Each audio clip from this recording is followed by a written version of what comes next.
Welcome to the Late Night with Chalky podcast. On iPhone? Yeah. We're cheap, dude. We're cheap dates. I got all kinds of crazy shit. Fucking mics and camera angles, and I'm like, what am I doing? This is freaking. Dude, you. I think your product though output will be better than ours for sure. Okay. Yeah. We'll see. We'll do it side by side. All right. You don't know how many times we get yelled at from how much this guy yells and blows people's eardrums out on the Dude, that podcast. our last interview was with the dude that started Bear Flag. But the mic was here, closer to me, and you could barely hear him. Yeah. Do you want to move this closer to you? No. He's too. I'm too You're loud. loud? Okay, you'll carry. Yeah. Okay, shall we? We shall. Are you ready, Lark? I am ready. I'm just putting in his nickname, which is Kingy. No. Kingman. Kingman. King Diamond. Kinga. All right, ready? Friends and family, brothers and sisters, welcome to the Late Night with Chalky podcast. Woo! Our guest this week has quite the accomplishment list. Brand team manager, strategist of athlete career management. That's fancy. Media, brand awareness and business development. He spent 10 years at Element as director of global marketing. Co-founded and was chief marketing officer at Stance Socks. Holy smokes. Business gangsters with this. He's worked at Igloo as VP of Playmate and Partnership Collaboration Division. He continues to focus his experience and expertise as a consultant and strategic developer. Is that a different word? Expertise And experiences. Expert. And this guy, and right now, I guess he's a partner at his own studio with some other people we're going to find out. Studio Remains. Mm-hmm. Wow, we welcome the Never Stop Building, Mr. Ryan Kingman, aka Kingy, Kinger, Kingo. Kingman to the show. Yes. Gotta throw a couple. You gotta have some nicknames, and you got quite a few, but it's all a spin-off from your last name, which is badass, Kingman. Dude. Thank you guys. for gracing us with your presence today, dude. Thanks for having me. Yes. Yeah. At the dinner table. Dude, we are at the dinner table.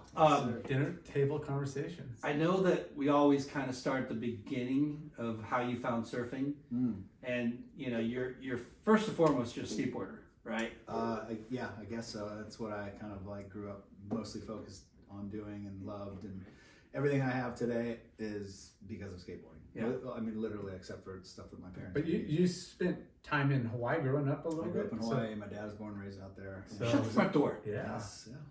So he's got some surfing in him. Should we start at the very beginning, or should we start with? I don't know if you want to Go wherever you work want. out the your podcast is coming up someday, but you haven't really officially named it yet. No. But it sounds super. The concept of it sounds super fucking cool. Thank you. Tell us again what it is. So it's basically discussing all sorts of topics between the two poles, if you will, or guardrails of weirdness and wellness. So it's things that I've been super intrigued by and curious about since about 6 years now. I've been very much on this kind of wellness tip, and that's an overused term, but just stuff that improves your life, whether that's physical, mental, societal, all those things. And so I found that a lot of the stuff that I've been really intrigued by was kind of considered weird, and maybe not so much now. A lot of it's become a little bit more mainstream, but those two topics are sort of areas of exploration seemed fitting for what I wanted to delve into. And so, those two things are so amazing because how many interesting topics are there? Yeah, I mean it's kind so of much. wide open, Because it's weirdos are musicians, artists, freaking entrepreneurs. We all have a weirdness to us. Definitely. And wellness. I mean, everyone wants to get some kind of inside track of how to better themselves. And wellness is a pretty broad subject as well, because you think, putting your body in health and vitamins, but there's also wellness in business and relationships and partnerships and There's a lot of you know, different- I think I have a perfect name for your podcast. he's pretty Let's good. hear it. Let's hear it. He's pretty good. Let's go. Warriors Warriors. of Weirdness and Wellness. I'm down for that. Right? I love the movie. WWW. WWW? Are you freaking kidding me? I don't know. Herbie might get a little hair on Word Warriors. It's a little too WW. Well, you're triple W, dude. True. Okay. Triple dub, You're dude. one up with 'em. Warriors of Weirdness and Wellness. And I'm gonna celebrate that with the opening of Shoots Beers. Hey, if you do choose that name, you have my blessing. Okay. But I'd like to You heard it here have first. Some credit. Some credit. Yeah. Yeah. Well, clearly the Warriors- credit is already due. So. Warriors of Weirdness and Wellness, dude. That's pretty sick. I like it. That's pretty sick. If I do say so myself. Yeah, you would. All right. So back to the beginning. Hawaii. Hawaii. Well, how What far I- back do we want to go? Do you want to go back to the beginning? Beginning. Just yeah. like where you grew up and like how you got into surfing, skateboarding, and So my dad was born and raised in Hawaii. I was born in New York City, moved to Seattle, ended up back in Hawaii for like preschool, kindergarten. My parents separated. My mom went back to Seattle. My dad went to Hawaii. So I went back and forth between Seattle and Hawaii. Yeah, so Pacific Northwest and the Pacific. And it Wow. was pretty epic. I had a great upbringing. Like, you know, aside from my parents being separated and whatever, you know, kind of came from that. It was Is your dad a Howley or is he as Howley as they get. okay? Is he ginger? Like No, he was more not like dark skinned, but he got tanner than me. I'm like full ginger. I got like SPF 1000.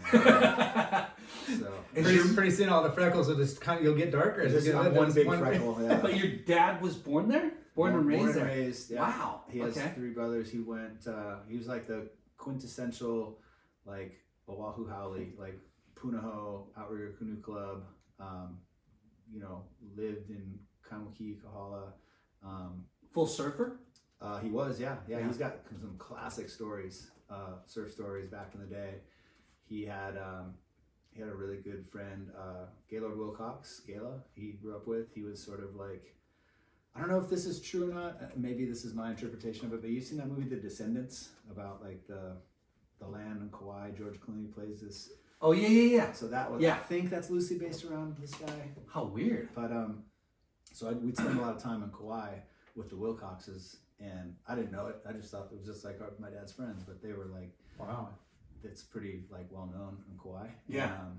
So we'd stay at these amazing places, and I just was like, oh, it's just normal, right? Just Just stay at normal these as a kid. You're like, yeah. plantation houses on the beach kind of stuff. But so anyway, he was born and raised out there, and so I'd go back and forth between Seattle and Hawaii, and my dad, I think, always kind of wanted me to be kind of following his footsteps, you know, and What was your dad's? I think he just, really wanted me to like go to Punahou and like go like paddle canoes and do the outrigger thing and Be a waterman.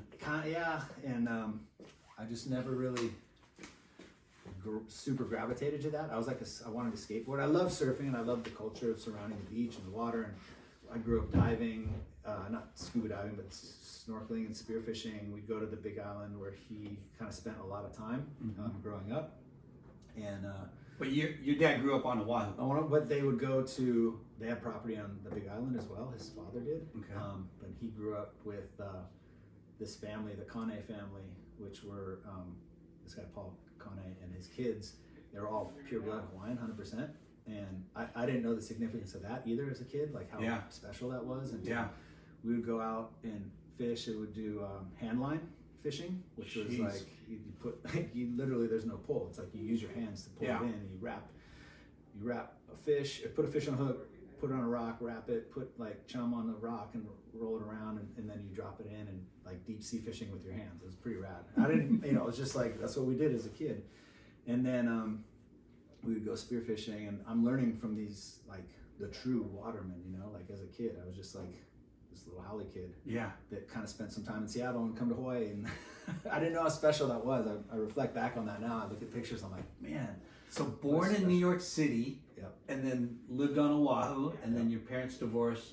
Your mom's in Washington, in Seattle, and my dad was in Honolulu. How old were you when you first had to? How old were you when you first picked up a surfboard? First time I ever surfed was with my friend Mike Field. He was going by Mike Sterling back then, but Mike Field. He was like my first like neighbor, mentor, like older kind of like brother figure.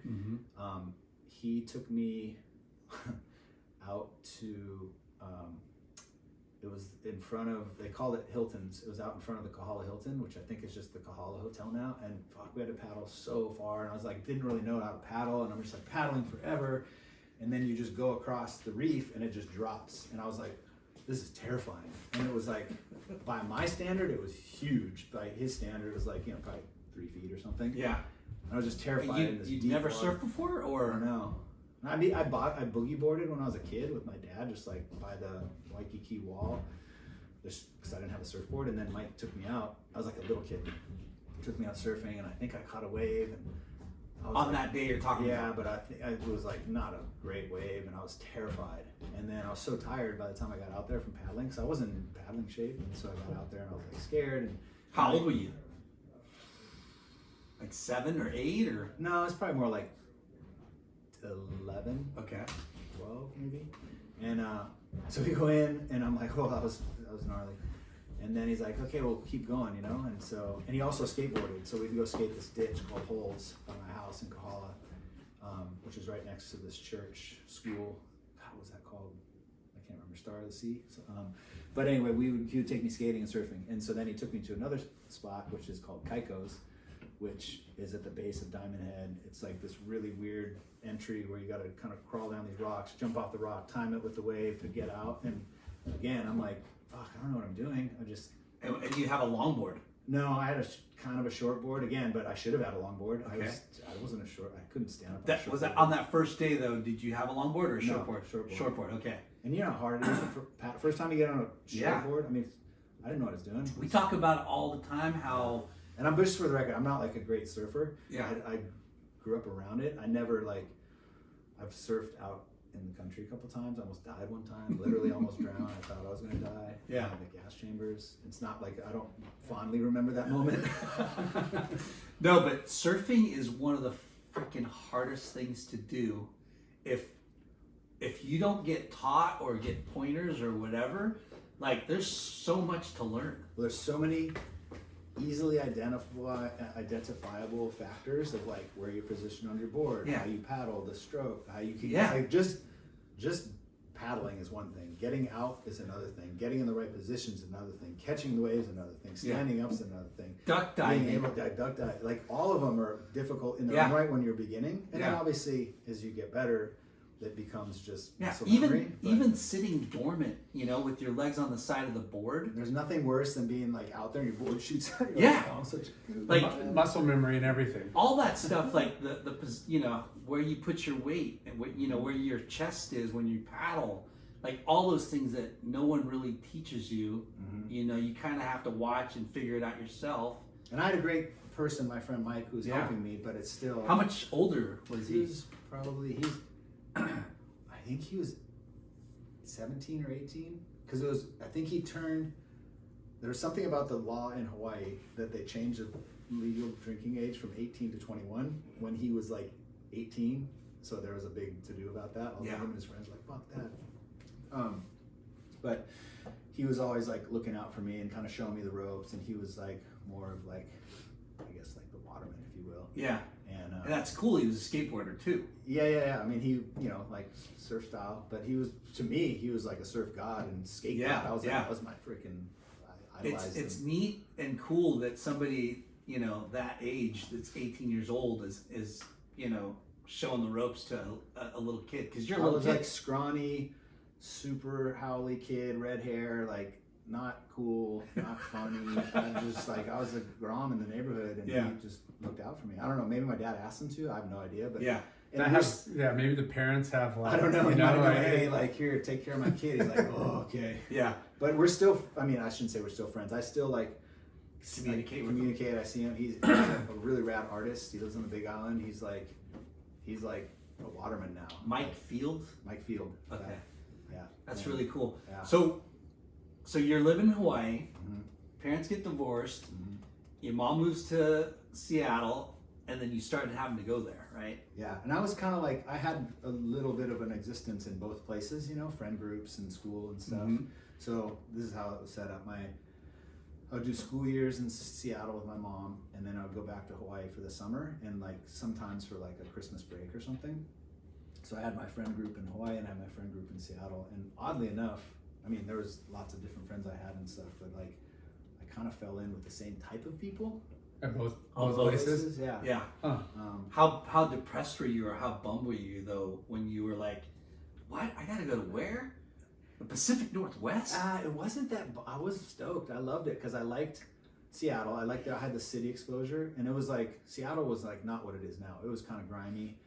It was kind of a port city. It was rad. But I was like a kid, and I was back then. I mean, I'm older now, but back then, I would catch the bus, for hours to go skate some shitty spot across town by myself or meet friends there, and it was no big deal, you know. Like nowadays, I'm like. But I'm just talking about like the coldness and fucking wearing Yeah. clothes and shoes and. But you get snow days. You know? I remember. we Because had you're an snow. island boy.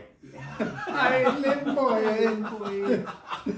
No, but it is You're a like Howley island boy. But mean, you know what I mean? Like. cultural and like there's so many different like shock levels for a kid to go through. You know? And you know, you're talking pigeon probably. Are you not? When I worked construction in Hawaii, I tried. Right? Like, I mean, you're living in Hawaii. You're gonna fucking talk pigeon. You can't. I mean, you My cannot- wife hears me talk to my friends from there, and she's like, "What the fuck?" Right? She's like, "Who are you?" So that's the thing. I don't even try. It just kind of like one of them says something. I'm Right. like, oh yeah, shoot. Okay. Well, it's just Yeah, slide I can to it. only imagine the confusion sometimes in your head. It's like speaking a different language, I right? remember I had some friends come out from California. And this is late. It was much later. You know, we were older, and I had my friends in Hawaii, and they came over, and it was like I think it might have been like Remy. Some other guys came out, and they Remy were like, Stratton. and it was like, dude, bro, dude, and my friends were like, bro, oh, cuz, and they were all like, what? It was just Yeah. like this culture. Just think like all means the same thing, but just different dialect, here's different little slang. Kingy on Oahu, right? And then he moves to I fucking like that Seattle, Kingy is stuck. right? Kingy's in Hawaii. He's talking pigeon. He goes to Seattle and he's hanging. And the dudes are like, "Say you get what? You like beef? Oh, you want scrap?" I don't know. He's pretty young, right? I don't know if that's covered out, but for sure, like they probably look at you like you're from Hawaii. Yeah. Like Who's this white kid talking pigeon? Is that pigeon? What is that? Well, it's funny because like I don't know, Hawaii is it's a great place to grow up, but it comes with like I developed a strong sense of humility growing up in Hawaii, being a Howley kid. Like not because I would see people come from the mainland all like we used to say tantara, like all and all they would hoity-toity. get checked Yeah. every time. I've seen it a million times, and it's not something that I would be like, oh yeah. It's just it was gnarly. And being a Howley kid in Hawaii, you realize, you know, It's like reverse racism. Kind of. I mean, not racism, but I mean, you're a freaking. It's like there's a movement, and it's like stolen land. Like, it's a real thing. Yeah. And Mickey Nielsen told us the same thing. Yeah. Like, you know, he's a white kid, but growing up in Hawaii. Yeah. I mean, that happens. Yeah, You know, and it's okay. I mean, actually, it's like I'm grateful for it because it gave me a strong sense of who I am, who I need to be, like how I act, how to around treat certain people, Yeah. the treat other respect. people. Yeah. Like I'm super grateful for it, but it was, and it wasn't hard. Like I'm not here like, oh, woe is me, I got picked on. Like, there was like Kill Howley Day, but it never really was Kill Howley Day. Kill It was like Howley Day. kind of like a funny thing, but like you didn't really like. What is that, January something? I don't remember. Yeah. Vicky told us about that. We were fucking laughing, dude. But But it it's was like a like- holiday or something like that, right? Yeah. It was all kinds But- of listening. But it was No, again, it was Slap the Jap Day. That was Pearl Oh, Harbor, that's it. and then Kill a Howley was like last day of school or something like that. I don't know. Something crazy. and again, I don't want to like. It's not a woe is me kind of thing. No. I just Yeah. was like, I was grateful for that kind of upbringing and to have that exposure. And to this day, I go back and I'm still very conscious of it and still you kind of know your place. You know, it's like I don't have. Well, I mean, Hawaii's little It's small small, network, yeah. but even when you get to a big city like Seattle or here in Orange, wherever you're at, like there's all those little circles within the bigger picture. Yeah. So it's like, man, if you if you don't, want to communicate, you gotta be able to respect and be cool. I think it's served me in my whole life Definitely. everywhere I Yeah. go. Like Yeah. it's not a thing of like, I think know. it teaches us to be being humble and humility and feeling humility teaches you how to be a better freaking communicator and like leader, actually, right? You know? Listener, lead by example. listening and just observing, seeing. Yeah. And again, I saw a lot of things, but it was I was great. You wouldn't change No, anything. no. So I work construction. So my dad got me a job working construction in 8th grade. During the 8th grade? summer. Yeah. And I was we call it like a masonry laborer. I worked for the local crew that we would go to, what was it called? Jolly Roger in Kahala every morning. I'd be there at 6 in the morning, every weekend morning, Saturday and Sunday to meet up with the crew. And I was this scrawny little skinny kid. And like my dad's friend Mel Lloyd ran the crew. He's this big Hawaiian dude. Epic, super sweet. yeah, But he had a gnarly crew, and I remember the first day I went, I was terrified because I'm just like so scared. I'm like the only Howley kid, and we were doing this job, and I remember I was like, instantly I'm like kind of already like they're like, what's this kid? And I just busted my ass so hard to the point they're like, hey, Howley take boy, it easy, like, bro. chill. Making us look bad. Like take it easy. I was like, I'm not gonna like be outworked, because Yeah. I don't have that gene doesn't exist. Yeah. And, like me being like, oh, I'm freaking da da da. So, and it kind of like I developed I feel like, I hope, a stronger work ethic based on that sort of like lack, desire not to show any kind of privilege. Yeah. And again, it wasn't like privilege per se, but You just want to prove yourself. Yeah. You know, So it's you're kind of you're like- surrounded by a bunch of like men or big dudes Yeah. that are like, Yeah. you want to pull your weight, Yeah. not look like, that's a good character If builder. you don't right mind me there. asking, were you guys well off, or were you? like middle class. Middle Yeah, my class, dad. okay. I mean, not always. We there was times where we had to live with my grandmother, but eventually both my parents, as much as they had to endure certain whatever individual hardships with employment and all that sort of stuff, they created their own businesses individually. One was, my mom had a rep agency, my dad had a rep agency. His was building materials in Hawaii, so always on construction sites and all that. And my mom's was office furniture in Seattle, Kingman Associates and Kingman Company. And Fucking crazy. I was around it. It just like they just did that. It wasn't. I don't know. There wasn't this like sense of like stern entrepreneurship like put on me. Yeah. But my dad was always like, you're gonna always work for yourself. You're gonna have to work harder, but you're working for yourself, and you don't have to like answer to anyone. Yeah. And I was always like, oh, okay, like whatever. I just want to skate and be like freaking skate rack. Yeah. I'll work and make money, but I'm gonna skate and surf. Yeah. My first job, my mom got me my first job in Seattle was I was a furniture mover for the business next door to hers. Oof. And I got, again, a little kid, first day with these big guys that like, we had to move like office furniture up these stairs. And I'm like, oh my God, I'm going to die. Like it's going to fall on me. So I did a couple days of work, and then this is correlate to, I guess, the industry, but eventually some friends of mine, this guy Scott Smiley and some other friends were going snowboarding, and I'd never snowboarded before.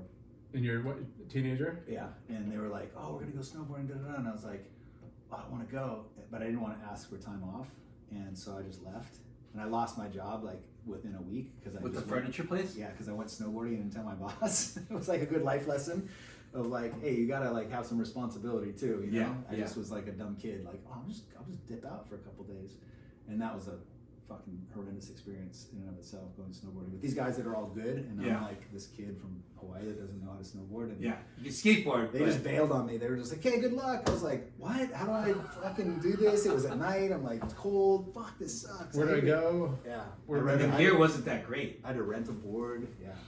And I should say I did go skiing with my mom a lot when I was a kid in Seattle. So I had a great upbringing. Like my mom, she was always so thoughtful with me to get me, because she was a single mom. I was her only kid. I was the only child, and so she would always she had, through her work and stuff, she'd get tickets to sports games and stuff, Mariners, Seahawks, all the Sonics. I'd go to Nice. all these. Yeah, I had a great Dude, that's upbringing. So it's Yeah. like, it wasn't this like, it sounds maybe more affluent, but it didn't feel very affluent. Well, all of that stuff was not as expensive and crazy as it is today. Like Yeah. it was not more bougie. accessible. Yeah. Like some of the stuff you see right now is way more bougie, you and can't way even go more to expensive NFL game than without it used to be back in the day. I Dude. mean, NFL games like was so much $200 more for a affordable. nosebleeder. I got a couple free tickets from Nutty to some Chargers games up at in LA. yeah. That place is mental. So fun. And everything's so expensive, Oh, and dude. I'm just like, wow, Yeah. this is rad. But it's so fun. I love it. So Yeah. when was the first? How old were you when you had to start living in Seattle? Junior high. No, it's like I did preschool and kindergarten in Hawaii.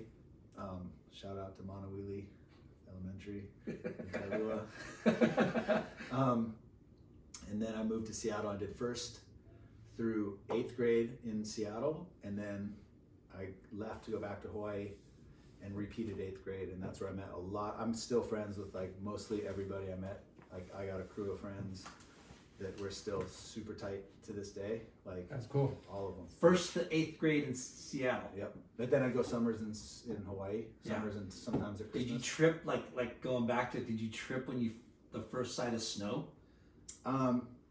Not really, because I've been around it enough. My mom was from Minnesota, so we go Minnesota. Minnesota. Minnesota, eh? Oh, hey there, Rye. How you doing there? They all sound like Fargo. Yeah. Great Scandinavians. So I would go be exposed to snow with them. You know, a lot. I mean, fucking Yeah. frigid snow. Like Yeah. that's like a different kind of cold out Yeah, there. that's man. like- It's not That's like hell. it's like snow. Yeah, it's Yeah, you're not in a temperate climate going up to the cold. You're just in it Yeah. forever. Yeah, If- it was fun. I loved it. You know, it was very like. If snow is the hell of snow is Minnesota, that part of the country is It's hell. a different kind of cold, Yeah. and it's constant. So there was not a lot of shock. You know, the culture shock I think came from just the culture of the people and sort of what people are into. You know, Yeah. and like in But Seattle. skateboarding kind of lives in both. Yeah. Skateboarding tied you into both places, right? Yeah, that was actually sort of a bonding moment for me when I came back to Seattle to go to school. My first day of school, I had on like Vans and whatever, fucking some skate t-shirt or something, and it was like, oh, this is the new guy. Oh, he skates? Oh, okay. It was like Mark Oblo, my friend Pat Myers, like all these guys that I'm still super good friends with. Where it's like, that was like they're like, oh, who's this guy? Who does he think he is? Oh, skater guy? Like, let's figure him out. And then So I ended up wait, bonding from- over- Can you hit that curve? Back in Did Hawaii. He slapped This you is over back there? in Hawaii. Okay, yeah. So I had my skate friends in Seattle, all these guys that I grew up with, and they all, you know.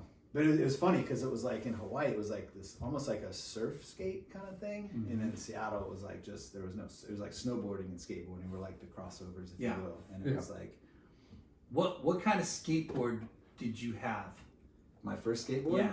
My first ever skateboard was a, I think I got it at Kmart. It was a Sizzler. It was a plastic skateboard. It was yellow, and I got it stolen at Discovery Park by some like freaking old hash butt rocker dudes. I stashed it and I went for like to walk somewhere, and I saw them walk by, and I was like, oh, those guys look kind of sketchy. And then I came back. I was like, oh, they stole my freaking $20 skateboard. That sucks. But my first real skateboard was a Sims Christian Osoy Rising Sun. Nice. That was like my first like, oh, I'm a skateboarder. I'm a Yeah. skateboarder. It's like You got, a a real pro model. trucks. You got a pro model, man. Yeah. What trucks did you have? Gullwing trucks and Gullwings? Sims V52 wheels. With Gullwings, like yeah, Gullwing is I think they were blue even. Gullwings were the weirdest. Yeah, the trucks. groove, heavy Yeah. groove. Yeah, not very many people will remember Gullwings. Gullwings, Yeah. but they were like. Do you remember Gullwings? I do. Mark? Yeah, I went for the Independence with the coping pops, pop-on coping. Plastic, plastic. yeah. Yeah. Copers. Yeah. The copers. Well, I had yeah. copers. I had the nose, I had the skid plate, the nose thingy, the Mhm. rails, the lapper. Tail weighed like 25 pounds when it should have just weighed like 8. Yeah. Yeah, love that it was board. badass. So Yeah, I I- actually got that board, a reissue of it, just because I was like put on my wall. So I was like, that was my I didn't know first Christian skateboard. Astoy wrote. Oh, now I remember. I remember. Yeah, he wrote for Sims. He was like a little kid, Yeah, like the Nigel of then, you know. Like Yeah. this little I was guy. a gator. I had a couple gators. Yeah. Gator? Yeah. Wow. Like the check, like almost like the checkered like swirl. I have a It's so similar sick. story. I had my sister's ex-husband, boyfriend back then, worked at a California skateboard company, and it was plastic skateboards like pennies. That's what my first Sizzler was like. It was like that plastic. Yeah, and it had orange wheels and like die cast aluminum fucking trucks. And I got that in the 3rd grade, and I thought, I'm a fucking skateboarder. And I lived, it was like Artesia was where I was living. Yeah. And I was thinking, yeah, I'm a skateboarder now, And then that thing got stolen, like yours. And then I had, for Christmas, I got a Tony Alva, Bennett trucks, Road Rider wheels, and that thing got stolen. I was so bummed. I remember the first time I saw an Alva board, I was like, whoa, what is that, an Awa? I thought it was AWA. My Yeah. friend Scott's older brother had one. I was like, what? He's like, no, it's a Tony Alva. I was like, it looks like Awa. They're like, dude, it's an Alva. You mentioned Mark Odlow. So he's Hawaii Born and raised. native too, right? Who's done a lot of amazing things in Crazy artist. art, skateboarding industry. Yeah. That's funny that, that small island has produced so many, great people in our cultures. Yeah. But yeah, so back and forth from Seattle to Oahu, and you stayed on Oahu for the rest of your life. So 8th grade, I moved back, went to school 8th grade with my dad. I lived with my dad, and then eventually my mom moved over. Back to Hawaii. Back to Hawaii. She always loved Hawaii. I think it was just an opportunity of her business in Seattle and all that. She's getting older, so I think she sold it and did something else in Hawaii. But so she moved over and maybe I was in 10th grade or something. And that correlates to a later story because I had to live with her later because I got in trouble. But so I lived with my dad and went to school with Mark Oblo and a bunch of people, a bunch of friends of mine that I'm still friends with, and just was a troublemaker. I just loved, I don't know, not to index on that, but it was fun to just be a skate rat. And Kids. That's boys. Kids running around amok. Yeah. But honestly, those are the times of your life, causing trouble, but also getting away with it. And, it seems so how fun was that? Carefree. Just the consequences didn't seem like much. Even when I would get arrested for something, and it just was still felt like whatever. It's not a big deal. It's not on my permanent record, I got arrested, one of those things. It's not a big deal. Once I'm 18, it's bad. Yeah. But until then, it's fun. I'm gonna fuck shit up. Toss said the same thing though, I just knew I could get away with it when I was, in adolescence. Yeah. Just didn't want to get I busted. know the stakes aren't that high. It's just well, because you probably heard through. I mean, other friends that have gone through. Hey, I got in trouble. They didn't do anything. Did they just wrote you up? Your parents had to come pick you up. It was also light trouble. It was fun trouble. It wasn't being malicious and bad. Yeah, I don't know, it wasn't like juvie trouble. I never really thought of going to juvie as a consequence. The worst thing we would do is steal wood from a construction site to go build a ramp. And everybody does that. Yeah, that was fun. It was we loved it. We loved to get chased by the cops and the security guards at the mall. We just loved to fuck with people. It was so much fun. But now I'm what dickheads? Yeah. If I saw kids doing that now, I'd be like, you guys are so punks.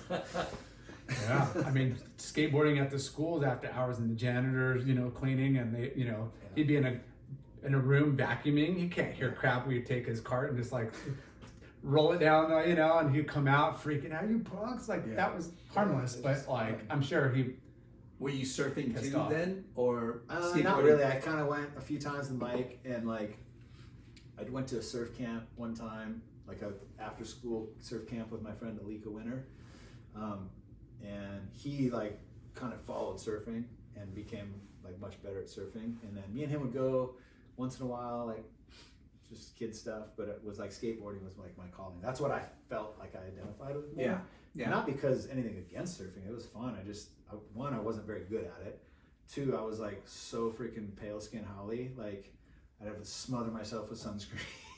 I was this skinny little guy, you know. And then I have my friend Alika, who's like all dark and freaking fit and handsome guy. I'm like, he's gonna get all the girls. I'm just gonna go skate. What, was your dad pushing the surf like Yeah, that? yeah. Because you know, you said canoe and Yeah, we waterman. paddled. We all paddled like growing up, and he took me out to the North Shore. I wish I remember the guy's name. He was this kind of stony shaper dude, super cool, and he shaped me my first board. Like gave me all the like dimensions and measurements based on on my body size, and this graphic was like this shooting star that was like based on, I think, a Bobby Owens, like was kind of his thing back then, and coincidentally I don't know Bobby, but I became friends with his younger brother Gary Owens over the years, and Chris Owens. Funny. But I think that was the story. But anyway, he took me out to the shaping shack up in the hills above Haleiwa, and I was like, whoa, what is this? This is so cool. And so I wanted to be that surfer, but I just wasn't good enough. And I remember the guy telling me, he's like, hey, after I glass it, we're gonna, you take your sex wax, and I always take the label off this piece of paper. He's like, I put it down on the board and I wax over it. And if I have a really good day surfing, that thing's coming off. I was like, well, okay, so if that thing doesn't come off, I had a terrible day surfing. I didn't know. I was Wow, I never heard of that. yeah, That's pretty like, rad. that's like if I freaking rip all day, that thing's gone. I was like, okay, so that's what I got to do. And I was like waxing over it. I'm like, this thing's never gonna come off. He just wanted you out in the water for countless hours. Yeah, and then again, like I just never was good enough. I surfed later in life and really love it, and I'm still not very good. But it's so amazing to be out in the water. Yeah. Well, skateboarding though dude, that's all encompassing too. I mean, I think skateboarding, can take over somebody's life too. It's a hell of a drug too. For sure. So was Igloo like one of your dudes that you rolled around with all the time? Yeah. Oh yeah. He was my kind of like that guy. Mike was my original sort of like older buddy. Looked out for me. Hello. Hi. Lily. Hi, Lily. Hi. My oldest. Mark Igloo was the first guy that I met who was like a little bit older than me, and he was always in the mix, like since a young age. Yeah. He was a kid who grew up too quick, I think. Like, did a lot of shit very early. It was like going out to the like clubs in Waikiki as like a 12-year-old.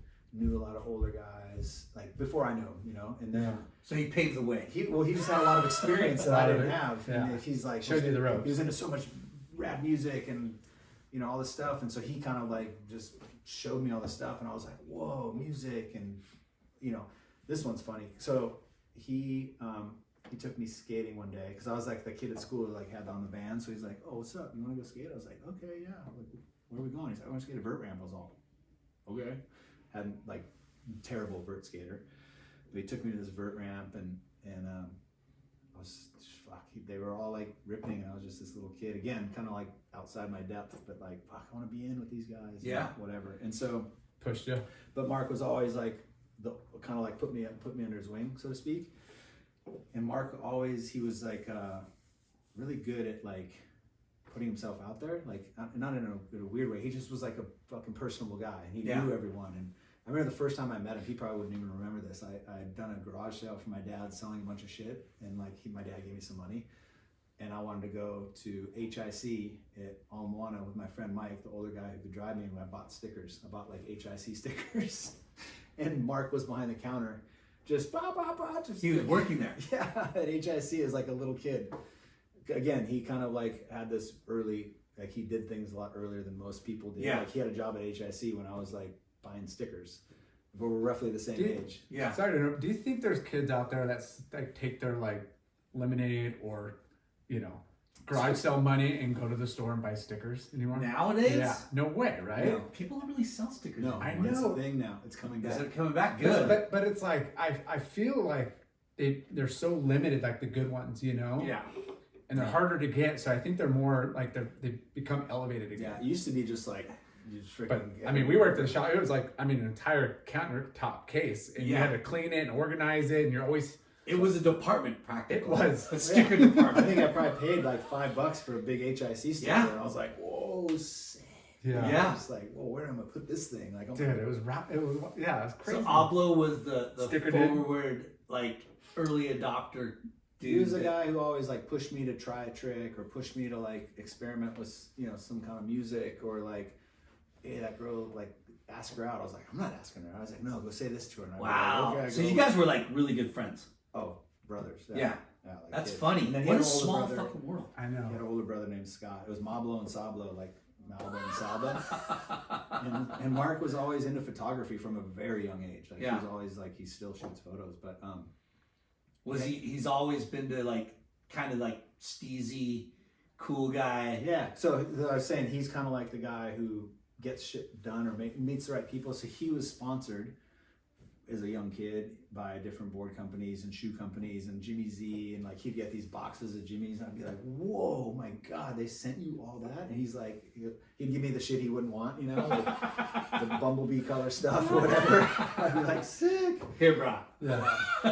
You take that one. He always I'm looked keeping out the for me. Velcro waist pants, but Yeah. you could have the corduroys. Yeah. I'm keeping the solid. You get the banana print. Hey, those were like that era, that with Hosoi and all the Venice guys and Jimmy, is it Jimmy Z or Jimmy's? But like that was like Jimmy Z. that was a thing, man. That Bro. was Vision. huge. Was Vision around yet? Yeah, Vision Vision was was there, yeah. So Abba rode for Vision Yeah. too, and we would get Vision streetwear shoes. Yeah. So I was like co-sponsored by him, Right. with the shit he didn't want. Right. And I was like, sick. But it was funny because I was kind of like, When he wins, you all win. yeah, 100%.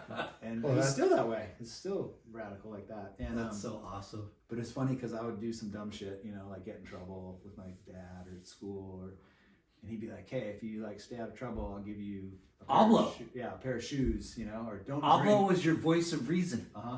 Really? Uh-huh. Many times in my life. Now, what kind of shit would you do to get in trouble? Got caught smoking pot. Just Graffiti.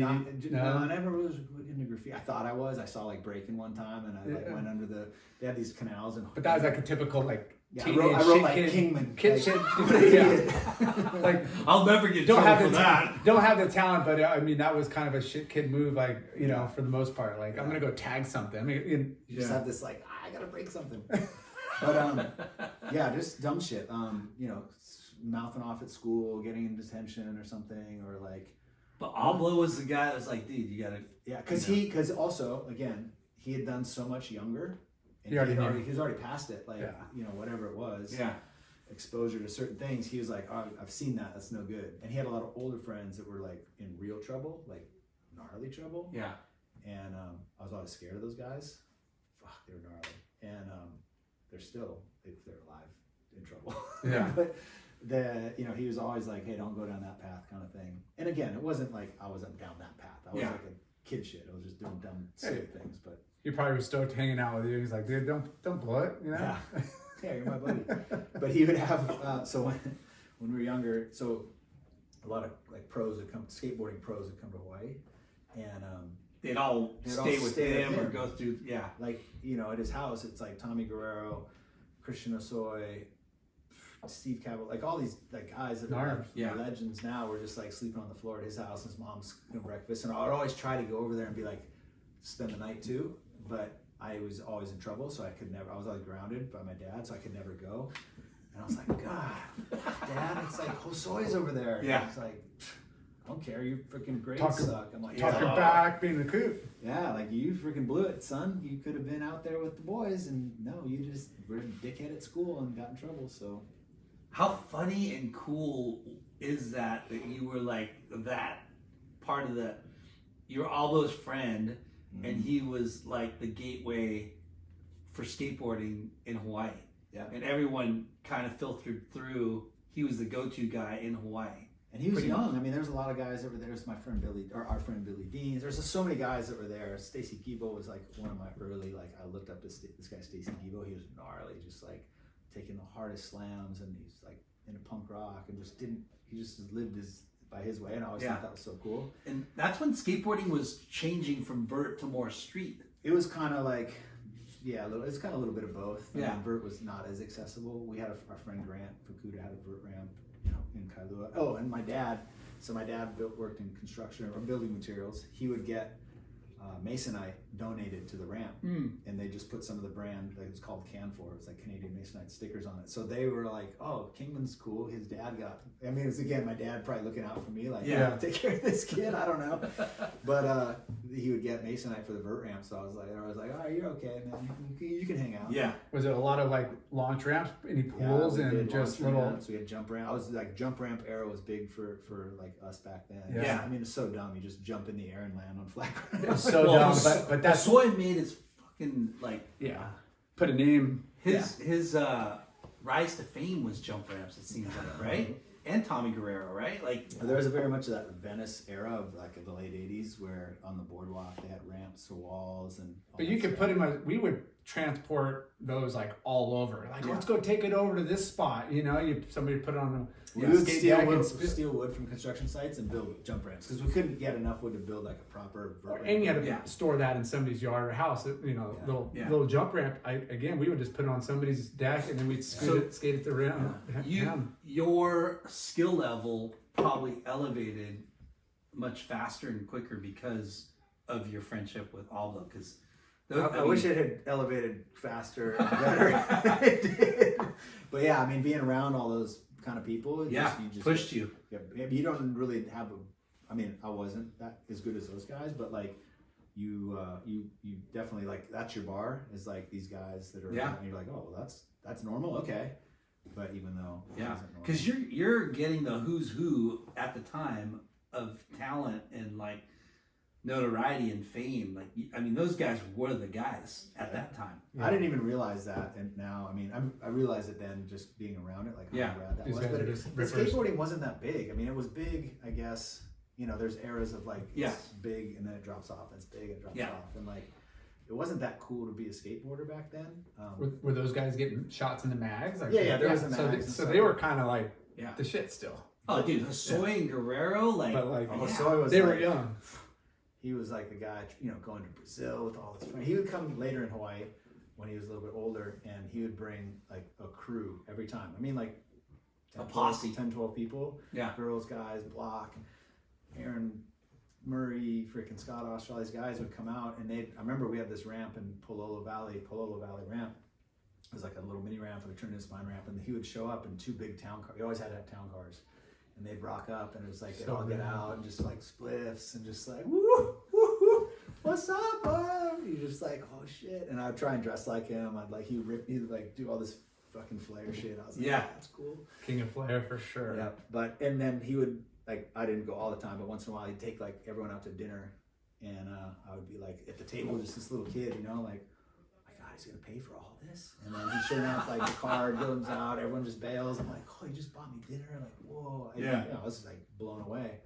That's just how he lived like that, you know. Yeah. And then Showboater, dude. fast forward later, you know, after I moved out to LA and me and Ablo lived together, we'd go to Josue's house, and it was like kind of like peak before the fall. You know, it was like Vert was kind of fading out a little bit, but he had like, you know, this super hot girlfriend and the money and the cars and the friends, and it was like, oh, that's He was a rock star, Yeah, man. he was a rock Yeah. star. And like LA Hollywood scene. Yeah. Like it was, I wasn't in that scene, but it was like close. It was fun to kind of dip into it and see. oh, for sure. And just that whole crazy world. Yeah, I mean, You guys And said you that had Rob era- Roskup on, yeah? yeah. So, Yeah. This is funny. I mean, I can't remember how old I was. I had a birthday party at Chuck E. Cheese, and he came. I was so stoked. I was like, fucking Roscop's at my birthday party. On accident or No, he just came. I mean, again, I wasn't friends with him, but he, like, we Friends of hung friends, around yeah. and skated a little bit and do jump ramp shit at my friend Billy's house. And in Hawaii or in Hawaii, yeah. Okay. Yeah. And so he just, I don't know, maybe Chuck came E. with Mark. Cheese. Yeah, we had That's Chuck a E. Cheese jam. birthday Yeah. party. It was epic. He's like surprisingly so freaking like he was driven. Yeah, Right? I don't know him that well. I mean, we all used to call him Barn Listen- because he was so big. That's his nickname is Barn, right? Yeah. Listen to his episode. It was epic. Like, I mean, The guy, like, even though he sounds more of like a jock / business entrepreneur than a skateboarder, like, you know what I mean? But he was a prolific skateboarder. But dude, That was my second skateboard. Was a Rob Roscott with the target hand? with the hand going down. Yeah. It was a pink with this kind of like weird tail thing. yeah. but just Like yeah. we That's my can't second wait board. to because we were supposed to interview Rich Novak and Rob, well, separately, but like his Novak was his mentor, right? But like Roscoff in his own right is a fucking serial entrepreneur. Like when we talked to him, we're Well, like, just going back to even his graphic as What a the grunt and heck? having that, and like, I mean, Synonymous with so many eras of skateboarding, that graphic, you know. Yeah. It's Version. probably And the still- came out of the street Yeah. board with this like melting face. I Yeah. had probably 5 of those things. I was like, but like the jump rep, he came out and like, I mean, one of the first contests in San Francisco or whatever, he like got like second or third or he Yeah. killed it, and it just catapulted him. But again, hanging out with the right people and he friends. made friends with Corey O'Brien, you know, by sending him zines. Like Rob used to make zines, okay. and that's how they became friends. He sent him some zines and said, "Yeah, you could come crash at my house." Classic. And he got a job at. He actually was skateboarding somewhere, and Fausto saw him and said, "You should get a job at NHS." Then he started working at NHS, and you know he was skateboarding really well. And Fausto told Novak, "Dude, you got to give this guy, you know, you got to turn this guy pro." And he turned him pro, I think, like within 4 or 5 months, right? It was like Yeah, but he had pretty he had a good result. Like just showed up, like you know, at the event I and was killed looking it. through the magazines. It was like, Yeah. but And, just you know, he created Santa Cruz bicycles with I heard Novak. that, yeah. Which is like a real, I don't follow super close to mountain bike, but it's supposed to be a really good bike brand. Right? Yeah. Really good. Yeah, like super one of the expensive, best. I think he was telling us, he was kind of like humble bragging that Santa Cruz bikes took over Specialized bikes, or you know, ranked highly. Yeah, they got kind of Oh, like on the rank and- on the I don't know whatever. Yeah, ranking Like list. survey or whatever, Survey, like yeah. Santa Cruz There with bikes that beat quality. Specialized, and he was like, yeah, he was like stoked because the Specialized Oh, it's like bike guy that's his the neighbor. king crown. Yeah. See, he's Remember like, that? Yeah. like lived on the same block. classic. So heavy. But the show's not about Roscoe. No, but it, you know, the analogy was We can it's talk about about your, Oscar. your association with, you know, the kind of crew you hung out with that opened up doors and Yeah. like, you know. I was exposed to a lot of rad people at a young age. Like, I didn't realize how rad. I mean, actually, I did realize how rad it was because I was just like, oh my gosh, these guys are like we. Yeah. Yeah, it was fun, man, and I owe that to Mark and you know our friend group. And Yeah. it was. Were you guys doing contests and stuff like? No, Because they have really. Castle out here. No, there wasn't really that in Hawaii. There was like a couple random contests. I think I entered one and just fucking was so nervous and like but it wasn't like a big. It was more about like when people would come, there'd be demos, like a HIC demo or a Town and Country or something. local motion demo. I remember there was a Yeah. vert ramp in Windward Mall one time. It had no decks. It was just like that, and it was like Steve Stedham, I think Roscoff. A couple guys came, and we'd always get to skate the ramps because sometimes we would help build the ramps. Like I had these Hawaii contests in Blaisdell Center that were street contests. Oh, first off, there was the Y ramp contest, which is kind of like legendary by Hawaii status. And we all got to go and like help build this stuff again through Mark. Like we'd go down there and like work on it and get to skate it after hours and stuff. And yeah, it was. Yeah, you were in the inner circle of what I'll pound skateboarding some and nails to riding. go hang out with these guys and get to skate the ramp. Dude. Yeah, for sure. So I was like I was pretty much the kid in the back though. I wasn't like, you know, shotgun. It's like, Right. can I sit in the back, way back maybe, Yeah. please? you were Yeah. tagging along. Yeah, exactly. and trying to Mhm. get in the van Yeah. whenever you could. Anytime I Which could, man. dude, I would have done the same fucking thing. All of us would have, you know, like Yeah, it was fun. Yeah. And it was Hawaii. It was small. It was like, it wasn't that uncommon for some people to come to town. And again, there's like a small clique of people. It's not that yeah. crazy to be hanging out and going out and Yeah. skating a spot or go to dinner or whatever. I Yeah. mean, I was very grateful for it, but it wasn't like California maybe. I don't know what it was like out here, but it seems like it was much bigger. Well, out I here. think though you're lucky because you, like you said, it's small and intimate, but only a handful of guys can get to be part of that crew. Which I owe to Mark. And you know. in the van, you know what I mean? Yeah. Like out here, dude, There's so many groups it's of too many people. Yeah. Like, so doesn't make it special. But in high school, were you able to like, you know, you said you got in trouble and stuff and this and that. Were you a good student? Were you able to like? It's terrible. Terrible. I didn't care. I didn't care about grades. I didn't care about school. That's why it's part of your restriction half the time. Yeah, I just would do dumb stuff. Like I had to get these report cards every week on my behavior, and they were always bad. And it was just dumb, but it was the dumb things like Talking I'd back. like go to the bathroom and not come back to class, you know, like, and then I get in trouble. Like, what were you thinking? I was like, I don't know, I just didn't want to go back to class. I'd go tease somebody else in another class or something. Or one time, I got kicked out of school a few times. I had to go to I went to 5 different schools through like from 8th grade to high school. I graduated from Kaiser High School with Mark and my friend Cully Sandridge and Kevin Buckley, a bunch of guys that were all kind of like in the skate scene. But I was, it was just dumb shit, you know, like silly trouble, but it was enough to get me kicked out.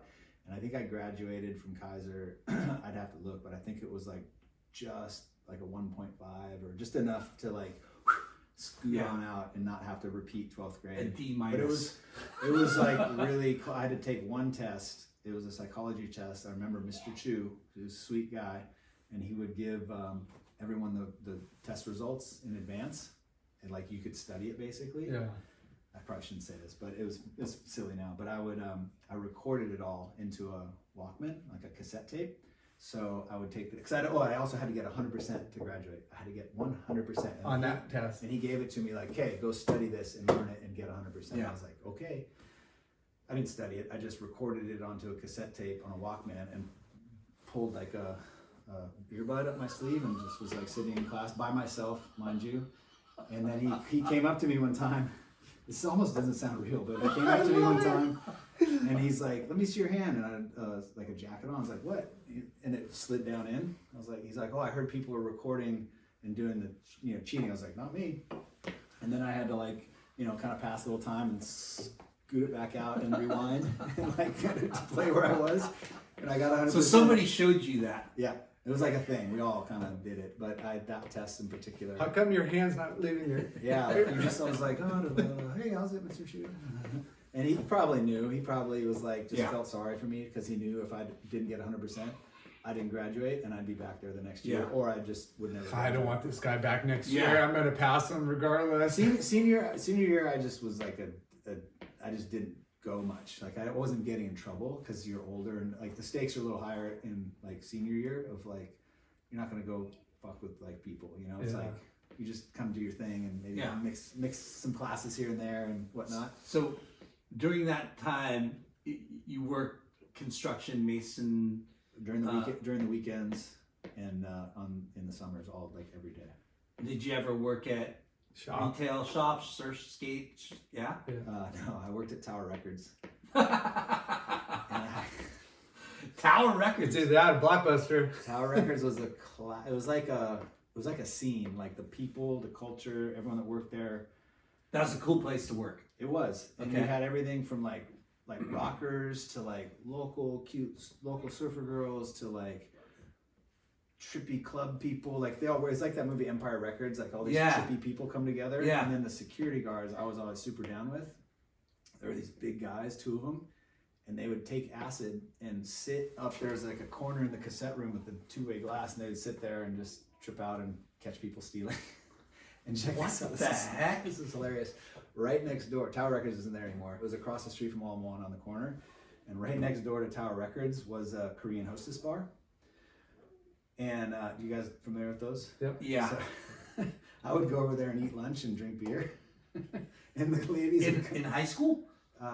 It was like nice. Right I was after. 18, yeah. Okay. And they would let me drink beer. And they would come over like this little old Korean ladies. And it wasn't sketchy, but it was just fun. They'd come sit with me, you know. Yeah. And I'd go over there with the security guards sometimes and drink beers. It was a classic scene. And I was like a terrible employee.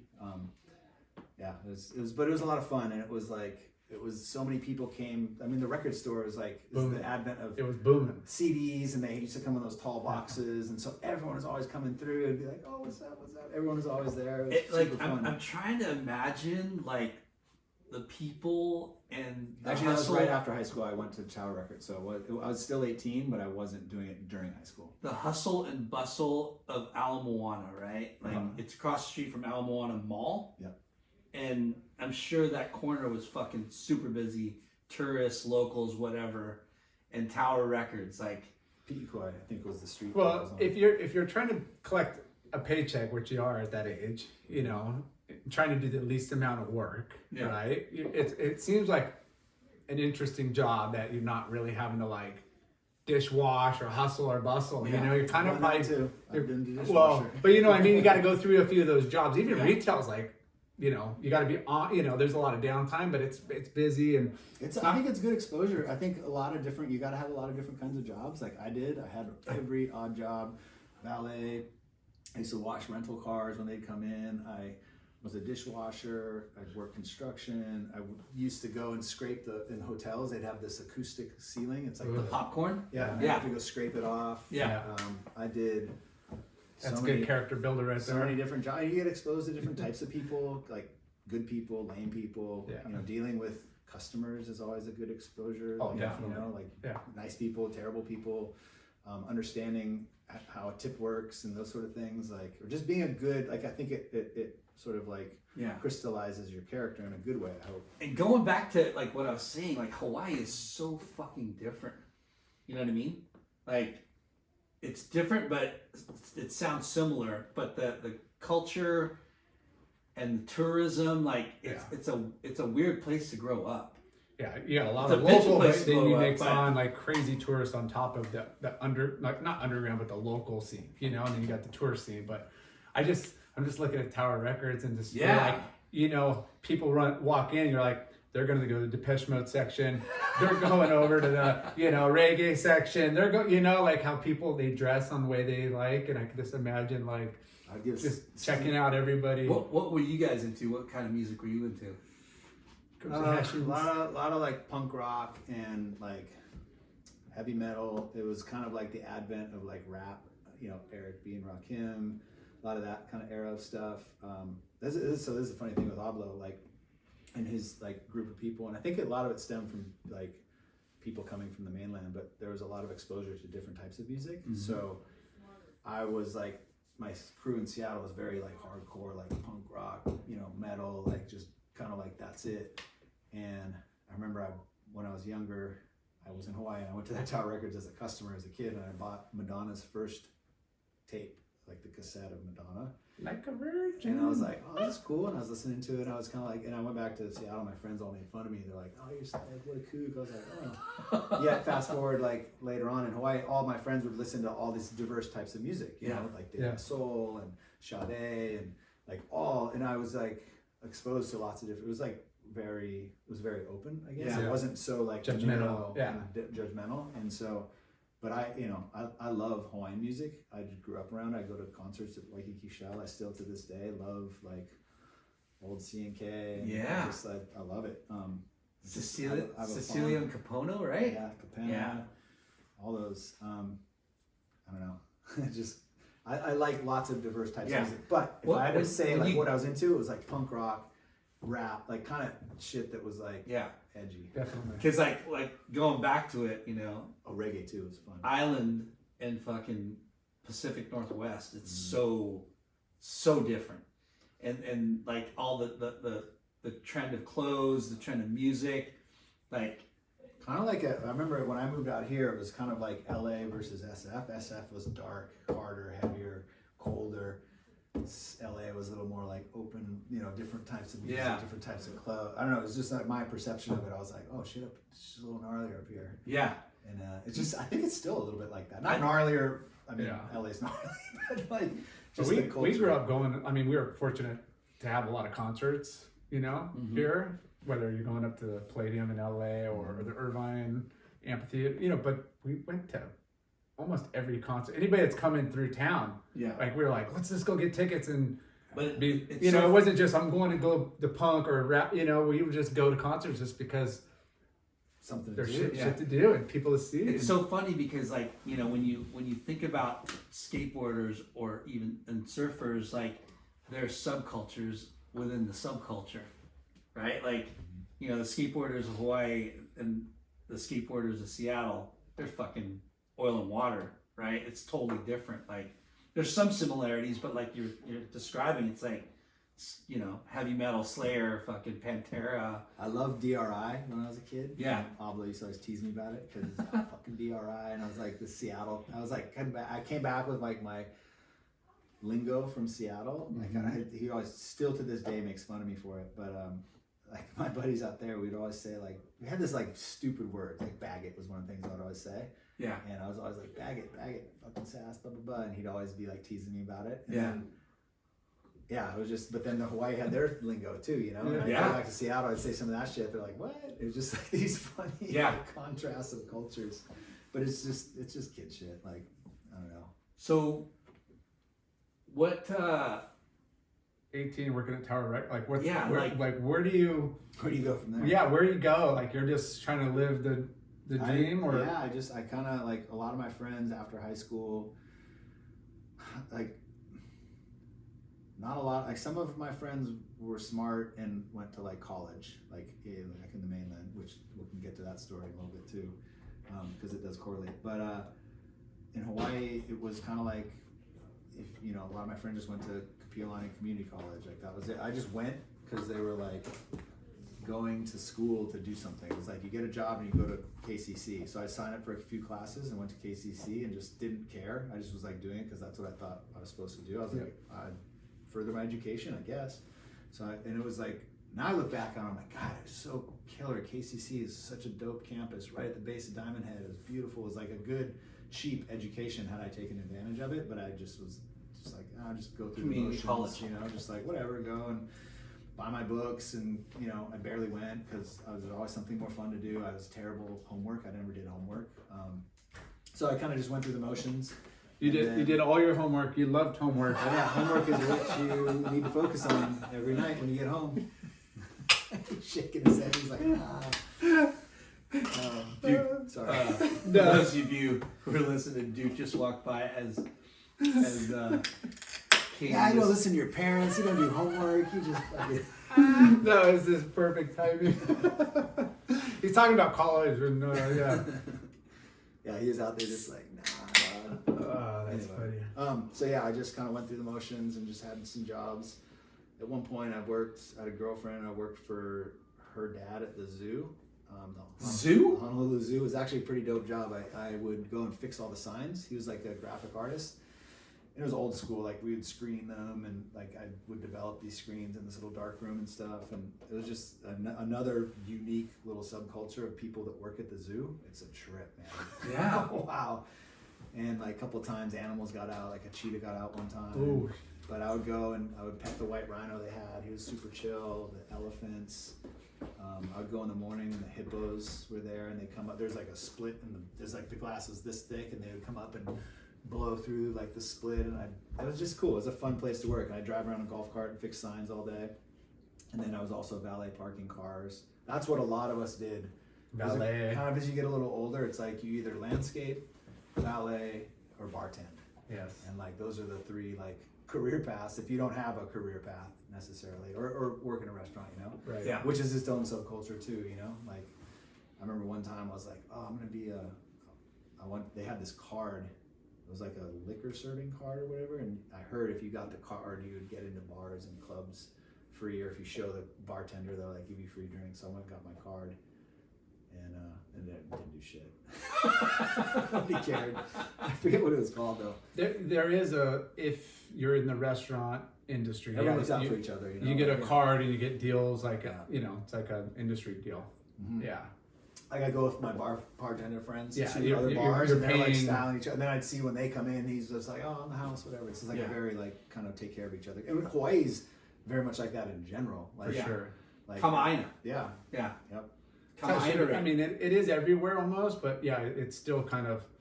So it's tough because some people come to expect it though, and that's Yeah. where it kind of goes awry. I feel like though that in Hawaii, and I may be just making this up, Probably. but I feel like when you're a local Yeah.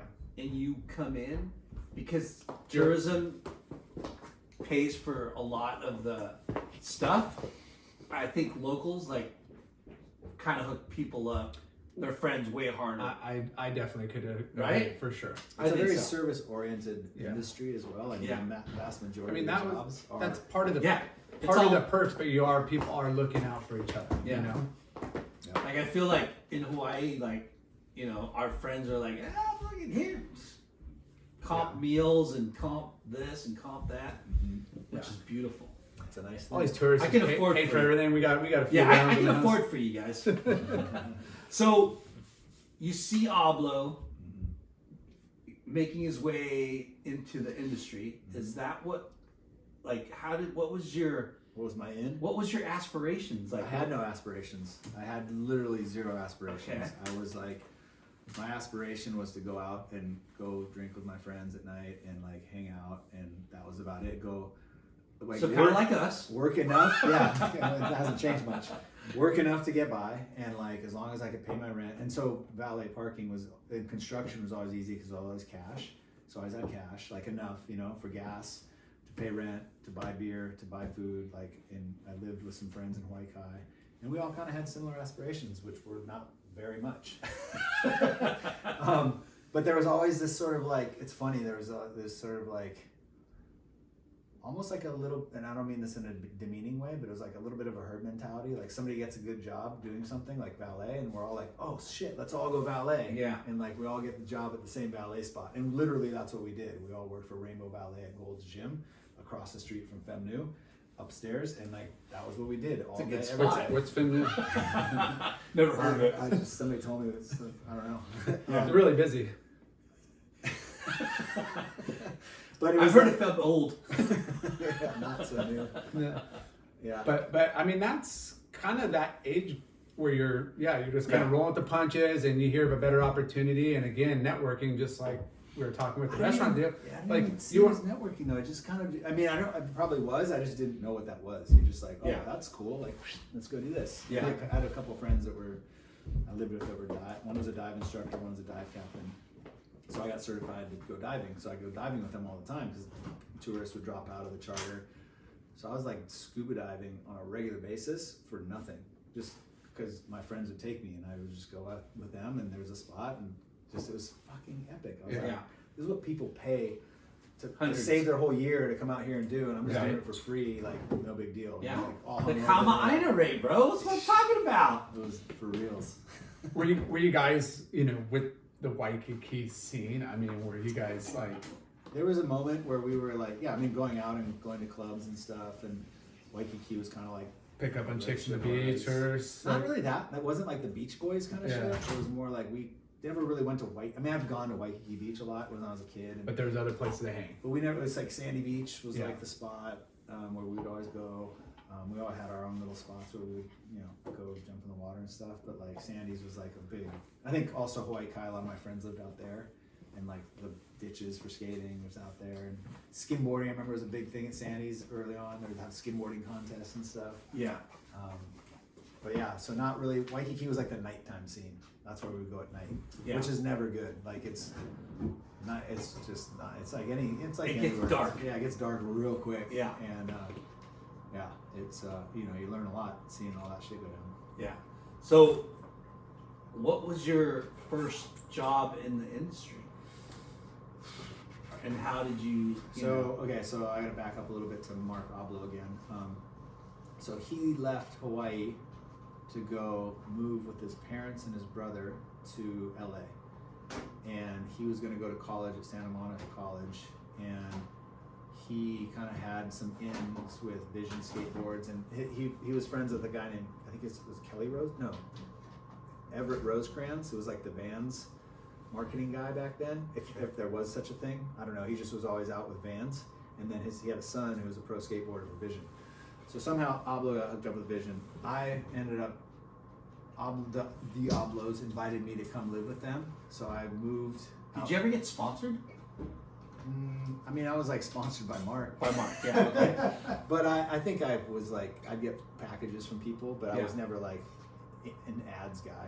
I was like, by today's standard, like a flow rider, I guess. Okay. Flow rider. So I moved out to LA to live with Mark, And I Okay. was gonna, under the premise, I was gonna go to Santa Monica College with him, and that was kind of like the up and up for my dad's like, oh yeah, I'll help support you, I'll get you a ticket out there, this and that. And so I moved out, and I lived with Mark and his parents and his brother, and then his parents moved away, and it was me and Mark and his brother. And Mark would always go down to, first off, we didn't go to school. Like, we tried, we registered, similar to my venture with KCC.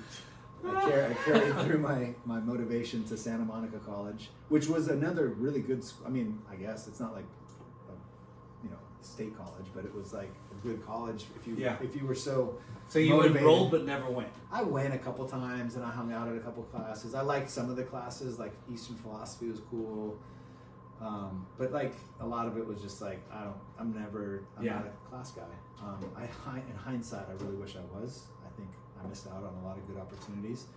So went to school, but Mark and I would basically go skate all day, and then we would skate all night. So there was like this place called Santa Monica Courthouse at the time, which was like a little bit of a mecca. We'd go there till 4 in the morning, show up at like midnight and skate all night, and then sleep during the day. And there's tons of people skating. Yeah, I mean it's kind of like starting to bubble up. Yeah. Downtown LA was another spot we would go all the time for. Like it was ghost town. Downtown LA was like nobody. This was before like skate stoppers and like security guards, and it was like nothing going on. So we had the whole place to ourselves. And it Are was we like, talking early 90s? Yeah, 90, 91, 90, something like that. Yeah. And then we would go hang out. The skate scene was huge. It wasn't that big actually. Okay. Kind of in the 90s was like a downturn of skateboarding. There was like a lot of companies, lots of board brands starting, sales had dipped, skateboarding had kind of like vert had faded. There was like tiny boards with tiny wheels. Yeah. And like But it was at the beginning of that. It was in a downturn, but it was going to come back. Yeah. So we'd go down to Venice and like on the boardwalk. It was the tail end of the scene down there, but there's still people around. But it wasn't like thriving like it had been 2 years prior to that. Yeah. Where it was like summertime in Venice. It was like the fucking spot. So Who were the guys that you guys skated with, like at that time? Was it like, because like Tim Gavin and those guys were around. They hadn't really blown up yet. Yeah. B was just kind of starting to kind of pop in SF. But like, I mean, I remember one of our friends who was kind of coming up through the ranks at the time. He was like unsponsored. Am kid was Kareem Campbell. Kareem Campbell. Me and Kareem yeah. would kick it all day, every day, because he kind of like lived in the hood a little bit and like was trying to kind of be a sponsored skateboarder. Yeah. And I was like going to school but not going to school. And then by then Mark had gotten this job down at Vision. I think he was like assistant team manager to somebody, I don't know. And so I'd go down there with him once in a while, and Kareem rode for Vision, but like me and Kareem were like daily. And there was other guys around. We'd go skate with like Day One and Eric Ricks and kind of this LA scene. And then Pablo's going to Vision. I'd go down there with him a bunch and just hang out. Again, because I didn't have shit to do all day. I was so bored. So fucking boring. Just sitting in the room, just like watching sponsor tapes and just like, this sucks. And Vision was sort of like kind of waning, They had a big vert ramp, and I didn't really skate vert very well. But I met a lot of the people down in that area at that time, like Remy was around, Ripping. Who's Remy riding for? I think it was GNS at the time. Okay. And GNS, I think I hope I'm remembering this correctly. So GNS evolved into Alien Workshop, and Alien Workshop put out a video that at the time was like fucking monumental. I remember watching it at Remy's house. I think Omar Hassan was there. Bunch of like, they were just like, we were all just kind of young homies back then. Yeah. And so GNS was the forefather of Alien Workshop? I believe so, because Neil Blender was on GNS. Oh. I hope I'm getting this correct. I just listened to the podcast with Rob Deerdick on Nine Club, yeah. and he was talking about That evolution. Yeah. So it was like, Because it was Chris Carter too, or is that after? Mike Hill and Chris Carter. Yeah. And it was like this, I think those guys were, and Neil Blender was like kind of like creative art. Yeah. And it was like nothing anybody had ever seen. It was from Ohio, super avant-garde art. trippy, Yeah. like so mind blowing, and we were all like, "What is this? This is so radical." And like, I think it was like Scott Conklin and Robert Dyrdek and oh god, And there's so many skateboarders guys. have a different like. Well, especially from Ohio. Yeah. Like there was no California No. sunshine surf vibe. It was like a totally raw, different scene. Yeah. Probably like a New York City or something like that, and it was so refreshing to me. I was like, "Whoa, this is radical." To this day, I watch it, and I'm like, mind blown. It's still checks. It's Like the music with their parts that again showcases like their personality, who they are a little bit. Yeah. You know, like it kind of all put together, right? Yeah. Like I was just watching a Vice thing. Harmony Korine. Yeah. And he was talking. He's kind of came from the Midwest, South area, and he was talking about how that video was so monumental and inspiring to his work because it was so what they were into, unapologetically. Like it wasn't trying to fit into some This is skateboard me. scene. It was like, this is us. yeah. We don't care if you don't like it. This is us. And it was Yeah. like, whoa, dope. And the skateboarders that were in it were like relatively unknown. All these, Midwest dudes from Ohio and places. And then, not to mention the sort of like background. I don't think this was necessarily as prominent then, but the conspiracy theory, all the stuff that kind of went into the sort of like Alien stuff was just so cool, man. I always thought that brand was so good. And how weird is it that it's the same Chris Carter, right? That did X-Files? No, different one. Oh, that's that fucking... guy worked at Surfer. That's Surfer, yeah.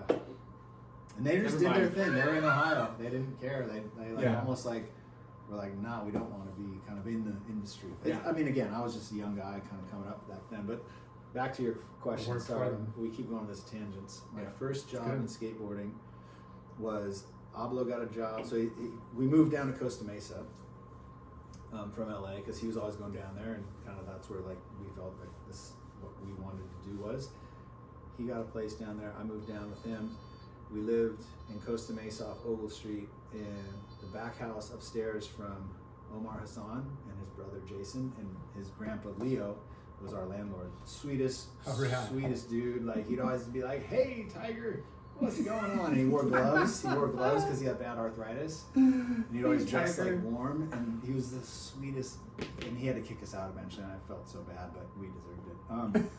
Dude, how Parties all night, every night. How grandpa is that right there? Hey, Tiger, what's going on? He was so sweet, and Omar was just this like this freaking little skateboard kid. Not kid, he was a young guy. Yeah.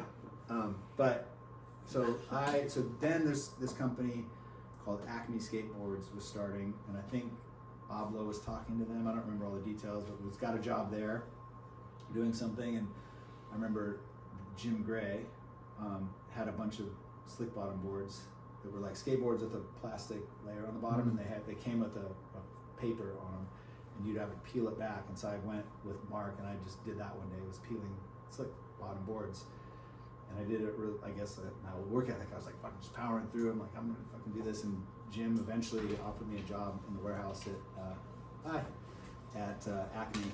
And Ablo was there again through Ablo, like under his wing kind of thing. Yeah.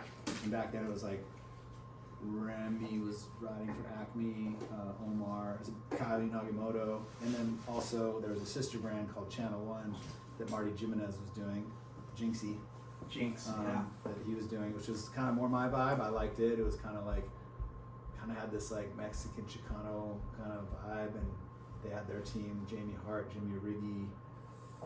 Jimmy Origi. A bunch of those guys.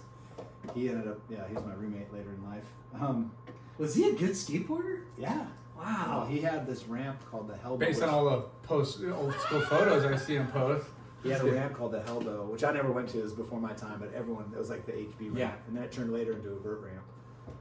That was like him and Remy. But, so I was working the warehouse there, doing that, and just kind of like, I would just skate and work. I just work and skateboard, and I'd ride my bike from Bright Street on Ogle Street, down 17th, past Catalina Fish Kitchen, and it was down in Brioso. And 4 doors up from us was Volcom's first office. So I got like to meet all those guys when there was like just those guys starting up and starting out, and they had these terrible shorts that were like piss yellow with black plastic pockets, and just would make these Fake fucked up pleather. stickers Yeah, and the wildest wild stuff ever. shirts and pink as punk, and I was like, what is this? And they were like surfers, you know. Yeah. I was like, these are the Newport surf Yeah, they're guys. coming right out of like Yeah. Echo Beach or like weed Skateboarders, flares. Yeah. surfers, snowboarders. Yeah, Yeah. and it was just fun. I was just like, wow, these guys, and they'd just be in there smoking weed. And I was just like, whoa. I just go hang out with them once in a while, and like, whoa, this is a trip. And then obviously Volcom became Volcom, and it was like, wow, to see the evolution. Yeah. And seeing them move around in Costa Mesa to eventually take over the Quicksilver building. Yeah, which so was like wild. so weird. Massive. Yeah. That was a massive move. So Mark, again, was always like, somehow he got us a job. We built a mini ramp for Quicksilver. They threw a party. It was an epic party in their parking lot for some surf video, I think, or maybe surf skate. Anyway, we Yeah. built the ramp, and I got a walkthrough because of it from Danny Clark. And Love Danny Clark. yeah, I don't know. He wouldn't know who I am, but I remember going to a couple lunches, and I was always like, "Oh shit, that's Danny Clark." And he gave he gave us a walkthrough for like, I think it was like 10 items, Yeah. which you could get 10 wetsuits, you could get 10 position packs, you could get 10 whatever. It's Lars just- says 8 for him. but I got 10 pairs of Quicksilver jeans that I knew I could trade in for cash at Miller's Outpost. So I got all the jeans and took them to Miller's Outpost and got like $40 or $50 each. I surfed for them. I worked at Huntington Surf and Sport. I'd find out what Surf and Sport carried and do the same thing. Not cash, You, but I got you should straight go cash. to jail for that, Lars. no, it's way past the. Oh, way past that? Yeah. Okay, because I used to do that at Tower. My friends would come in with a stack like this tall of DVDs. I just put them in a bag and be like, there you go. It was so crazy. I did that at McDonald's. You didn't trade product for cash. No, at McDonald's. I just You give ate stuff it. away. But I wasn't taking They're it. gonna They- throw it away. They Yeah. gave it to me. It's Yeah, for yeah. work I did. No, that's Yeah. awesome. I remember that vividly. I was like, I had all this. I was like, oh my god. They're like, where'd you get these? I was like, my mom bought them for me. Yeah, Yeah. 10 pair? Yeah. yeah. Like, Miller's what's it to Outpost you? is Just now give me a- some money. I think it's like a Staples or something. It's next to Surfside, where it used to be Miller's Outpost. Yeah. I mean, that and Merton's were our two go-to spots for sure when we were kids. So you worked the warehouse at Acme. At Acme, and I kind of like, I'll say I kind of fell in with a bad crew of people, and just kind of like partying took more precedence than skateboarding or like friendships in certain areas, and so I just sort of like drifted away from where I should be, and I think a lot of my friends saw it happening, and were kind of like, it's not a good path, but I was just, I didn't have the aspirations. I didn't see a work opportunity, certainly not in skateboarding. I was like, I'm just this guy who You're shoots just a skateboards. warehouse. Like, Yeah, warehouse guy.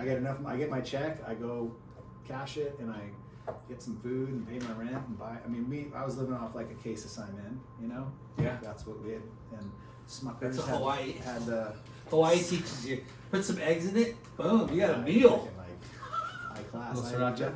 Smuckers that had or I don't know if it's Smuckers, but it was like peanut butter and jelly in one jar. and Yeah. a Oh my loaf gosh. of bread, and I'd eat that like constantly. That and Simon was like, I was full. Living. Once Yeah. in a while, if I would splurge, I'd go to Caesars and get or not Caesars, Little Caesars, and get like 2 pizzas for Pizza. $10 or whatever. I'd be like, You're 2 balling. weeks, I'm good. Yeah, you're balling. Yeah. Was it just a warehouse like crew that kind of were It was just? me. It was just Solo you. cholo. You- Yeah. Not. There Didn't was have the no- heavy influence. No, Was there it was no just drinking, or was forklifts. it other?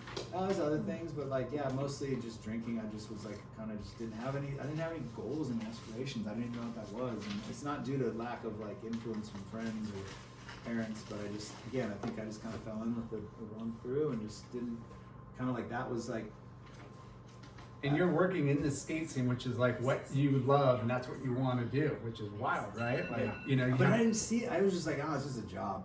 I should have been more grateful for the fact that Jim gave me this job and looked out for me. And Yeah. I think there was a couple talking tos and like, oh yeah, I'll get it, my shit Yeah. together. And then so eventually, it got so bad that I needed to leave California, and so I was like, hey, I'm packing up, I'm out. And Pablo moved. We had a friend, Kyle Nagamoto. You guys know who Kyle Nagamoto is? He was I a might pro have met him. skateboarder back in the day. He was I think he was like Danny Kwok's like kind of understudy for a long time. Was at Quick, then he went to Vulcan and worked with Neil in the bag department. He's done a lot, and he's now he's a tattoo artist in Hawaii. But he lived in our living room in a Circle K was Kylie Yamamoto? Kyle Kyle. Yanagimoto. Okay. Super awesome, hyperactive dude. But and from Hawaii, he was one great guy in us at school. We're making dinner. We're at home in our killer studio. I love it. Kids running around. It's all good. That's how we roll. That's it. So he, yeah. Oh, so he built a like a little homeless encampment out of cardboard boxes in our living room, and it was pretty dope. It had a door and a window, and like it was probably like it was pretty big. He took all the boxes because he was sick of just being in the corner on the floor, and we'd come home all blah. Yeah. So he built himself a little, little zen den in our living room. Oh my god. And I came home just like That's in Costa Mesa? yeah. Okay. And Omar's back house, and I came home just trashed one day and just broke it all apart, and it was just a dumbass. It was so not kind to do, but it was kind of funny at the same time. And so anyway, I decided I got to get out of here, so I moved back to Hawaii, kind of running away from myself in a way. Yeah. And my, Going back to home. go back home, clean up, and I left and went back and kind of just fell into like the Hawaii lifestyles again, like got a job, couple jobs. And you're how old right there? I must have been like 19 or 20, I think. Yeah, Okay, so you were in Costa Mesa for a couple years. Yeah. Yeah, LA for a year, Costa Mesa maybe a couple years. Moved back and then just kind of just fall into like a real nice casual lifestyle in Hawaii. I started surfing a lot more because all my friends that I grew up with were surfing a lot. Thought I could go surf the North Shore. I was like, I got this. Freaking almost died of gas chambers that day. I was like, I don't got this. But we surfed town a lot. Wailupe was like our spot, and Kaiko's, and I fell in love with surfing. And it's not as we were skating a lot of backyard pools. Me and my friend Cully and a bunch of us. And then I got really into martial arts as well. Kind of like all my life I've had an affinity for it, but What? then I fell in love with it and started just training a lot of martial arts. So, Really? yeah. Like But jiu-jitsu or? no, jiu-jitsu was just kind of coming to Hawaii. It was more like there was disciplines like you could do Wing Chun, Taekwondo, Muay Thai, Kempo, karate. Jiu-jitsu was like there was Japanese jiu-jitsu, but Brazilian jiu-jitsu was just coming. It was like I remember this is when the first UFC came out. It was a couple years after we started training. So I did Chinese Kempo in town, and for me it was just like a great distraction. Speaking of distractions. Dude, I'm hungry. I've been waiting for like 2 hours for food. It's all part of the process. So, Who were you trained? Like, did you have any other like? Yeah, a bunch of friends, us all like, went and did it, and just fell in love. Like, my this is friend awesome. Cully did it, and we thought we were just into it. A friend of mine was really into Aikido, and we just loved it. It was just like a great distraction. It was a very healthy lifestyle outside of like Discipline partying, but, like, and being discipline clean like, and trying to take care of yourself, learning martial arts. I think martial arts are critical to the development of young people. I think Yeah. they're 100%. discipline. Yeah, discipline, And- humility, like to get punched in the face on a regular basis Yeah. is like not necessarily good for you, but I think it's like it's healthy to like But as a Tough. kid, having another authority adult like challenge you to be good and respectful and stuff. I remember I'd threaten my boys like, or my middle guy, I'd be like, you talk to me like that? You talk to Master Carlos like that? Why are you talking to me like that? Yeah. Definitely put them in, put them on edge. And what we did, so it was Kempo, Chinese karate, and for me it was really about the instructor we had. His name was Jonathan Vance, and he was just like, he was a sheriff. He was really gnarly, no bullshit. Like he scared me a lot. Yeah. he wouldn't hurt you intentionally, but it was like Put it you in was place. kind of hardcore, like not hardcore, but it was like we trained on cement. We would grapple on cement. We would like pound our knuckles on the cement like every day before, like during warm-ups. I got really good at jump rope because during the belt test you had to jump rope for a certain amount of time, and if you messed up, you'd have to start all over again. So again, I loved it. I loved the physicality of it. And were you always into working out prior to this as growing up? Like, Really, you I know, mean, I did. I had phases of like, oh, I'm gonna go to the gym or whatever, and then no, I'll get to this part. It comes later, but yeah. So then I did that, and then kind of just was like, Was that your new like? I think it developed a little bit of addiction. aspiration in me. It was like, oh, this is like something I want to train to become better at. You know, like Yeah. it gave me a goal. There was Your something goals. to achieve. yeah. And so you know, you're white belt, then you're purple, then blue, then green, then brown. And you just like, you keep developing and you get more confidence and you get better. And I think maybe, I've never even thought about that. Maybe that's where some of this came from. Should we go in there? Yeah, maybe. Yeah. We're gonna move to a new location.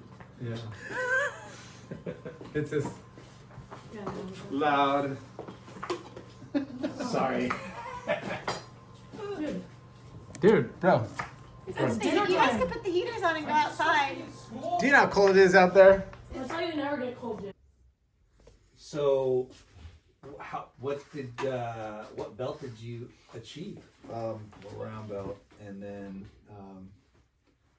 In one technique or yeah, in Kempo. Kempo? And it was pretty like, it was kind of like a very traditional martial art, I think. And I think when UFC came out, it showed like, oh, there's this like broader, like it's not just this one specialized, like we were all kind of like, I had friends that were like in Wing Chun, and this other friend of mine did this Taoist Kung Fu and like all this stuff. And I feel like it started to click, like there was this more mixed opportunity, like Muay Thai and boxing, or you know, kickboxing was big. There was this, I can't remember his name, Danny something was a kickboxer from Hawaii. But we all just, it was kind of like some, you know, just fun, a little bit of tough guy stuff, like, you know, kind of like makes you want to go out and like get in some scraps. Was your guy Vance? Jonathan Vance, yeah. Was he like an expert in all these different like? He just grew up as a street fighter, and that's, I think, one of the things that I really found interesting about him is he was just this. He wasn't this like classroom karate kind of guy. He grew up in Kalihi in Mayor Wright's housing and was a sheriff. Had been shot. Like I was like, whoa, this guy's like fascinating to me. And we would sit after class and drink beers, and like we would go to his house and like help him do chores and stuff. Like it's kind of older school, like martial arts style. Wax on, come over and wax off. Yeah. Come on. Yeah. It was fun. It was like I really dug it, and Yeah. it was this good sense of community. And then, you know, there was like anything. There was like people you really liked there, and there was people you're like, I don't really like this person that much. But and you know, there was some people that, you know, they've been training there for like a year and they get the tattoo or something. You're like, whoa. Wow. Kind of quick, Yeah. huh? Yeah. So Yeah. Do you know how long it takes? that's anywhere. And Yeah. but I think again, it gave me a sort of like an odd set or perspective on shooting for something and attaining something and like studying for something that I hadn't previously done. And like You even finally when we talked about that, I never put two and two together there. I was like, whoa, maybe that's what kind of like kicked some of this in, because from that point it started to develop more from a career standpoint, albeit very slow. So I moved from Hawaii, back to California. And again, kind of running from my problems of my own self, like, Yeah. oh, I'll go to From California Hawaii. and clean up and like get my shit together. And again, I moved in with Mark Abla, lived on his couch for a few months before I got a place. And his friend at the time, What brought you back to California? Just- A job or just to get away from the environment that I was in, because it wasn't as much as, let's say, martial arts was healthy and like surfing and all this stuff, there was also a darker side to it. Yeah. And like just partying and doing dumb stuff, and Yeah. it just felt like it was easier to leave than it was to contend with my issues, which in hindsight I know now it's not the environment, it's me. Yeah. So This keeps following me around. like, I what don't is know. with this guy, man? He just can't get it together. You know, I don't want to totally dig deep in the drugs, but drugs are so fucking gnarly, because before you realize it, you're in a hole that's hard to get out. And It Hawaii doesn't feel like it when you're going into the hole. It doesn't feel like a hole. It Feels only normal. feels like a hole once you're in it and you're like, whoa, I'm deep. Like Yeah. it doesn't, you don't feel it going down. You just feel it once you hit. Well, you make it a part of your routine, part of your daily like life, and it's not like, oh, I took this drug and then it went out. It's a slow yeah. like 'Cause slope of we've had- conditioning and consistency and just be like, We've had normal. a lot of people, and we talk a lot about drugs and how, like, for us, it's trippy. Like, we might be alcoholics. I don't know. But you are for sure. But Hey, where's that shoot? We're never mind. regular. I mean, You want a beer? we are still functioning. But No, but You know, it's a like, huge. other I've people been that a have- functioning alcoholic. I've been a functioning drug addict. I've been there. It's like, it doesn't seem, like I said, it doesn't seem that often. There's Yeah. always somebody there to like be like, nah, you're good. Like, and I don't think it's ill intentioned. Like somebody's like, oh, haha, I'm gonna drag you down. Yeah. I think it just kind of comes with the territory of like, oh, You normalize if it. Misery likes I'm doing- company. if I'm not, misery likes company. Yeah. And if I'm not doing that great, it's cool if somebody else is not doing that great. And I don't think, again, I don't know. I don't think anyone, I've never done that to someone intentionally. Like, Yeah. oh, haha. Well, like, he's come here on. on his own, will. Yeah. Right, You know. but you can always find someone who's down to go do something that's yeah. not necessarily. In Hawaii, I think it could take you down easier and faster because it's such a smaller changed. place. Yeah, it's pretty. I mean, we've heard a million stories of I think people- anywhere. Yeah, I know it's nothing. anywhere, but you know how like Hawaii with the ice thing and like it becomes more. It seems like it happens faster and it goes down harder and quicker Yeah. than other places. If that makes any sense.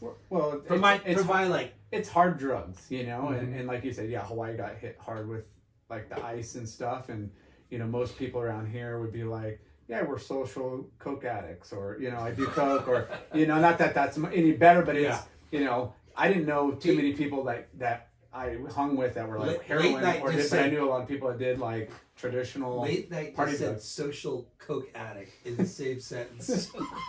There are, dude. There's, I know, but how there's funny di- does that sound? it's sad, but I mean, Social coke addict. I had never been exposed to any of that as a kid growing up. It was only when I came out here that I saw. Functioning I mean, coke saw it. Like I'd heard about it ever being, and we smoked pot and yeah. drank beers and little. It wasn't that aggressive, I guess, if that's the right term.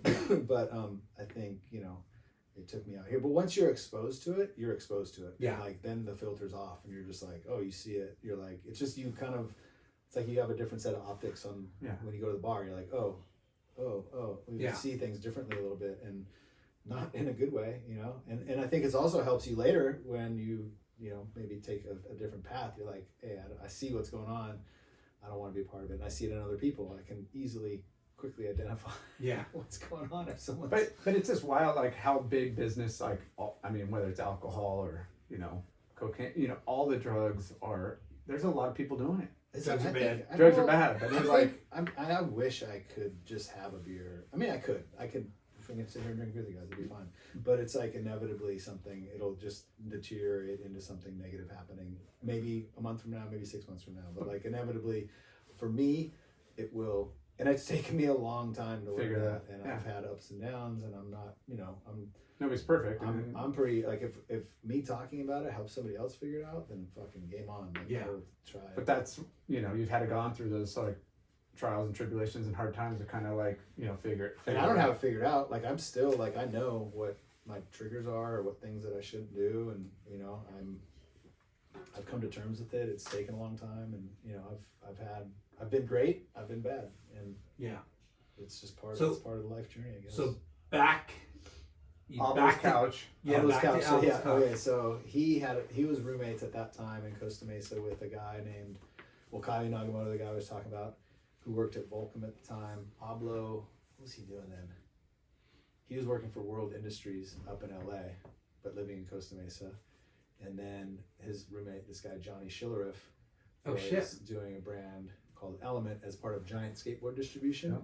And so Johnny's fucked up friend from back in New York, this guy Blake, fucked. I shouldn't say it like that. His friend who was challenged with his behavioral traits, similar to me, had moved out to kind of clean up his act. So me and Blake were both like Blake on the couch, and so we were like always battling for who got the couch and who got the floor. Like these two like, you know, drifter friends that were like trying to clean up their act. And Blake got a job as the team manager for Giant Skateboard Distribution, which was Element, New Deal, a bunch of brands. And I got a job at 411 being the tape duplicator, 411 Video Magazine. You guys know yeah, that? that was big. So I was the tape duplicator, and there was like a room this big, all VHS machines, and you just go and like put them all in, hit record, and then it would record, and then you take it out and put them in the sleeves and shrink wrap it. It was like very hands-on. You were duplicating them to Sell the in stores. skate shops. yeah. Yeah, before websites and Holy shit. That was your job, duplicating videos? Yeah. Wow. Yeah. What a trip, right? Like So then I Like- moved up. So I did that for a few days, and then few days. and then I was like, this sucks, man. I'm just in this room. It's all hot, freaking tapes, and just fucking the fake same 4-in-1, Yeah. over and over. I was like, Yeah. oh, I'm gonna just kill myself. So I got a job. So Igloo was starting. He was leaving World Industries, and he was starting a skateboard screen printing operation in Costa Mesa, down the street from 4-in-1. It was all this very incestuous kind of like, I don't know if that's the right term, but relatable world of Giant Skateboard Distribution, PS Sticks, which was the skateboard manufacturer, the wood. There was the Screen Shop, 4-in-1 Video Magazine. They're all kind of like within a few blocks of each other. Yeah. And so the Screen Shop had an open position for me. So I moved over from tape duplicator to excess paint scraper. So when you screen a skateboard, you do multiple layers, and sometimes there's excess paint that would go off the side. Nowadays they do it with these these lamination things. They run it through a machine and then they peel off the plastic so it's pristine. Back then you used to have to scrape it with a razor blade, and they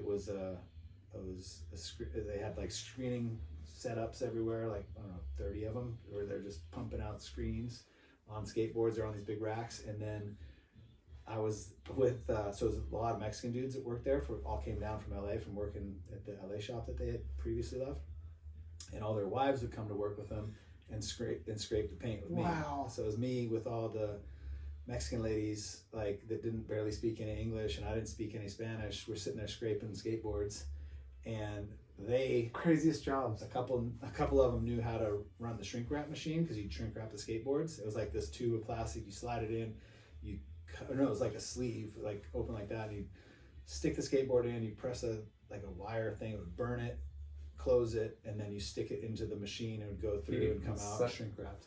And I was like, whoa, that's like, I gotta move my way up to the shrink wrap machine someday.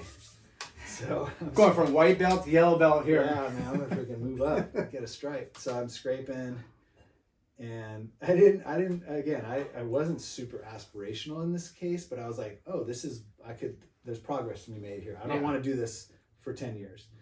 So eventually I moved up to the shrink wrap machine, and I was doing that. And then I moved over to like the guy who would go pick up the boards on pallets at PS Sticks down the street on the forklift, and drive them back and stick them on the racks and take them to the screeners. I never could do the silk screening. It was you had to do that for a long time.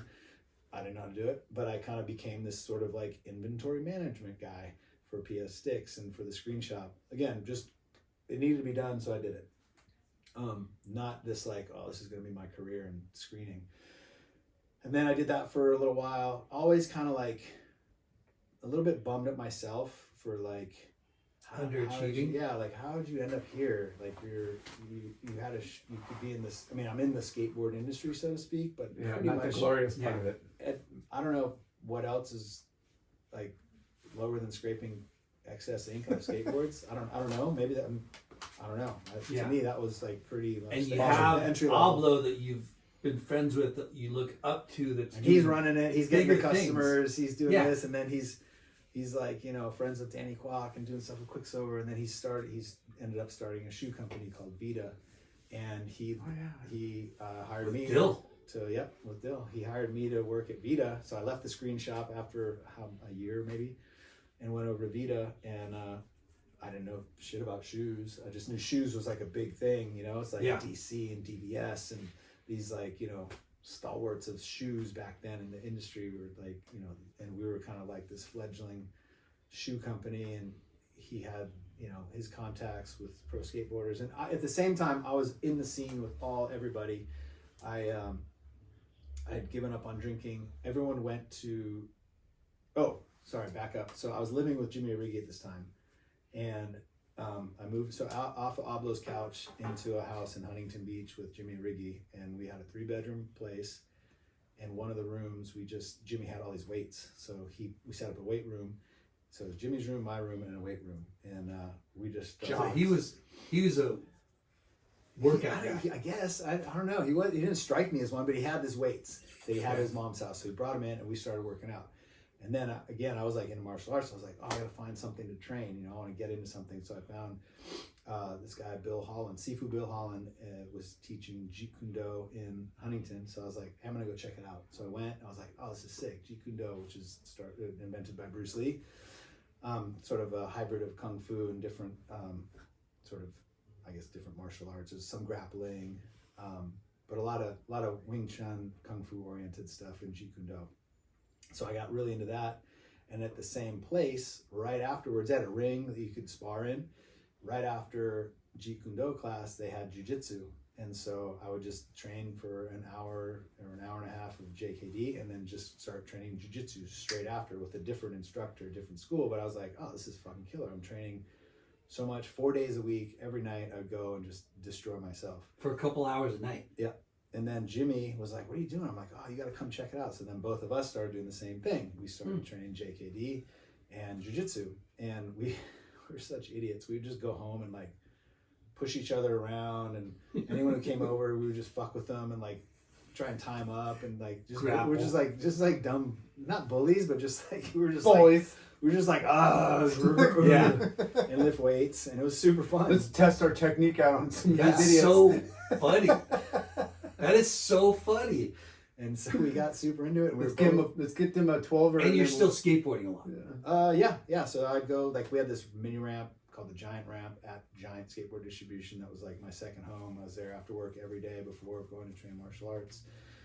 Where were you working now? This was I started training when I was doing the screen printing for about a year, and then after I went to Vita, I kept training. Okay. And I lived with Jimmy, and we did that for years. And how was the Vita? So then that came. I worked with Ablo at Vita, and I think by then I kind of like I sort of developed a bit of an aspiration for work in some sense. Like, oh, I could like get a job at a startup that's like at Indian Ink, it was a startup, but it was like, startup was a word I didn't know then. Now I know startup. Yeah. but it was like, I was like, you know, ground level, like there's a long way to go. This one was like, there's 3 people, I was one of them. I was like, oh, I'm part of this small crew, and I like had a voice, and I could, you know. Indian Ink? No, this is Vita Manufacturing. Okay. Vita, the shoe company by now. Sorry, I'm kind of bouncing around. I think it's the caffeine in this bubbly water. So eventually I ended up moving out of Origi's place and moving in with Ablo up in Costa Mesa, and I was still training, and so this is where I was going. They all the like Costa Mesa homies, the skateboarders and whatnot, were all going to this gym called Lakeshore Towers off the 405. It was like by Ilfrenial. It was this big glass thing. You drive by it, and they were all into like rock climbing and doing yoga, and I was like, they would all go to the gym, and so I started going to the gym with them too. After training or after work or whatever, and I got really into like lifting weights, and like I would go to this place. I was just telling somebody about this the other day. I would go to this place in Huntington Beach. It was like a supplement company, not a GNC. It was more like weightlifters, shit, like proper Creatine bodybuilders shit. would go in there. Oh no, like creatine. No, this is like, that's all illegal shit now. They don't sell it anymore. Like steroid stuff. Yeah. Okay. But it was over the counter back then, and you could get human growth hormone over the counter. I used to love it. I'd put it under my tongue and just like it would burn, and it's like So I got really into like weightlifting, and not from I wasn't like a bodybuilder. Like I didn't do it to that kind of extent. I just liked being just made you feel good You and like the strong. routine of it? Routine. I'm very routine oriented. I liked that distraction from other things, and I would go to the gym. And again, I wasn't like trying to be like a muscle guy. I just liked working out, but I kind of got this thing of like getting stronger. Like I wanted to be stronger. I was just like I You were wanted to become replacing better. your Potentially. bad addictions with a new addiction. Probably, yeah. Okay. So at the same time, I was offered a job at Giant Skateboard Distribution to be the team manager for Element and a couple other brands, as the guy who was doing it previously was leaving to go. He wanted to be a videographer and make films. He was really good at it, this guy Dan Wolf. And I was like told Mark about it, and I was working at Vita, and Mark's like, yeah, I don't know, man, like there's a lot of opportunity for you here, and he'd always looked out for me, so I didn't want to like take the job. I was like, nah, not for me then. I'd rather stick with my home. Yeah. And so his roommate at the time was this guy Johnny Schiller, who was offering me the job. So here's these two guys that live together that are like, I'm working for, oh no, sorry.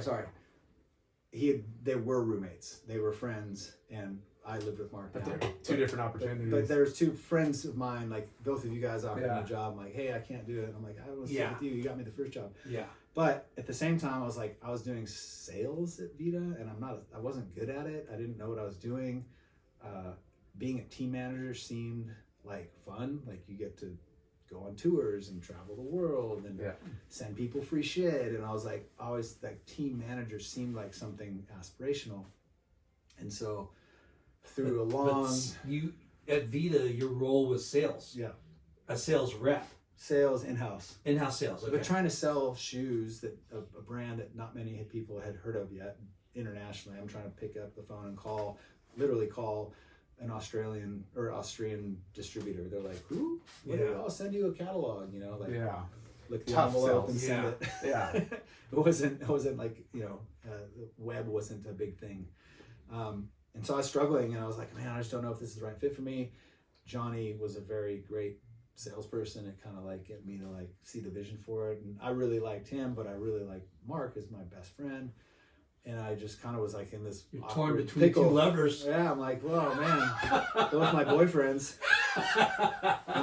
But good opportunities. But Yeah. one you've been doing and you're not having great success at because sales are hard on. But I had a level of obligation to Mark because I was Yeah. like, this guy's always looked out for me. Everything I've ever done and had in skateboarding was a homie related from to him. Hawaii. Yeah, like I moved out here because of him. I got jobs because of him. I Yeah. met people because of him. Like he always looked out for me and he always took care of me. And he, I didn't have money. He would pay for dinner all the time. Like I just was broke kid, and I was always like, dude, how do you afford all this? But he was like an industry guy and had these jobs and corporate cards. And I remember going to dinner, and like it would be like guys that had good jobs, like this guy Josh Freeberg from 411, Johnny from Element, Igloo from Vita, and whatever, all these different, and they would bust out there. It would like be a big dinner. It's kind of like the old Hosoi thing, and they'd pay for the whole table. I was like, what the fuck? Yeah. That's gnarly. Like you're just gonna like pay, the company's gonna pay for it.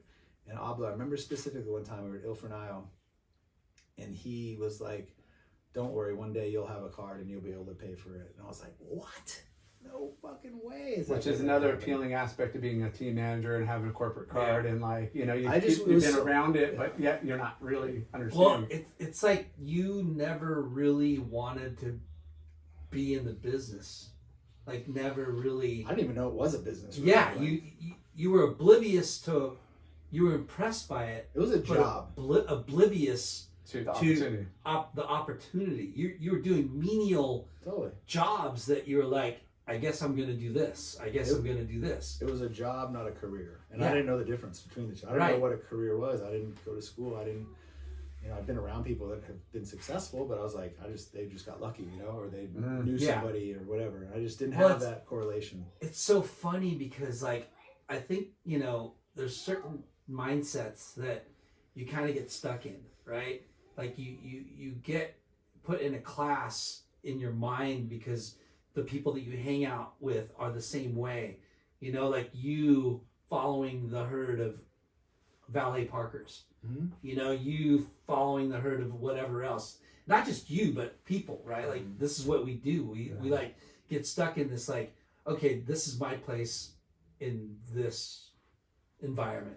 I didn't know what an entrepreneur was. Yeah. I didn't know what a mentor was. I didn't know, I had some exposure to these things, but I didn't know how to characterize it. Certainly didn't know how to implement it. Yeah. I wasn't educated in the classical sense. Everything I had done, I just learned how to do myself. My dad always told me when I was a kid, you're gonna have to learn the hard way, and I was like, good.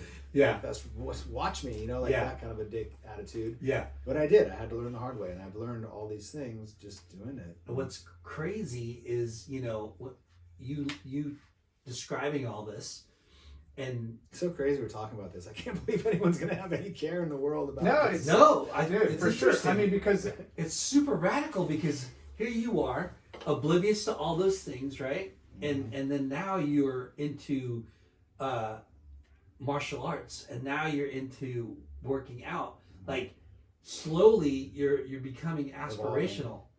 I didn't even realize it until it was just happening. I guess I didn't set out to do it, but I think again, maybe it was martial arts was like a big stimulator for me because I would do things to improve myself outside of just doing that martial art. Like I would either like stretch to be more limber, lift weights so I could get stronger, so I could hit and kick harder. I would run so I had better cardio so that I could last longer in a fight or sparring or whatever. Like it was like I saw these other things that I could do that would help improve me in another area. Yeah. And I think that subconsciously, because I hadn't thought about that until we just started talking about it a little bit ago, that's maybe subconsciously triggered something for me to go, oh, if you do something to improve it, there will be a payoff in another way. Not payoff, but there will be a subtle improvement. The next level.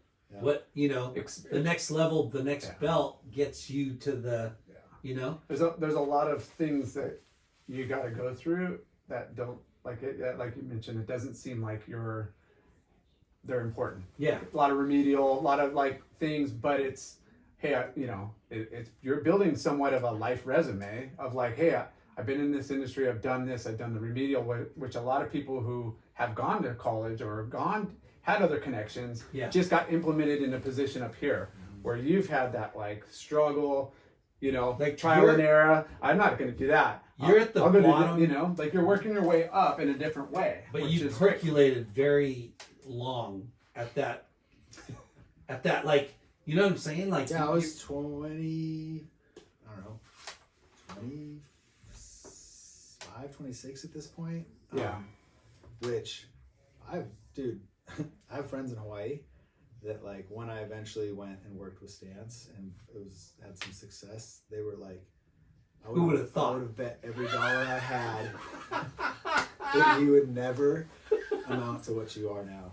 And dude, I was just, that's the greatest compliment you could yeah, probably it get, is. Like it was I was like, so, whoa. Okay, you're at a crossroads between Schillerith and my friends. Igloo. Yeah. And the Vita thing, unfortunately, it was going down, right? Like, It wasn't. It was actually there was like success happening, but it wasn't. I didn't think I was going to be able to implement that in a meaningful way. Yeah. I was almost like this other thing that I've come to realize is like this imposter syndrome is a thing, and I was like, well, I don't deserve a job doing sales. Like my dad was always in sales, my mom was. I was like, I don't know anything about sales. I can't. I'm having a tough time selling. Like I literally was having a tough time.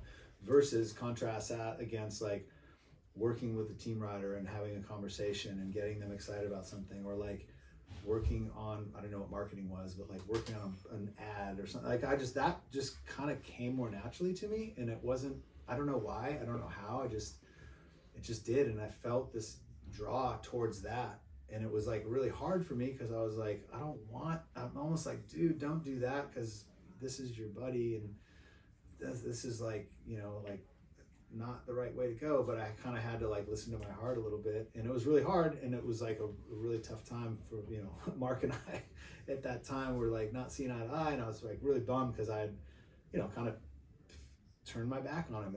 I didn't see it like that, but I could see how that was the interpretation. You know what I mean? Yeah. He'd always looked out for me, he always taking care of me. He got me a job, and I quit the job.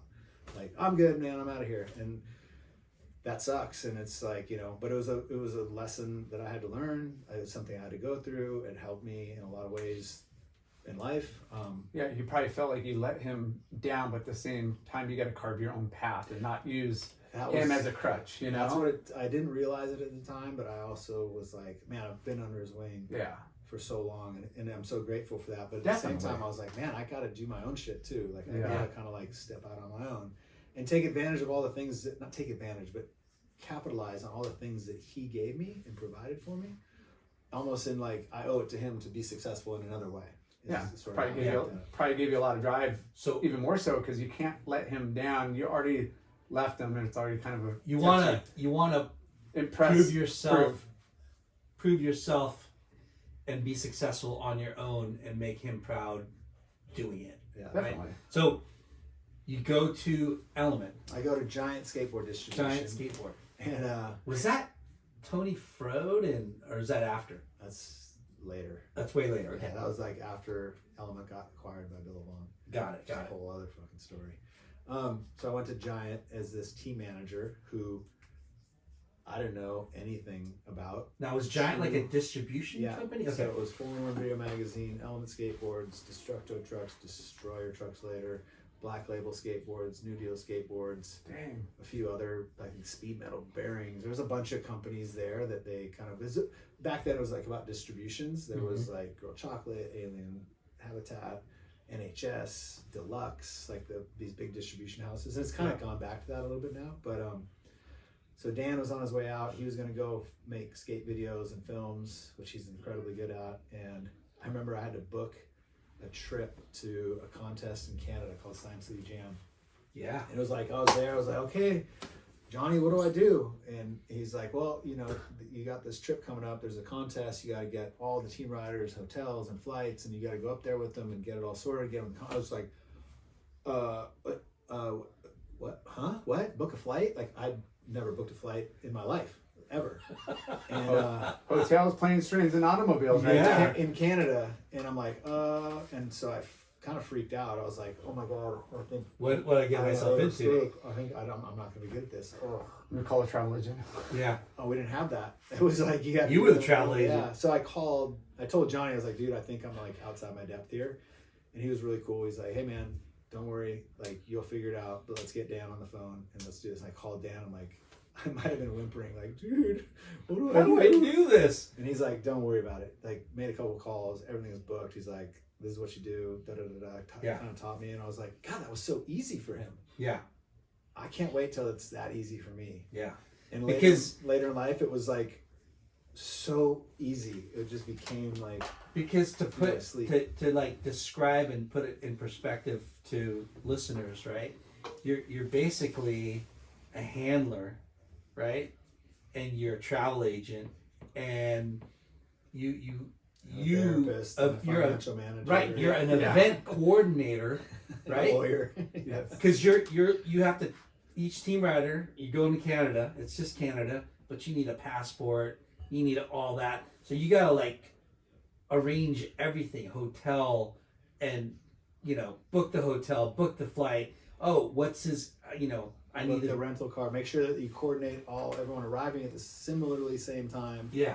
Get them from the airport to the hotel, from the hotel to the contest, from the contest back to the Keep hotel. them out of jail. Yeah. Make sure they're not too liquored up. Out at night, back to the hotel, back to the contest. Like it was just this, it was just a handler. And that's the easy part of it. Mm-hmm. The hard part of it is all the idiosyncrasies of the personalities that you start having to deal with, and all the therapist, the lame like lawyer, the lame like personality disorders or whatever, because you're trying to appease shops that you have, the contest, right? Like the sponsors and get coordinating and telling the team riders, hey, we got to do this, and some of them are cool. I didn't know anything about anything. I didn't know. I mean, I knew how a skateboard was made. I didn't know what happened to it when it went to Giant. I'm like, I just assumed that they just showed up in shops somehow. Like, so there's a guy hustling skateboard sales all day, and there's another guy who's working on production, and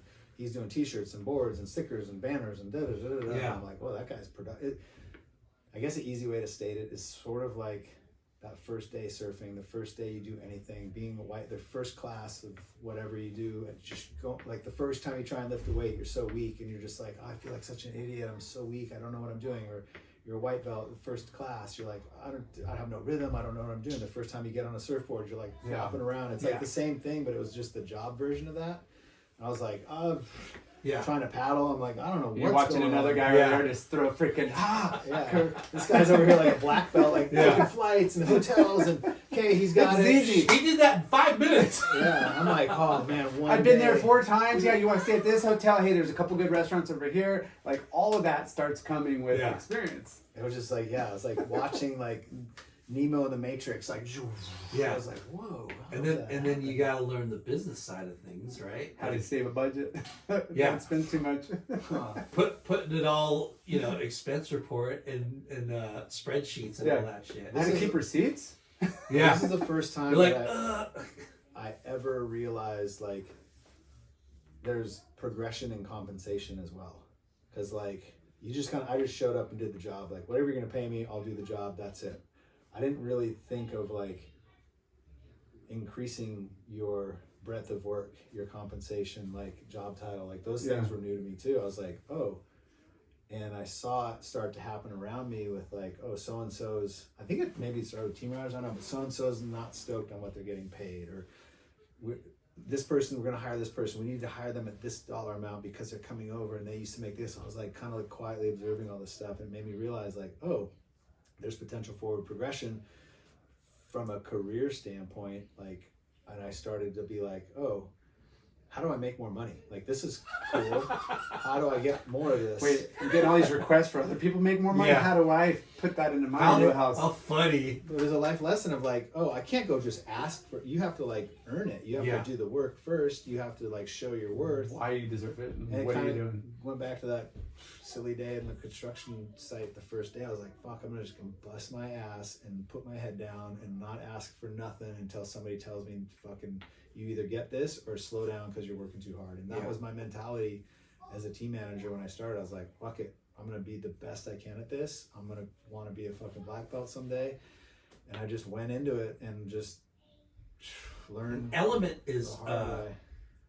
one of the biggest skateboard companies in skateboarding. It was at one point. Yeah. And like, if you look at it from a skateboard company, I mean, there was like, shoe brands that were really big and apparel brands. Yeah. But from like a skateboard company, that was like probably one of the biggest ever. But it was contributed to by huge apparel sales. Yeah. And, other aspects of it, a women's thing and all that so sort of stuff. so what year was that when you started working? 1998 or 98 or 99? And who was because dude, Element was fucking bananas. It was a rad, like, Element team was dope. They had just dropped a video. It was like a well-revered, respected, like, Core brand. board brand. Who were the guys? Who were the teammates? Reese Forbes, Donnie Barley, Chris Markovich, Tim O'Connor, Nadas Koppas, Mike Frazier. And that was the squad that you were handling. God, I hope I'm not forgetting somebody. Billy Pepper, Kenny Hughes. All these guys were like, I just be there. Kakalaka Kenny Hughes. Yeah, we were all living in Costa Mesa together. Well, Billy Pepper lived up north. Mike Frazier lived in Tampa. But like, there was a contingency of us all like living together, hanging together, going to Side Street Cafe every freaking weekend morning. It was like a tight knit community of homies, and like there was a couple guys like Tim O'Connor was out in Jersey, Rob Blahowski was in Philly, but it kind of I started to realize how this flows, and somebody would come into town like Donnie Barley would come in from Connecticut, and we'd have him around, and it was fun, and it just turned into this thing that I really enjoyed doing, and it was stressful. There was a lot of shit I didn't know how to do, but it was a lot of fun, and I just kind of had I don't know how to say it, I just felt natural to me. Like it was work and it was hard, but it wasn't like the sales thing where I was just like, I don't know if I'll ever figure this out. This just clicked for me. Yeah. And I don't know why. It's hospitality. Being a team manager, you have to like make people feel welcome and part of the team, and like you make them feel welcome and part of the team where they represent you harder, right? There's a subtle art to like getting somebody to do something that they may not want to do, right, in a manner that like makes them feel like they need to do it, yeah, but in a meaningfully like authentic Way. and genuine way Like, where hey, I need to add photos so that we can help you kind of like, and it's not a manipulation. It's just there's a subtle art to it. Yeah. Where, well, making them understand like why you do your job and why they do their job, right? But then they have to believe in the brand, right? And they have to believe in you and work harder for you. Like you got really good, it sounds like, of like getting people to do what you want to do for their benefit and for the benefit of the company. Yeah. Right? it's a trippy fine line, and it reveals its uglier side later in my life of like the brand and the athlete, if you want to call them that, and like this sort of like trying to live in both worlds of like, hey, I'm working with the athletes and I'm for them, but then you're also like, I'm working for a brand and they're paying me and they need me to do my job, which is to work with this individual to do this for this. Yeah. And there's a lot of like therapy moments in that where there's like, well, how much do you make? And I'm like, I'm not going to tell you how much I make, because you're going to think, one, you're going to think I'm not making enough, or one, you're going to think I'm making too much, and either one of those is not good. Yeah. So I'm just not going to say anything. Well, It depends on who you're talking to, but that's usually the case. like if it's too little, they're going to be like, and then if it's too much, you're like, man, fuck you. yeah. Well, it's crazy because, when we talk about pro skateboarders, at one point in time, boards were the main Bread and butter. That bread was and it. butter. That was it. But then shoes were the main bread and butter. And then now it's But you drink also, you companies couldn't that are- just have a shoe sponsor. Like if you just had a shoe sponsor, or you had like a whack board sponsor, it was like it was like a balance. It was a subtle balance of like a good board sponsor, a good shoe sponsor, potentially an apparel sponsor, potentially some other like ancillary bearings or a shop or something like that. This was before like, I mean, apparel was starting to come into the play a lot with like, obviously Quicksilver and Billabong and Volcom and these brands. And then there was some skate ones like 4-Star and other brands that were coming up. But like Element was like, that was why I think Billabong acquired Element, was not for the skateboarding. That was already for the died. that was lifestyle. just authenticating what they could do with apparel. Well, They did apparel really well, and they knew, wow, they Because sell that's this where the much. growth. That's where the financial growth. They came sell this much with just a hard decks and the logo. We could put that logo on all this apparel and probably. well, let's just jump to the chase of what really blew up Element. Bam, bam, bam, bam, bam, bam, bam, bam, bam. Bam, bam, bam, bam, bam, bam, bam, bam, bam, bam. Right? from. Yeah, that had a lot to do with it, man. And- It was like and- big time. It's crazy because what he did for Element, like, he's like, Let He me was the back up. first, like, It wasn't just Bam. I mean, Bam was a catalyst, but there was such a solid foundation from skateboarding, Totally. and like team riders and videos and graphics, and, and the like, brand would have done like Bam on his amazing own. without. He just kind of It was blew into it was another a Bam Bam made sure. it mainstream. Yeah, Like, in a good and bad way. definitely. I mean, he lifted that brand to the mainstream fucking middle America, which skateboarding was already in the middle America, but he did it in a way with, There's a few MTV. moments in time that's happened, and Yeah, you talked about earlier, like the industry goes like this no matter what. Yeah. You know? Tony Hawk Pro Skater was a And- Huge. Yeah. one. I mean, people like still are probably living off the checks that they got from Yeah. Tony Hawk Pro Skater, and like it was game changing for people. It changed people's lives. If Right. you had a character, or player, or whatever in the game, it was like, dude, big time change to your life. But It's crazy. I like bringing that stuff up because you were in the mix, right? Mhm. Like during that whole, you were there before BAM and you were there after BAM, Mhm. right? Like you saw the ripple that turned into a wave that turned into a closeout, Mhm. right? Like, We had heard, so there was always this like thing back then in skateboarding. You'd hear like, oh, so and so's bummed, or so and so's gonna quit, and Yeah. like, somebody might hear that about your team rider, and they kind of come in and swoop in and get them. Okay. I'm sorry to cut you off, but fine. was it Yeah. Daija part of that too? Later on, yeah, Yeah. Like, okay, sorry. and that's Go cool. ahead. Like the iconic people that were part of Element, it's bananas. It's like, okay, go ahead. No, it's so crazy to think. Like at the time, it didn't seem like a big deal, but then these things they turn into something. You're like, whoa, what? I didn't see that coming. Like the Element, the heartogram thing, dude. I could talk And how for many an hour about that alone. How many boards fucking came, or how many boards sold? Not just of BAM, but of BAM alone. Dude, he must have sold a million plus boards in Potentially the most skateboards sold in the skateboarding industry. I mean, maybe rivaled by Tony Hawk in like a prime Powell era. right. I don't have the figure. I looked at some. It was maybe a couple years ago. Some old like royalty reports, and I was like, oh my gosh. Yeah. That's a lot of skateboards. Yeah. I remember hearing when Tony did his his first video game, and it was like, I don't know, $2 or $3 a game, and then like Tony Hawk 2 came out, and they had to cut it down $1, and then like 3, they're like, okay, like this guy But what was rad was is selling 75 million. that he would get $1 for everybody that was in the fucking video. Yeah. Right? I don't know. I- I just know that the people that had those characters, Yeah. and it Made dope. It teared down, but it's still, like diminished over time because I think the Activision But who would was have like, known? whoa, wait Yeah. a second, this person's They making would've- $500,000 from this character. Yeah. Excuse me. Yeah, but Which I they mean, should. I mean, They should, but it was an unknown territory, just like when Yeah. the shoes and everything started coming out, and everybody started, like how would they have known? And it all worked out for all the brands and the athletes. Yeah. You know? So your role at Element was team manager, and it evolved into more. Yeah, it was team manager / I don't know. I think we called it like communications or something like that.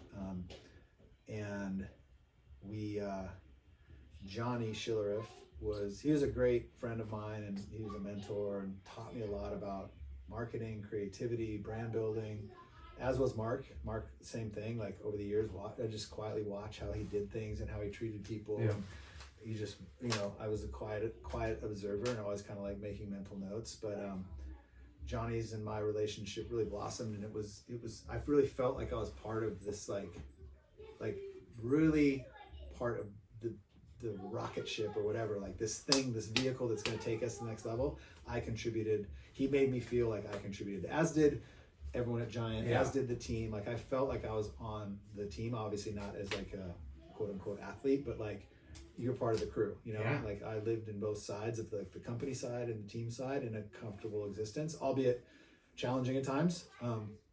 But I felt like, oh fuck, this is what they call a career. I was like, whoa, this is work that I like, that has forward progress, that I see potential opportunity to go up. And I wasn't doing it. I don't think I ever was like, oh, I'm gonna like climb the ladder. Or just like, oh, this works. I'm growing. The harder I work, the luckier I get, and it's gonna hopefully turn into something. And I just put my head down.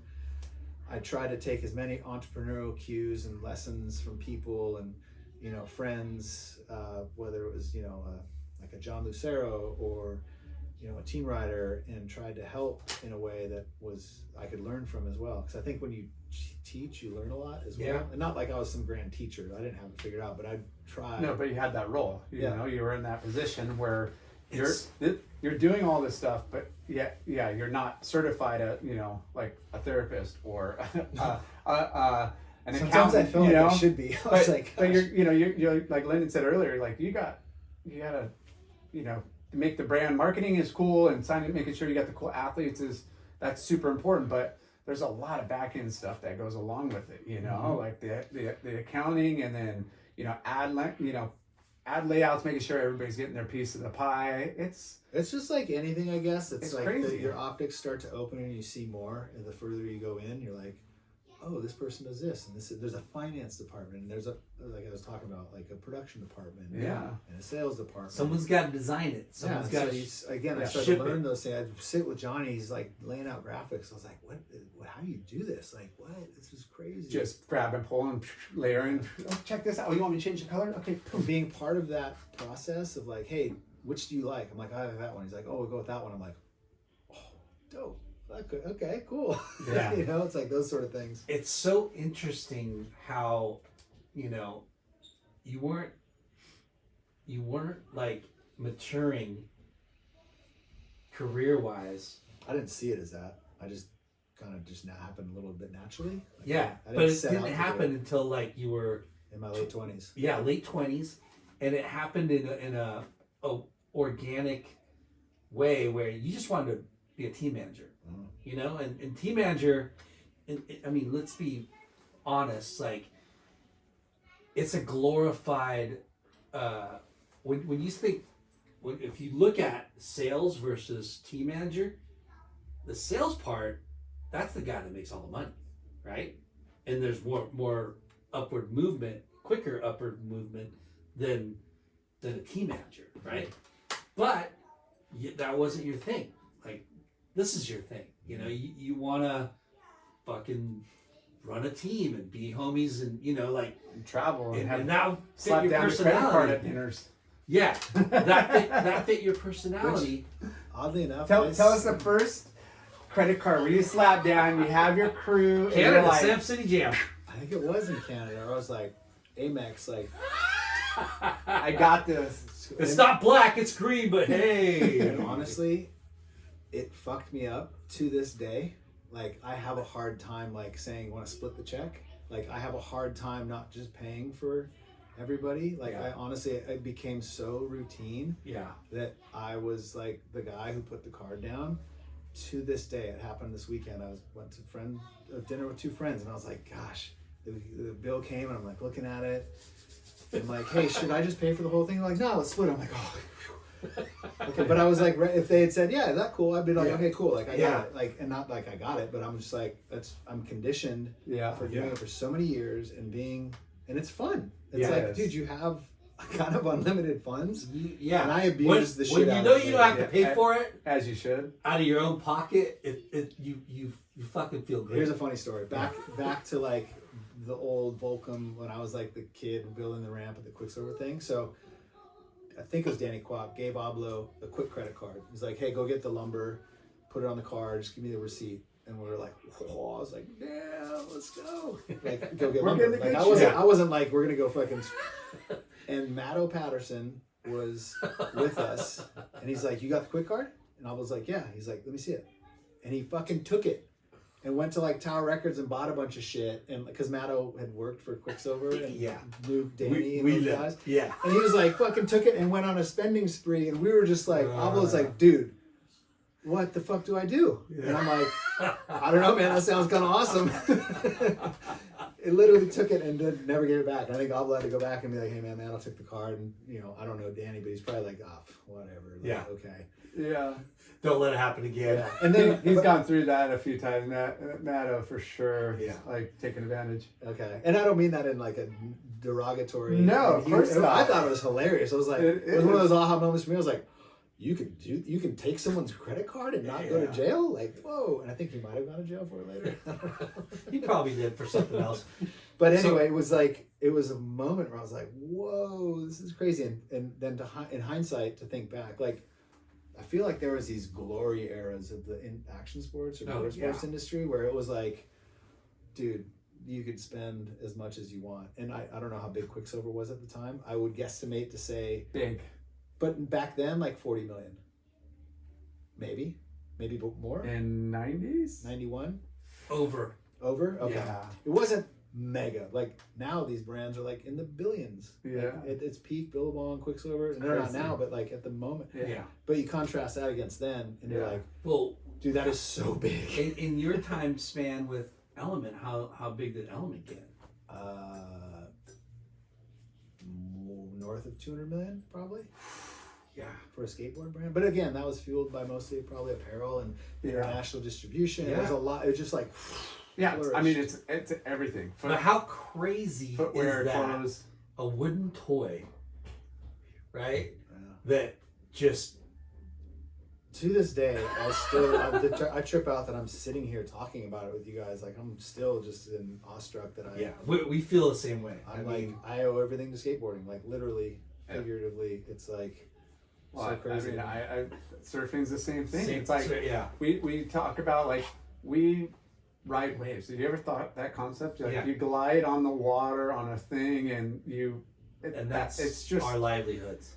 and it's so exhilarating and it's so fun. Just like going fast, and we're adrenaline junkies. Some have higher tolerances or lower, whatever. But it's like that wind, the speed, the rush, and I love hearing about either maybe like an successful artist or a successful band that was just a garage band that like Same played a thing. show, Yeah. played another show, and then not every band has that, but like yeah. the Motley Crue story or something, Yeah, all of a the sudden rush they're to like- get on the stage Well- and like the feeling of people just cheering. You're just like, and wow, the people are rocket ship of digging. success. They're like, how did I get here? Yeah, and the accidental fortune of that, some of it people like work hard, but they don't like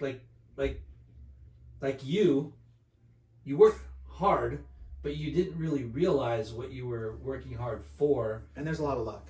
And Honestly, there's been so much. But you luck for me. create that luck, right? I don't know. I'd like to think so, but I mean, there's been times where I'm just like, dude, I'm lucky I got that call. Totally. I'm lucky that I missed that flight, or I'm lucky Yeah. something happened. Yeah. My grandmother always used to say that to my dad, and who in turn told it to me, is like, the harder you work, the luckier you get. Exactly. Which I think is like a Ben Franklin quote or something. I always thought it was my grandma, but I mean, it's true. It's not necessarily like serendipitous luck. Sometimes it is, but it's just like, put your head down and grind. It's only good things can come from you working hard and like staying focused. Well, it's like you develop a skill, a skill set or a group of skills over time, but it's also who you're surrounded by, and those acknowledging like, hey, like you're doing a great job, and those people tell some other people, like it's just it just opens up the network of opportunities. But you also have a skill set, like that is kind of been fine-tuned over a long period of time. But yeah, there is timing and there's luck and there's What were you gonna say? You talked about BAM. Oh, we talked about BAM earlier, and like, to me, in some ways, that felt kind of lucky. Like, I had heard he was on the outs with Toy Machine for some reason. Somebody got kicked off or pay cut or something, and the team was in uprise against it. And I was like, oh, well, maybe BAM doesn't want to be there. I'm gonna call BAM. So I called him, and not that I knew him really well. I think I'd met him once or twice, but I called him. I was like, hey, this is Ryan Kingman. I'm with Element. Are you like open to having a conversation around writing not for Toy Machine or something like that? Which was also a little weird because I knew Ed Templeton and his company, but there was also like the tumultuousness to certain companies and brands throughout the time. And you got to entertain it. There's moments, and so he was like, yeah, I'm super down. I was like, oh, okay, well, let's have a conversation. I think I gave the phone to Johnny. I was like, hey, like, you want to talk to him? He's like, yeah. And like literally we're in the same room. And then we had a Japan tour, and we flew BAM out to Japan. And some of the guys knew him, some of the guys didn't. And it was like, Jackass hadn't happened yet. The Heartogram was not a thing. He had done a video called CKY, which was just like Jackass, but him and his friends. Yeah. And it was super funny. And he skated, he ripped, and it was like, he was just this character, but he ripped. It was like a legitimate skate for rap. sure. Yeah. And He just had more than just skate skills. He had personality and an but angle. it wasn't a like, oh, this guy's gonna be a star, let's get him. It was more like, hey, this guy's just rad as a skateboarder. Yeah. He's got this funny thing that he does with his skits and all this. Like, dude, what a fun addition to what we're building here. Yeah. And then But you saw that. I'd say I kind of want to say everyone saw it, but nobody knew to the extent. Like, there was no Jackass, there was no Right. MTV. He was Totally. he was But what having, I'm saying He was doing something fun, and we all thought it was rad. You all thought it was rad, but you were the guy that sought him. yeah, he was having. It wasn't like You called him up and you told Johnny, hey, Yes. this Yes. kid would be a good. So I'll give fit. you another version of that. That's not necessarily, I mean, I guess it's me seeing it, but it's not me having this grand vision with a crystal ball, which was Nija, which was a similar situation. Reese Forbes, who was pro for Element at the time, lived up north in San Francisco, went to a Van skate park somewhere up north, and called me the next day. He was like, hey, there was this Rasta kid there last night ripping. He's tiny, he's a little kid, his whole family skates, they all kind of rip, the dad skates. He's like, I want to send them some stuff. I was like, dude, that sounds awesome. A Rasta kid? A Rasta family? Yeah. And Element was kind of like very Yeah. much inspired by Earth, Bob Wind, Marley. Fire. kind of have these Rasta roots through Johnny and his whole deal. And Is it Earth, Wind, and Fire? No. Wind, Water, Fire. Wind, Water, Fire, yeah. I do like listening to Earth, Wind, and Fire though. Yeah. They got a couple of good Fire was gems. not bad. So I was like, oh, absolutely. Kind of it's like just because Reese said like, Yeah. Yeah. He let's vouched get up. for I was him, like, yeah, yeah. sick. And so I sent him some stuff, and the dad, Adami, sent me a videotape, like a sponsor tape, a VHS of all the family. And I was like, and Nigel was the only one with dreads, and he was so good and so young. I was like, holy shit, this kid's really good. And it was still like, he was a little kid. It wasn't like this developed style, and it wasn't nearly as crazy as now. But I guess I saw like, there's this kid, he's rad, he's young, he comes from this Rasta family, his whole family skates, he's got dreads, Johnny's gonna freaking love this guy. Yeah. Like, we gotta figure it out. So I sent him another package, called him, and was like, hey, maybe we can like start giving you guys the whole family, like giving you guys some product and see where it goes. It was not, oh dude, this is our guy, we're gonna freaking do the X game. It was just more like, I saw an opportunity to develop a relationship with a kid that I thought was rad, and I took the shot. And so that's not necessarily me having a vision for like what could become. It was more an opportunity in the moment of like, this thing feels right. Yeah. Let's just do this. Well, And the same Doesn't thing with cost Van. you much. Yeah. It's just developing. I think though, you know, And there's For been the plenty sake- of those that didn't go that way, right. where I was like, oh, this is gonna be this guy's sick. He's gonna be the kid, like, and it just doesn't. It just fizzles. Yeah. So there's just as many of those. But I think Maybe though, more of those. you have to celebrate and kind of take credit for certain things like that, you know, like you. I'll celebrate it. I won't take credit for any of it. I will celebrate the shit. Well, out we're of going to it. give you credit for it because it makes us look Okay. that much cooler. Okay, No, thanks. but Having you on the podcast because So I'm still tripping. We're talking about this shit. it's awesome though. It's really interesting because you know, I hope somebody finds it interesting. dude. It's just my life. I just went to work. I know, but it's crazy because these are people, you know, you were part of the team or part of the In the hindsight, group. now looking back, I can say like, damn, there was a significant contribution made by me.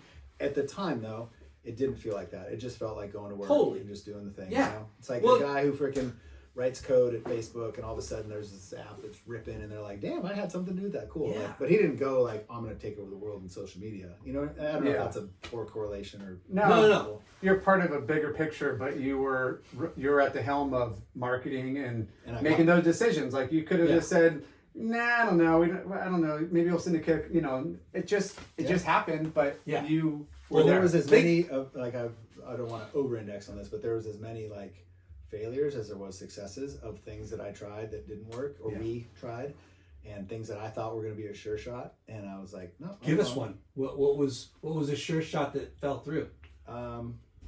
As far as like a person Or a whatever person, like, idea we or- were starting brands. Like we were going to do a truck company called Destroyer, and it was like going to contend with Indy because we had Destructo trucks at the time, which was like a unique truck, kind of cool branding and stuff. And there was this sort of like, you could go like Giant at the time was just like doing so well, and they're like, let's just do another truck company, we'll just sell more trucks. And you're just like, okay. So we started this truck company, Destroyer.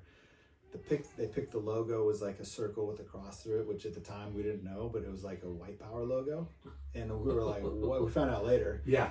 But we got the team riders. Oh, another one was Monster Trucks, which we started with Jamie Thomas. It had Jamie Thomas, Brian Anderson, and Heath Kirchart, like the most stellar, Heavy dudes. fucking amazing Yeah. skateboard team. And it was like kind of corny, and it didn't work out. And it had eyeballs on the trucks, and it looked like a monster. And it just, again, like these things that you think are going to be sure shots, like the team, the product, the sales, and it doesn't materialize for one reason or another. And you know, shit happens. Yeah. I don't want to throw any team riders under the bus, but there was certainly a couple people where I was like, oh my gosh, I want to help this person. I want to like, I don't mean to say this negatively in this sense of like grooming, but like I want to help develop this person, give them the right Direction. and support them and give them what they need. And sometimes, you know, there was one guy in particular I remember, and he was just like, didn't want to do a signing at like a skate shop. So I don't want to sign that shit. That's fucking lame. But I was like, dude, one day will come, and nobody's gonna ask you for your autograph. Yeah. So like, take advantage of it right now. Like, the world is your oyster. Sign some fucking autographs. It's okay. And just like, it's fucking whack. And I was like, okay. How many people are like that too? You know, unfortunately, they just don't realize they're just in their world. That's like, they just want to skate, or they don't see the business side. They're like, just let me film a part and like get a trick in a mag, and like, I don't need to sign shit. That's the whack. And for all intents and purposes, to them, I get it. I'm like, yeah, it is kind of whack. I got to put out these posters and sit here with the But pen. you got to put them in perspective. Like, you were that kid wanting that signature to those guys. You So know, many like, people came up through that. Like, so you many know, stories like that that. you guys have probably talked about is like, yeah, I was in line. I got so and so's autograph. and yeah, you hang that up in your room or the wall, your locker. I went to or buy whatever. stickers at the surf shop. Yeah.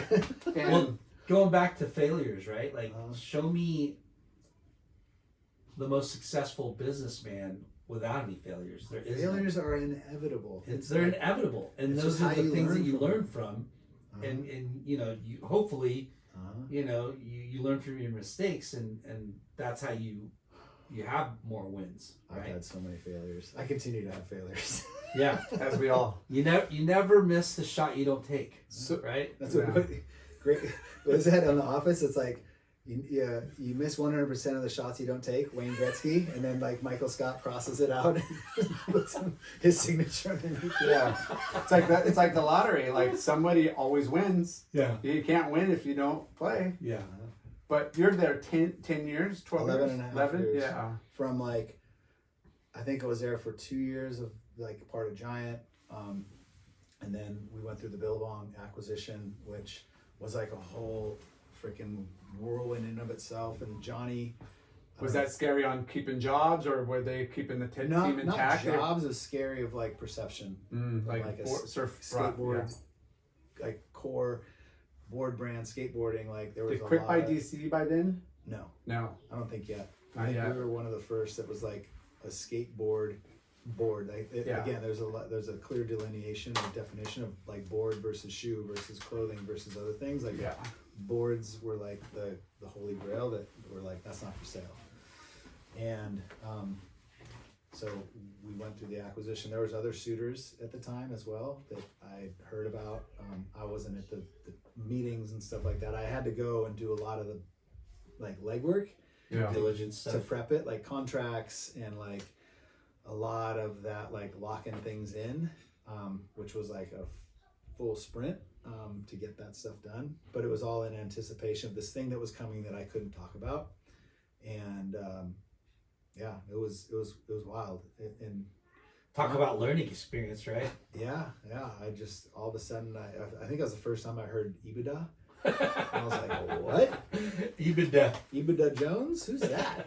Like, so, yeah, and Johnny, we did this big team trip to Mammoth where we brought everyone up and we had this big meeting, and Johnny kind of alluded to the fact that he was pursuing something for Element as far as like an acquisition, and it was all for the opportunity to make skateboarding bigger, better, and to take care of the team riders in a meaningful way. Because at the time, I think it was like surfing always was kind of like bigger money and like, you know, bigger checks, bigger everything, and skate was still pretty raw. And there were certainly people that made a lot of money from skateboarding, but it, you know, you can name them on one hand, or if they owned a company, something like that. But you know, if you put them next to each other, and I think even to this day, there's still a lot of like discrepancy in the two. Yeah. Even how the treatment of people, and I can tell some stories about that, but it's like, it's just different. It's a different optic. And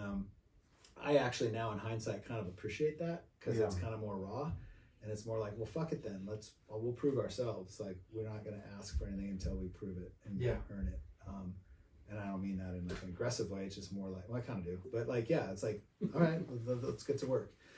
And so the acquisition happened, and it was like crazy for skateboarding, for like Element. Like, whoa, what the fuck just happened? There was like, people were calling it Billament, and like, oh, when is Element gonna do wetsuits, and all the like, you know, shit talking, shakeout, and shops were calling, and oh, that's whack, and this and that, and I just had to like kind of like hold fast and like keep the team motivated and stoked, and it's gonna be okay, and you know, let's just like, you know, there was like that. Well, I want more money. Like now it's part of this. And Johnny said, I was like, all right, Johnny, where's some more money? Yeah. But it did come in certain ways. It just didn't, Yeah. it wasn't like this like switch that the faucet didn't just get turned on and everyone's like filling their cup and taking drinks. It was like more of a strategic like rollout of where money goes. and it's a business. more It's events like you have to kind of prove the concept. Like it wasn't just this store like build overnight out success. Yeah. Well, it's crazy because, you know, when it isn't yours anymore and that somebody else controls the decision. I always kind of, unfortunately, to my detriment, felt like it was mine. I think I had to put myself in that mindset of like, I'm working for something that I truly believe in. Not mine from a ownership standpoint, but from an ownership Yeah. standpoint. Like I was like dedicated to quote unquote the brand and would do a lot to like defend it. Which That's is the reason why you were so successful and you worked there for so long. And that's how it should be. And if you're not happy, then you should move But- on to something else because But That with was- somebody yeah. with Billabong buying Element, right? There's a lot of great stuff.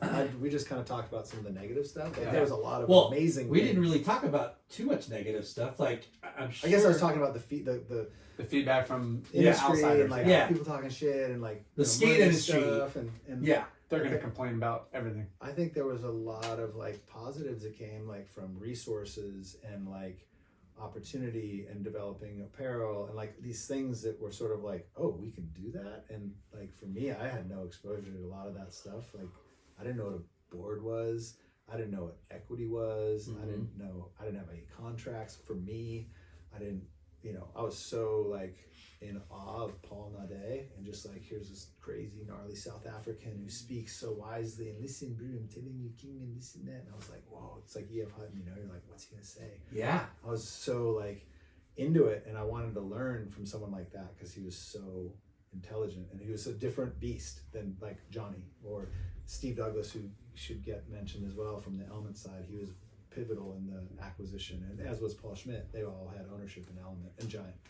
But that was, I was thrust into this new world of like not surfing, but like down the street from it or like related. It's like your uncle or something like that. Yeah.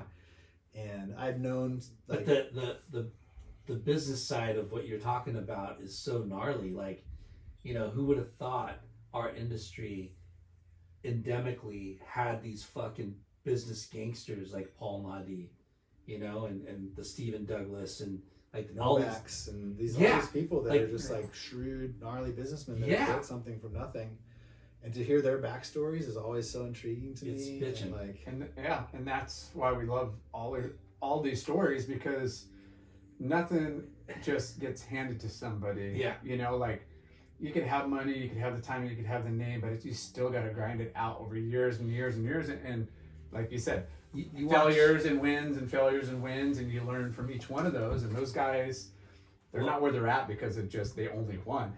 one person I got to give a shout out to, Yes. PT.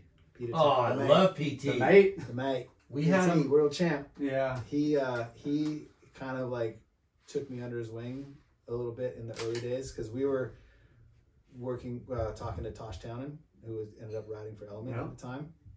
And he rode for Rusty. His dad, PT, was at Rusty doing marketing. Yep. And he was like a marketing guy. I don't know shit about marketing. And he would be like, listen, mate, here, he had this black book. And it was all these stats and data of like team riders and coverage and points. And I was like, whoa, you like track this stuff? And it kind of like was a formative point for me in like managing a career and like helping somebody to get more exposure, but at the right time. Like, I think he said something once, and I don't know where it came from, but he's like, you want your athletes to be in ads because they're well known, not well known for being in ads. And I was like, whoa. It's fucking deep. Yeah. It always It's stuck pathetic, with me. dude. Yeah. Like that is awesome. And we became friends and Tosh. I mean, I became very close with the whole Townend family through Tosh because we worked with Tosh for many, many years. Yeah. And PT was always just like, he was always cool, man. He's another like business gangster. Like He's been around for so long. Yeah. He's done so much. He's done they're just so so many- wise, they're so wise and like it's just life experiences for them. Yeah. They didn't go to school for it. No. You didn't go to school for it. You just experienced it. We were eating dinner at Duke's once. We were talking about business and stuff. This is a long time ago, and I did drink at that time, I think. But he ordered. He's like, we're eating, and he's like, I'm gonna take a Mexican coffee. I was like, oh, strong coffee. I gotta go do some. I'm gonna work out. That sounds good. And I'll take a Mexican coffee. I had no idea what Mexican coffee was. Took a sip. I was like, it's fucking tequila and coffee. I was like, what the fuck is this? He's like, oh, mate. It's a Mexican coffee, right? I was like, dude, I thought I was getting a strong like cappuccino with like something. It was classic. Oh, an extra shot of espresso? No, this is getting some booze. So, Element, 10 years? 11 and a half. 11 and a half. If like between Giant and then the Billabong years. Yeah. What was the reason for leaving? What was the next? Oh, here, I think this is going to give some context to the career aspect. I don't say this to brag about it, but it's kind of a funny correlation to like my career in marketing, if you will. Yeah. So when the brand was acquired, me and Johnny were the only two that came over to Billabong. Everyone else stayed at Giant. And we had just hired actually one other guy, Matt Irving, who was our art director, recently hired, great guy. Helped create or redefine a lot of that early Element branding when it was acquired. But the three of us sat in Gordon Merchant's office in the Billabong building. There was no Element building yet. There was no offices. And we sat up there and it looked out on the warehouse and we were just like, what do we do? Like, this is crazy. So I remember we had a meeting with Paul and I had to put together a marketing budget. I'd never done that before. I'd had marketing budgets and I'd had, at Giant, it was so loose. It's just like, do what you need and we'll figure it out. You just took what you did and added another zero? I didn't have a cap or like, here's your, whatever, $100,000. It was like, I just made it happen. And it was always kind of a wash, like, it's cool. Because it was doing so well. And then obviously Billabong is much more like operated as a bottom line company. There's fucking very shrewd tactics to help them operate, which I had no exposure to.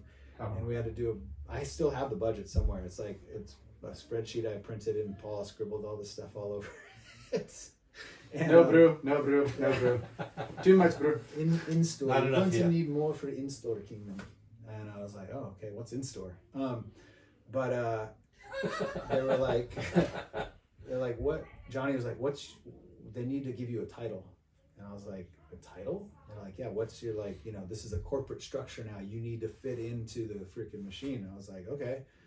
And I think it might have been me and Johnny and Paul, like, what do you want your title to be? And I was like, well, I don't know.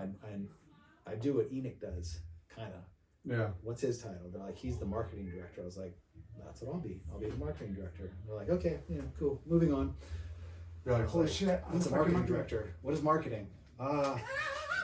You were doing it. I was. Now I was, and there was a sales meeting coming up, which I'd never been to a sales meeting before, and it was. You didn't do any sales meetings at Giant or anything? Like, just all cattle, like just same, it's just add a new order color products, and then put in pictures of a catalog, print. Did take you care have of it. reps?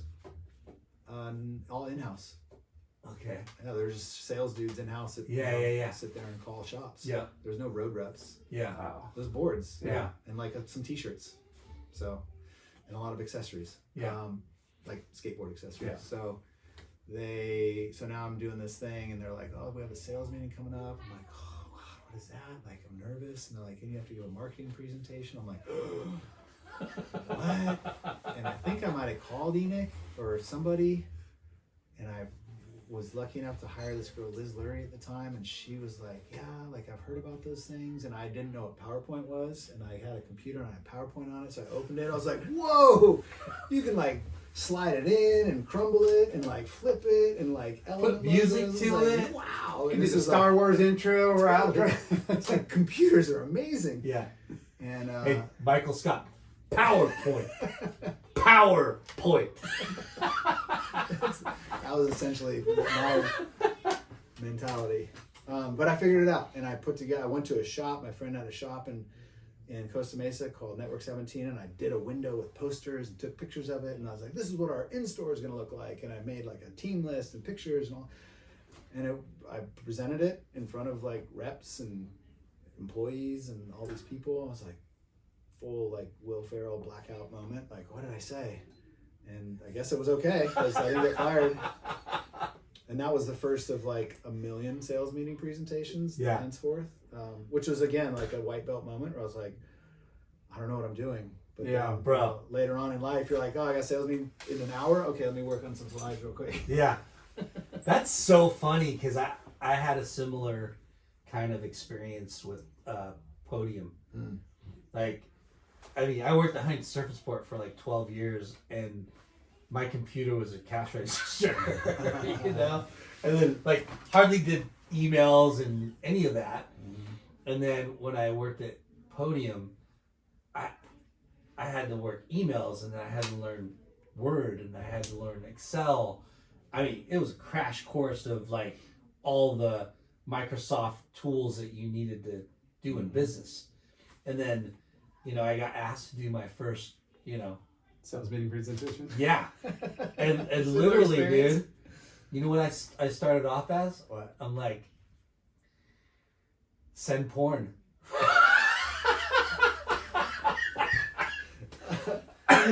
Because I was like, you know, like all our friends, right? I don't create porn.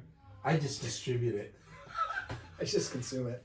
But it was funny because like that was like the first presentation I did was I made it funny. And it's like, hey, we all want to be friends with people, right?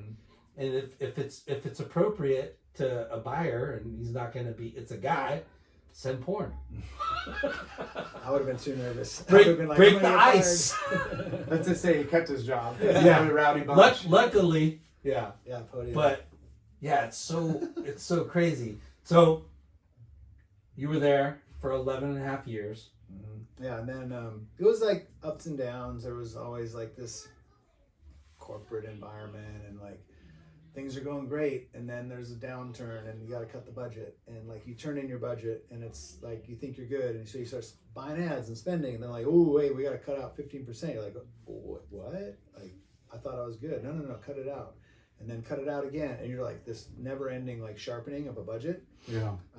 And it was always like a little frustrating, and you know, people's livelihoods were depending on it, from like team riders or, you know, relationships. Like back then it was print advertising and events, you know. Best tours. job when things are going well, and it's the worst job when it starts downturning because you you're gotta make those hard calls, and you're like looking at a line item, and you're thinking of a person's livelihood, rent or whatever. You're like, I don't know what to do here. Like, this is gonna suck. I have to be the one to make the call, and they're sort of like, hey man, it's your decision. And you're like, can you make the decision for me?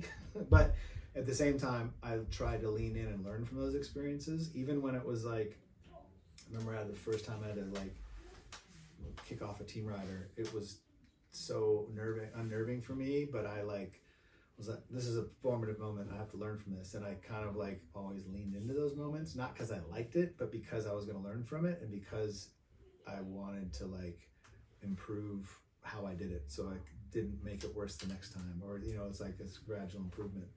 They suck though; they terrible things to have to cut someone's pay or go back on a word you gave somebody at a magazine or something like that. And at the end of the day, it's a business, and like a lot of times you get caught up in the family component, and you know, you're preached to like, we're a family, the team, we're this, we're that, and a lot of times when it comes down to it, it's like, no, it's a fucking black and white business decision, and like there's no empathy, and a lot of times it comes at times of duress. Like I remember when 9/11 happened, I was like, oh my gosh, we're gonna go out of business. Like the whole industry's done. Yeah. You know, Paul was stressing. I'm like, that guy's stressing, man. Yeah. Woof. So anyway, it was tough, but I tried to learn from a lot of those times, and like to this day, like even my own personal experiences that have not gone the way I wanted to, you're like, all right, this is a moment to like learn from, and don't run from it, and like sit in it a little bit, and like I was listening to this David Goggin books, and like explore the darkness, study the darkness, learn from the darkness. Like it will pass. Just like learn from it.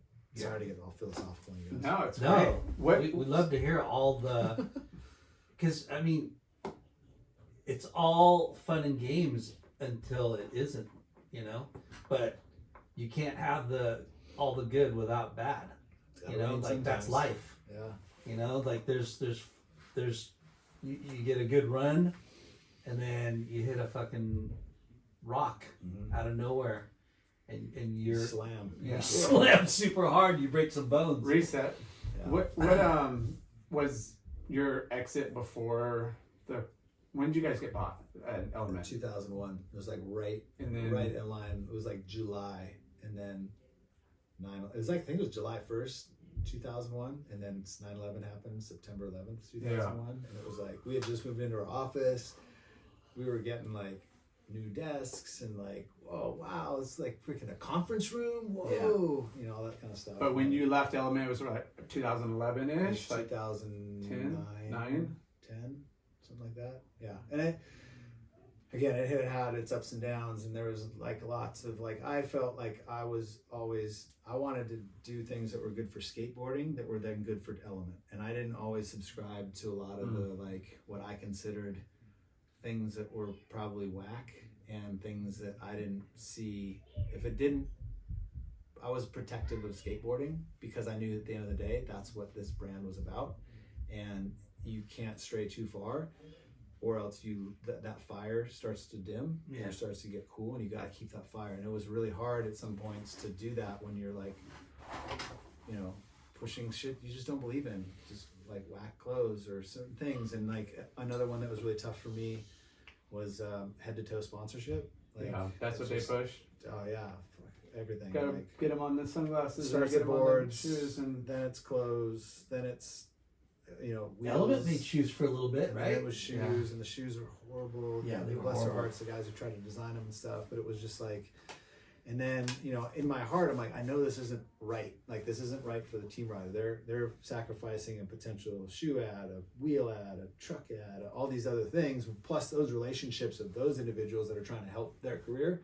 yeah, Now it's all on us, and they, you know, they're not going to get as much money. They're not going to get as much exposure. They're not going to get.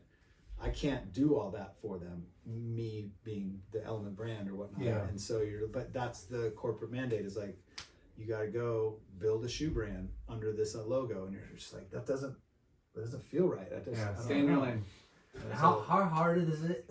How hard is it coming from that core, small mom and pop skate, you know, endemic, authentic mentality, right? Mhm. And then, you know, you're part of this big conglomerate, almost corporate structure, and it's all about growing distribution and increasing, you know. I think as long as you have that core ethic of like doing it for the right reasons and doing it, for me, that was me, and it was a struggle. And there was a lot of people that were like very, I don't know what other word to use, core to skateboarding, that were like, fuck this, I'm out, and they left because it was too wonky and wacky for them. And I was always trying to like, nah, we got this. Like, this is gonna be good. It's gonna be bigger. It's gonna be better. We're like, it's gonna be like, this is gonna change skateboarding. It's kind of we're like, gonna get skateboarding to a more, you know, Well, mass level. It's and- that it wasn't But even not in mass. corporate. It was like, it's just healthier for everyone. Like, if Yeah. if this can grow, everything can grow. And it wasn't like because I think there's like a lot of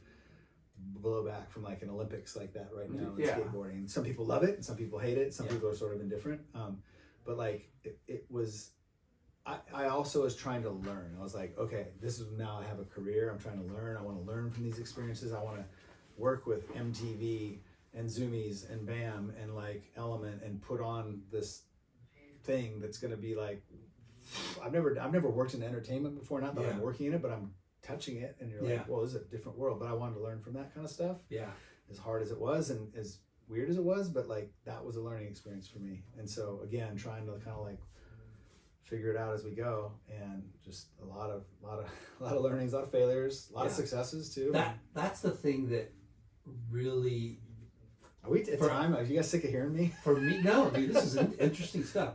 The thing that I really, the business side of our industry, that the bigger the more successful we become, that just means that we're doing more business and distribution gets bigger. I guess if somebody's gonna do it, let's do it right. Yeah. Versus You knew that's what I knew it was versus going. Abercrombie or whatever. At that time, those were like the evil, you know, big guys. Abercrombie, Yeah, Hollister. That's what I mean. Yeah. Like if it's going mainstream, like we might as well do it right. Somebody's gonna do it. We might as well do it, and we might as well do it the right way. Yeah. Because But the trick is staying relevant. Yeah. That's the thing that really, because you can go full, whatever you want to call it, like full sellout.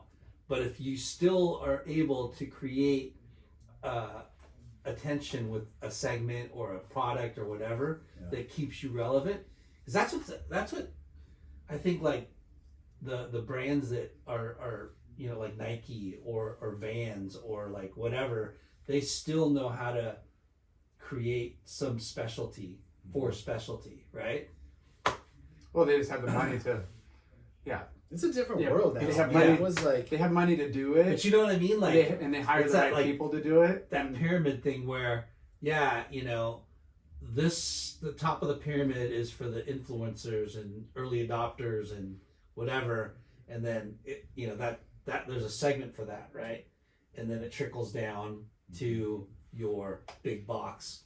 I was just reading. Mall rat. So one of the things that kind of I always trip out on is like, what's the goal? Like, what is, like, you start a business, you build a rad company that you consider cool, and you want to protect it in some ways. Yet you also want to make a lot of money from it. Yeah.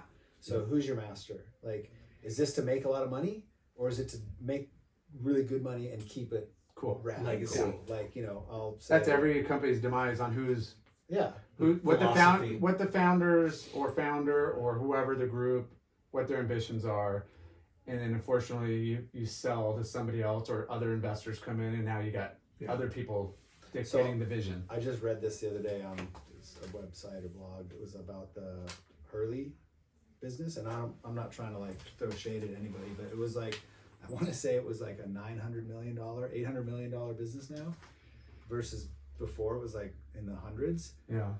And it's blown out, right? Yeah. Like it's licensed and it's everywhere, but it's a balance, right? Like you don't want to be like that, but if it's to make money, then that's what you do. I don't know. Like it's a trip. That's what I don't have the answer, and I'm only kind of speculating. That's what the current owners. That's their game. Yeah, they were going to make a that lot was of their money. game plan.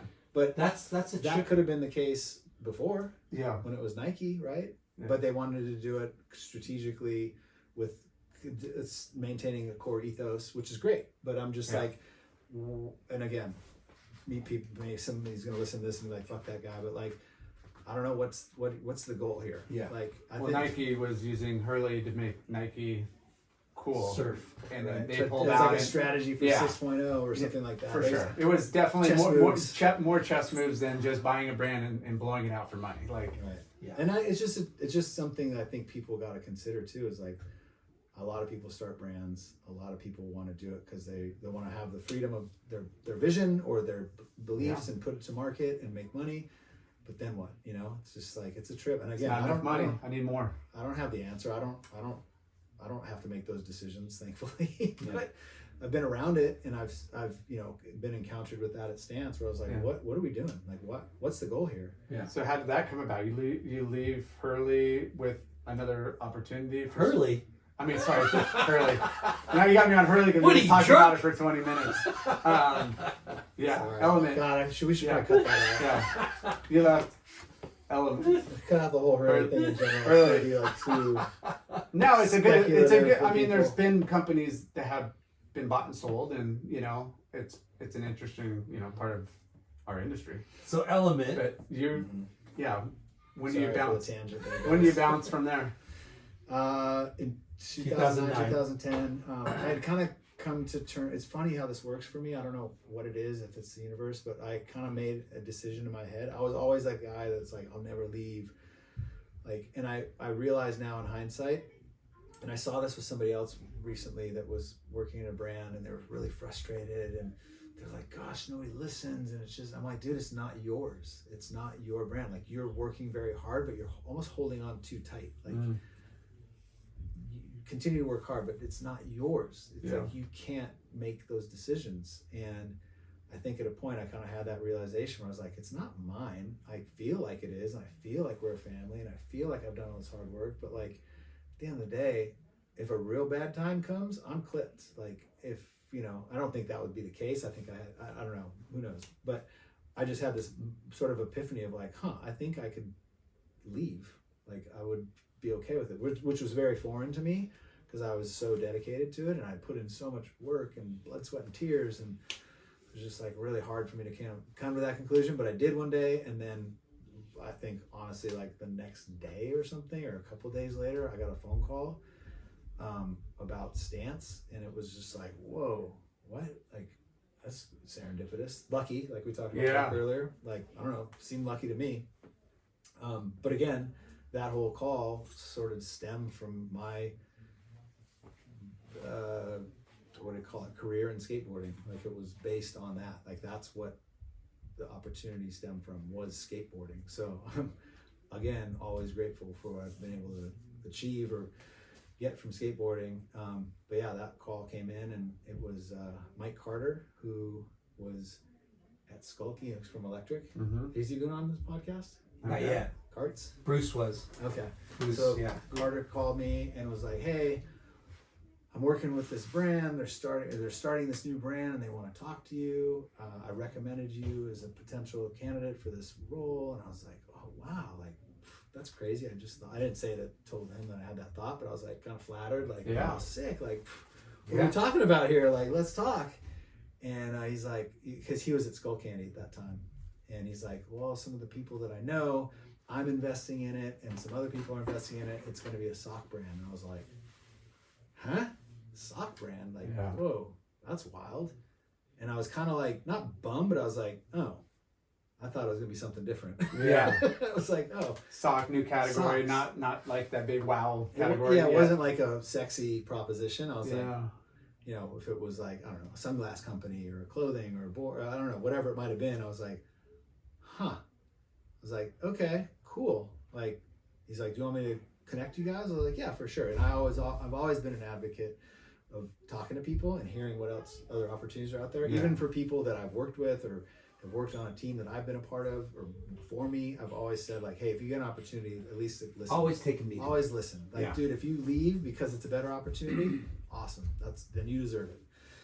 You're being underserved where you are, and if I'm the one that's underserving you, then that's my fault, and go do your thing. For sure.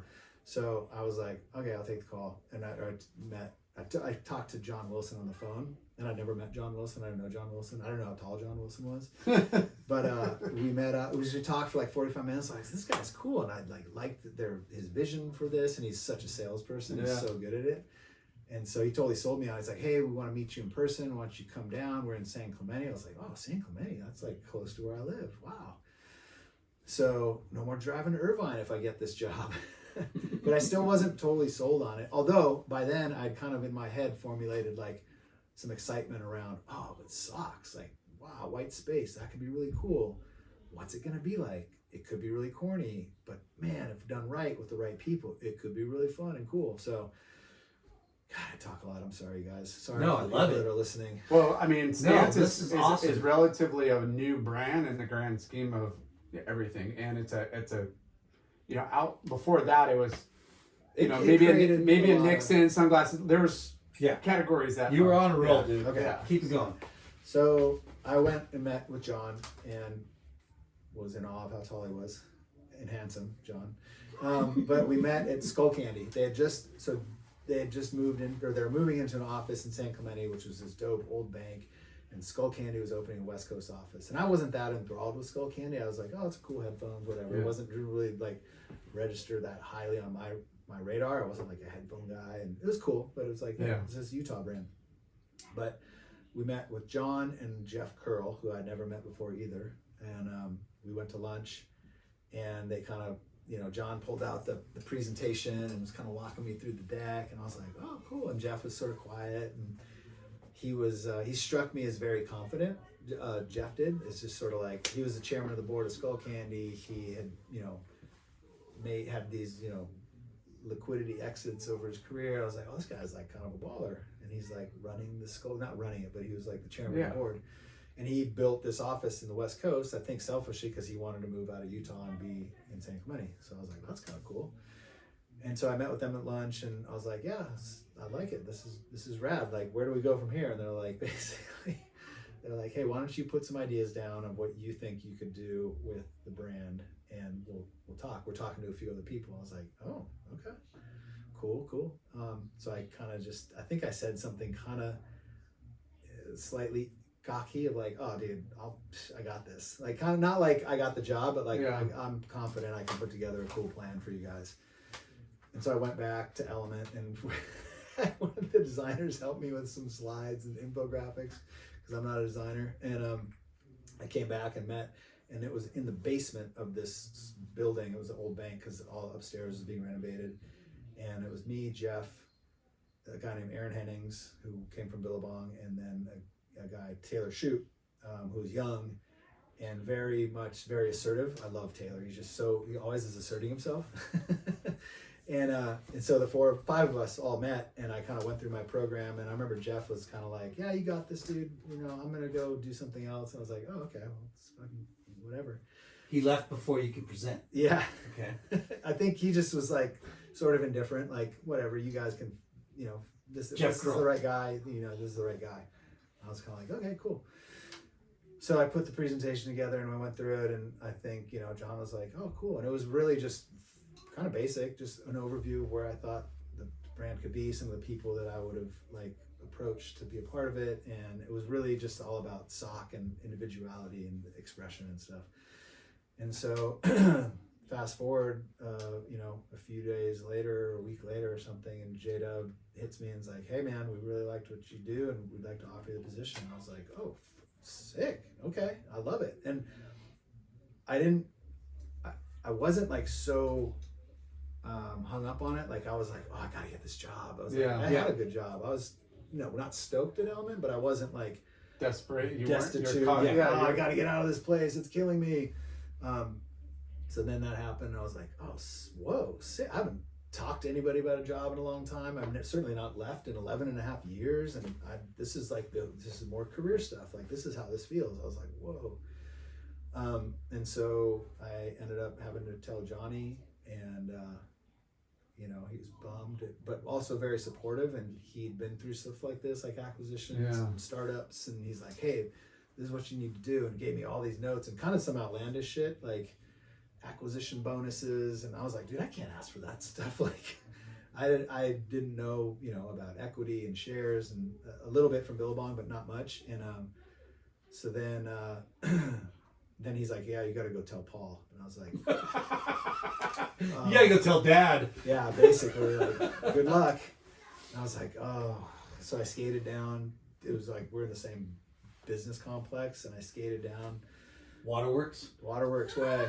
And skateboarding was outlawed at the time at Billabong, but fuck it, I just skated down there because I don't care. Fire me. So damn HR.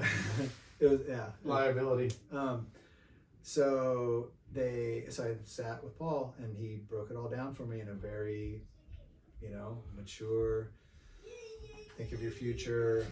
It's got to sell a lot of socks. It's venture capital backed. Like, it's a lot of blood. They're going to come for their pound of flesh and all this stuff that I hadn't thought about. And I was like, but I was so resolute to do it because I was also like fired up by that point. I was like, I'm not going to I already told Johnny, my friend, I got past that hurdle. Next is Paul. I'm not going to let him talk me out of it, even though was Stance offering you equity at the beginning to start part of like the appeal was like, I can't pay you what you should be paying you, but we'll give you some equity. I equity. Have a meaningful position. Yeah. Not crazy, but like, oh, this is more than I've ever been exposed to. Yeah. Like, this is like ownership. Is that what this means, you guys? Yeah. And I remember I had to get a lawyer to look at the contract because I'd never looked at that before. And he broke it all down. I was like, I don't know what you're talking about, man. Like, how many basis points and this? And I don't know, man. What is this? Anyway. Fucking awesome. It was a learning experience, and I'm so grateful for that learning experience. And I've been exposed to it now, and I've now carried that into other areas of my life where I've been able to help other people or myself. So I took the deal. It was there was sort of like more equity for lower pay, and I wanted to come in at a lower pay and higher equity position because I was like, hey, it's a risk. Yeah. Like, I'll try. Because I believed in it. I don't want to ask what you made at Element, but you were making good money. for me, it was great money. Yeah, Yeah. it was more money than I ever made in my life, and that not like crazy money, but it was like, Yeah, good, solid. You can buy a house. yeah. I bought a house. I was like, I never thought I'd buy a house. Yeah. In my life, my friends in Hawaii are like, "You bought a house?" Yeah. I'm like, "Yeah, like, can you believe it? And a new car." What? No more sleeping on the couch for me. No. But you're a skateboarder. But that was it was so crazy because it was like you're just in a different lane all of a sudden. You know, you're like, it didn't seem like, it wasn't so foreign because it had been years of development and years of grinding and years of learning, and so it's just this sort of like natural progression into this world of where now you're sort of like, well, this is what I'm worth. I know that. I know I've talked to other people and what they get from an equity standpoint at another company or something like that. You kind of put the feelers out and you can kind of understand a little bit more, and you're not as bashful about asking someone how much they made. And it's funny because when I left, a lot of people asked me what I made at Element because they wanted to kind of get frame of reference for where they sat as a similar role in a similar size company. They were like, okay, how much did you make? What was your deal? Da, da, da. And I was probably a little more forthcoming in that information because I was like, I don't care. Like, if it helps you, go for it. Go get yours. Yeah. And not in a shitty way, but just like, dude, I'm like, let's work together. Yeah. Yeah. So want everybody to be healthy. going back to the presentation that you put together. We're like halfway there, you guys. Yeah. We might have to do a second fucking Nobody's gonna listen to this part. Let's just knock it out. Get the rest of it in like 20 minutes. No, we don't want to rush through things, but so How long has it been? 3 hours and 25 minutes. Is that the longest one? No. Oh, okay, good. Dude, you're in like the half of the Okay, longest sweet. one. Okay, perfect. Yeah. As long as I'm not like the outlier. No. So when you put together the presentation for the interview For Stance. yeah, were you like, did you feel confident? You're like, oh fuck, I nailed this. Yes and no. I felt like I gave a good presentation on what marketing should look like from how I thought it would be. Like, I always looked at it, how would I respond to that? Like, if I was on the outside looking in and I saw that, what would it make me feel like? That's kind of a lot of like creative and marketing judgment calls I've made is based on that optic of like, I gotta remove myself and think, okay, if this goes through and I'm looking at the brand or the initiative or the collab, license, whatever, would I be psyched on that? And that's been a kind of a gut check for me. Yeah. Better for better or for worse. And I'm not saying I have the answers. That's just been my filter of like, it's kind of my like, test. Yeah. The litmus test. Litmus test. That's Yeah. I couldn't think of it. Of like, is it cool to you? Mm-hmm. And will it be cool for other people? And there's been some that are like, not that, like, I think are super cool, but they're not that cool. Yeah. Or they're just like, they fall flat, You know, when you talk about creating, I hate when people say, oh, we looked at the market and found the white space, which is what people say. It bugs me though when they say that, but you guys took a category that was kind of long forgotten, and everybody made socks. Everybody wears socks. Everybody wears socks, but in action sports, socks were an afterthought for every other brand. Yeah. but people were making them. Yeah, Volcom had a great For sock, sure. Yeah. cool thing going on. And Every brand made their socks, but they did it like to afterthought of the afterthought of the afterthought of the seasonal development. But it was like I gotta right there throw- behind keychains and like a belt. we gotta throw. Did you guys, Curl and fucking John Wilson and whoever else? He said fucking John Wilson. Did those guys look at what Huff was doing with socks, and then they were like, Oh yeah, "Fuck." sorry. We have to give some, as my friend said, give some flowers to Huff. Yeah. That, yes, they did the weed socks. Yes. That was like popping for them. Yeah. Yes. No, I don't think that was like, that was almost like such an outlier. It's like, that was kind of like from our standpoint, a bit of a novelty. Like, we're not going to do that. That's like a Huff thing. That's a weed thing. Same with sock puppets, which I think Volcom's deal was. They had these like cool characters. Yeah. we Volcom were was like- definitely like the more youthful version. Yeah, it was like Kid more kid-oriented. oriented. But they did some cool shit, in- It's in like, our but it was world, in the action sports industry, the weed socks, like the Huff weed socks, was such a game changer for phenomenon. socks, and it basically resuscitated Huff's brand in it shot him to a whole new level. yeah, because Huff was kind of faltering for a while there. Like It just wasn't. Yeah, I don't know if it was But Huff- faltering, but it just wasn't a crew. Yeah, or, it definitely or didn't like, hurt. it didn't hurt. Maddox But or the Huff weed socks. I was a sales manager. I think it's still at DVS and Maddox and Lakai, and I remember talking to Damian Rowe, who owned at the time. He worked at Fast Forward, but then he started a shop. What's the shop called? Oh damn! Now he's gonna be bummed that I forgot. But Damian Rowe. Phone a friend.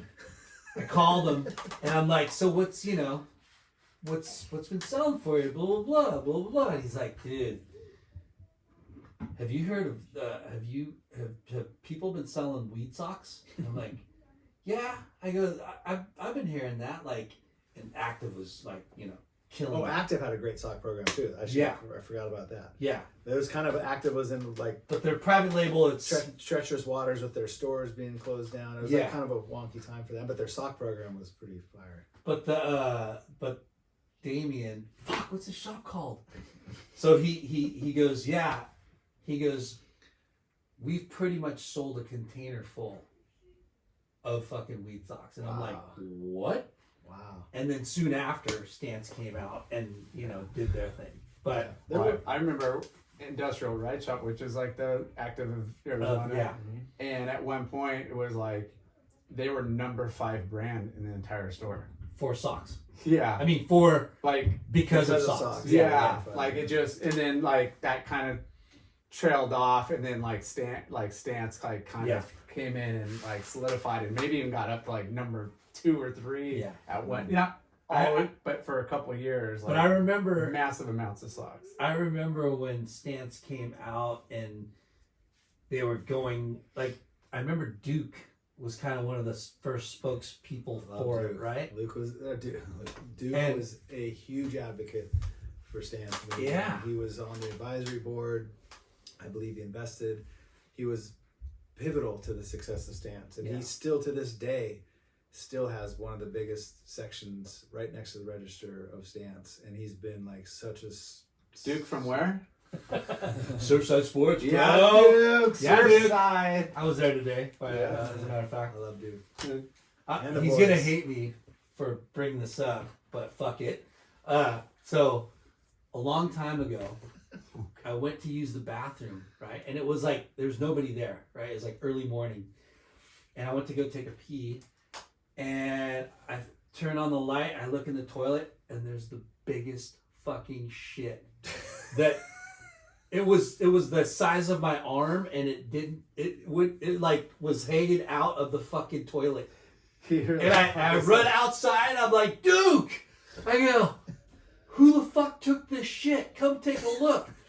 And he started laughing. He goes, it was me. And I'm like, shut up. I go, your butthole doesn't fucking produce a shit like this, right? We're cutting this out. No, we're not. Why? We're not cutting this out. And then this morning, he comes up to me, or Joe goes, yeah. He goes, somebody took a shit in the mop bucket. I'm like, what? Today? Over the weekend, or like yesterday. Wild times in over the the fucking Surfside. in the fucking mop bucket. Dude, easy up on me. I know, sorry, but dude, and Duke put his hand in it. He thought it was it was a rag because it was dark. It was just ambient light, and he stuck his hand. He's like, "Oh, it was shit." And he showed me a picture of it. I'm like, "Oh my gosh, that is so fucked up." That was a really funny tangent. You better run this by Duke before we launch this. No way, dude. He doesn't listen to this show. Love you, Duke. Love you, dude. We just gave him huge props, dude. Yeah, you To did. the size of his poop. So, Stance Transitioning back. transitioning back, like that became It was not always a success. It wasn't like this overnight like phenom situation. It took a little while. It took time. There was a lot Like everything. Yeah, there's a lot of hard decisions and fuck ups and mistakes and branding and lawsuit. I mean, it's just like any startup. There's the litany of things you got to go through and challenges that, I think one of the things that we had that was a competitive advantage was one, this, to mention the word you said, this white space of socks. We certainly weren't the first sock brand. There was tons of sock brands and well-known sock brands, Nike sock business, Adidas, Happy Socks. At the same time, we announced we were starting, literally in the town next to us in Capo Beach was a brand, Rich or Poor, which was a sock brand. I was like, what are the chances that we're like right next to each other? And different, but we had our sort of like reason to exist, and we created our brand and the narrative and all the ambassadors, the projects, it was totally different and unique than what anyone else was doing, I'd like to say. And the thing that we had as a really unique competitive advantage was the team of us. Like Jeff Curl is put on this earth to like raise money. Yeah. People have gifts. Yeah, John Wilson is such a shrewd sales and operating, like he, as Jeff puts it, loves to have that 8 o'clock meeting, like Monday morning. He can't wait to have that meeting and get everyone like strategized and rallied around it. And Aaron was super creative in his designs.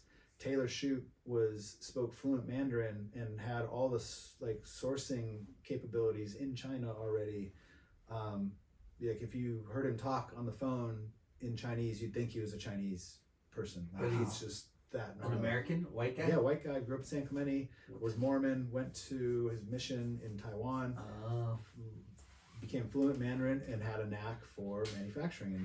And he's, since gone on to do amazing things. He's opened a factory in China called Future Stitch. He's doing incredible things, working with Kanye and Deerdick and all this stuff. But the team of people were what gave us an advantage. It's just the white space is just where we played, but and I'd say myself, not to give myself credit, but like the skateboarding component, it made it uniquely authentic, that it wasn't just trying to go be action sports. Like I wanted it to be like founded in the cornerstone to be in skateboarding, because I was passionate about it and because I felt like that's where we had to start. Yeah.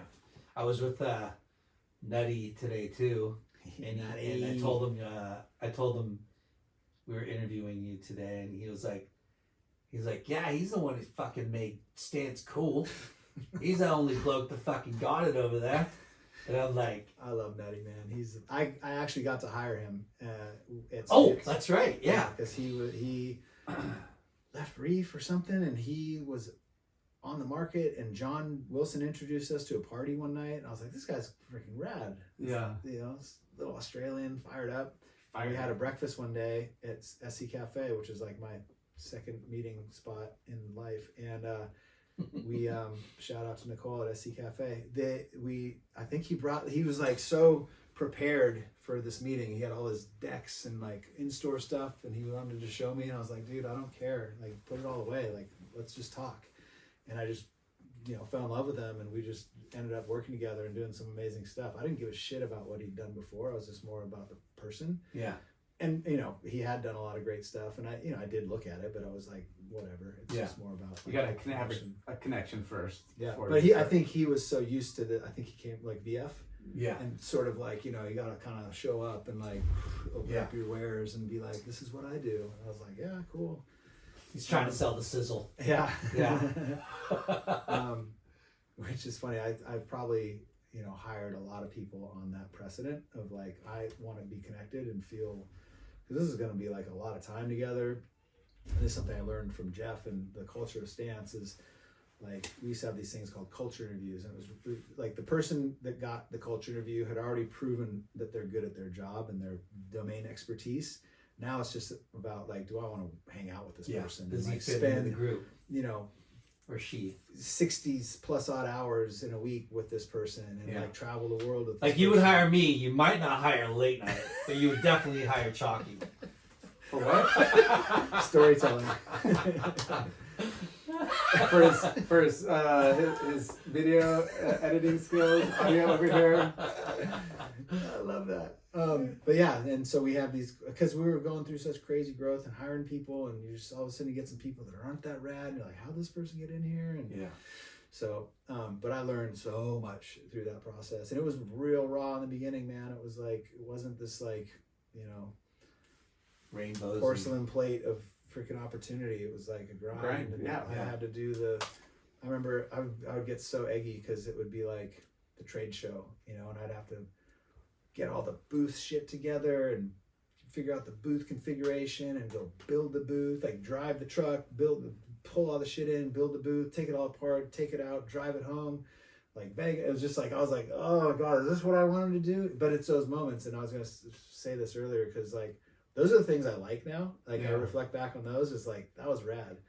And even now as I go through, my own personal development and starting something, I'm like, this is like the grind stuff, the not so sexy stuff, the like learning a new software thing, or like I'm trying to figure out manufacturing, or like screwing up an order of some sort. Like that's where you learn the stuff, and like it's harder to do, but I don't know, I don't want to sound too like ideological, but like those are actually kind of rad times. Totally. Like just grinding it out and like suffering through some shitty fucking drive with some U-Haul van.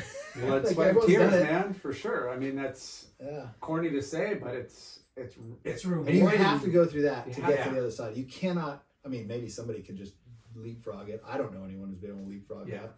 Most success stories you hear of, it's like a similar development process of like, Definitely. it's the grind, it's the minutia, it's the like falling in love with the process, it's like the learning, it's all those things that you don't want to do but you do, and then you're like, oh, on the other side of it, kind of like, wow, I'm glad I did that. Yeah. I mean, not all of it, some of it still sucks, but Yeah. But that's, I mean, there's no really shortcuts, getting from A to B. even if You you know? like have a whatever, a degree or an MBA in something, you still had to grind it out to get that. Like there's no Definitely. free what is it, no free lunch? No free lunches. I don't know. Yeah. I have been to some free lunches though. Yeah. With With corporate card, bitch. Yeah. Love those corporate cards for sure. So, So we're done. so after that, after Stance, After Stance, okay. Yeah. you were there for how many years? 6 years. And from me being the VP of market, hired as the marketing director, and then quickly became the VP, and then all of a sudden, I'm hiring people and I'm building a team, and we're all kind of building our own sort of teams, like John with corporate and ops and sales, and Taylor with manufacturing, and Aaron with creative, me with marketing, and Jeff's doing his thing, and he's got all these investors, and we're like building our own little, armies, not armies, but like little teams. And at one point, all of a sudden, I was looking at this org chart and I was like, fuck, there was 25 people just on my team, or the marketing team. And it was like, what, how did I get here? Like and then it becomes less about doing the work and more about like Delegating and making. learning to delegate, learning to lead, learning to like get people to work together. A lot of it turns into like these HR things where you're just like, man, so-and-so's not getting along with so-and-so, and I got to figure this out. It's not just like how are we going to, there's a lot of the obviously traditional marketing and brand work that goes into it, but it's becomes a different sort of dynamic. Delegating was really hard for me. Very, very difficult for me to learn how to do that, because I had a way that I saw it, and I wasn't a dictator about it, but it was like, man, if it falls short of what I see it could be, I'm going to be bummed. And sometimes it did. And you got to kind of learn to like let people figure it out. And, not to be too ideological, but like, it's kind of like kids, like when you're kids, you let them fall and like, hey man, that's cool. Let's keep going. And I actually really enjoyed that part of like working with people, and like I was always trying to do things to stimulate the growth, or like get people to work together and expose them to different things that might help them, or hey, read this book, or let's do this. And Stance was a great garden for that kind of growth, because it was encouraged a lot by Jeff and John, and there's a lot of cultural sort of activations we did, and book clubs, and learning opportunities and just so many things that I had never, it was a grind before. It was like command and control environment at Billabong for certain reasons. And now we're in this sort of like, I don't know, this experiential learning opportunity to try things and test things and don't be afraid to fail. And, it's pretty rad, because it's kind of like a forward-thinking way of running business compared to some of the old school ways where it's regimented and strict and compartmentalized, and now you're trying to inspire others and give them a little bit more freedom. And I mean, you see it on the tech companies and what they do. Like, a lot of it was inspired by that. I think Jeff had so much exposure to the venture world and the tech world, and I've seen a lot of the stuff that I thought it was just these original thinking, but it's came from whether it's a culture, happy employee, tech, or certain things blurring the lines between life and work, and they have this thing TGIM, thank God it's Monday, all that kind of stuff. I'd still show up Monday and be like, oh, I gotta go to work. I never heard TGIM. That's the worst thing I've ever heard. We'll just strike that out of our vocabulary. Hey, like I said, not all of it was like, I mean, some of it you're like, okay, it still works. Well, and that's actually another balance point is like, you kind of like say some of the stuff, you're like, do I really believe this? Like, no, like it's still a grind. Like we're still grinding. It's still a lot of pressure. And, I think that's a big balance issue today for people is like mental health and especially post-COVID, and people expect certain things, or they, the sense of entitlement for something, whatever it may be. It's like, it's become a more challenging environment, I think, to manage in for executives. And then also, people just, I think the day and age, and maybe it's not new, I have no idea, but like this sort of like expectation and entitlement of people that start in the bottom or the entry level, maybe not the bottom, but entry level is like, oh, I want to be there tomorrow. And you're like, well, there's a long road ahead of you, man. Like you got to do a lot and learn a lot, and I'm here for it. Like, let's go. But you still got to put in the time. And that's not to take away anything from anybody that's working their ass off, but like sometimes it just takes a lot of learning and experience and grinding. It's crazy what in anything. For sure. You name it. You got to put in the time. It's crazy what the world of COVID has kind of taught us, with work and what offices mean and what they don't mean, and like, and looking back at like what you said with Billabong, capture and control? Command and control. Which is something I learned from somebody else observing that. I was like, oh, this is a command. Like, get in your seat, get your job done. I'll tell you when you can get up and go. And it wasn't that harsh, but that's the essence of it. And then you have like an office atmosphere, like what Stance was creating, like more of a garden, right? And what's the best environment, like who knows? There's positives and negatives. There's positives and negatives. You give some people give them too much freedom and they take advantage of it. Like I've seen that happen as well. It's like come in late, go to lunch, leave early. You're like, wait, what? You didn't? What'd you do today? I think it's a case by case kind of situation based on who's there, what you're running, and what kind of business it is. But I think it's vetting the employees too. Like really understand. That's why we do those culture interviews, is to really understand who you're working with, what they're capable of, how much pressure they can take. Like, do they need babysitting, or can they handle it themselves? There's not everyone's going to be cut from the same cloth, so you're going to have variances of like somebody who's like going to take some coddling, somebody who's going to be like take some like level setting. You're like, I got to put a lid on this guy, I got to put a booster into this person, and like it's. Why'd you look at me when you said booster? You boost him up. Is your chair? Is it good? There is a booster. You need to settle this guy over here and listen. Because he's looking down on me. You're looking up at me. So the good chair. So Stance.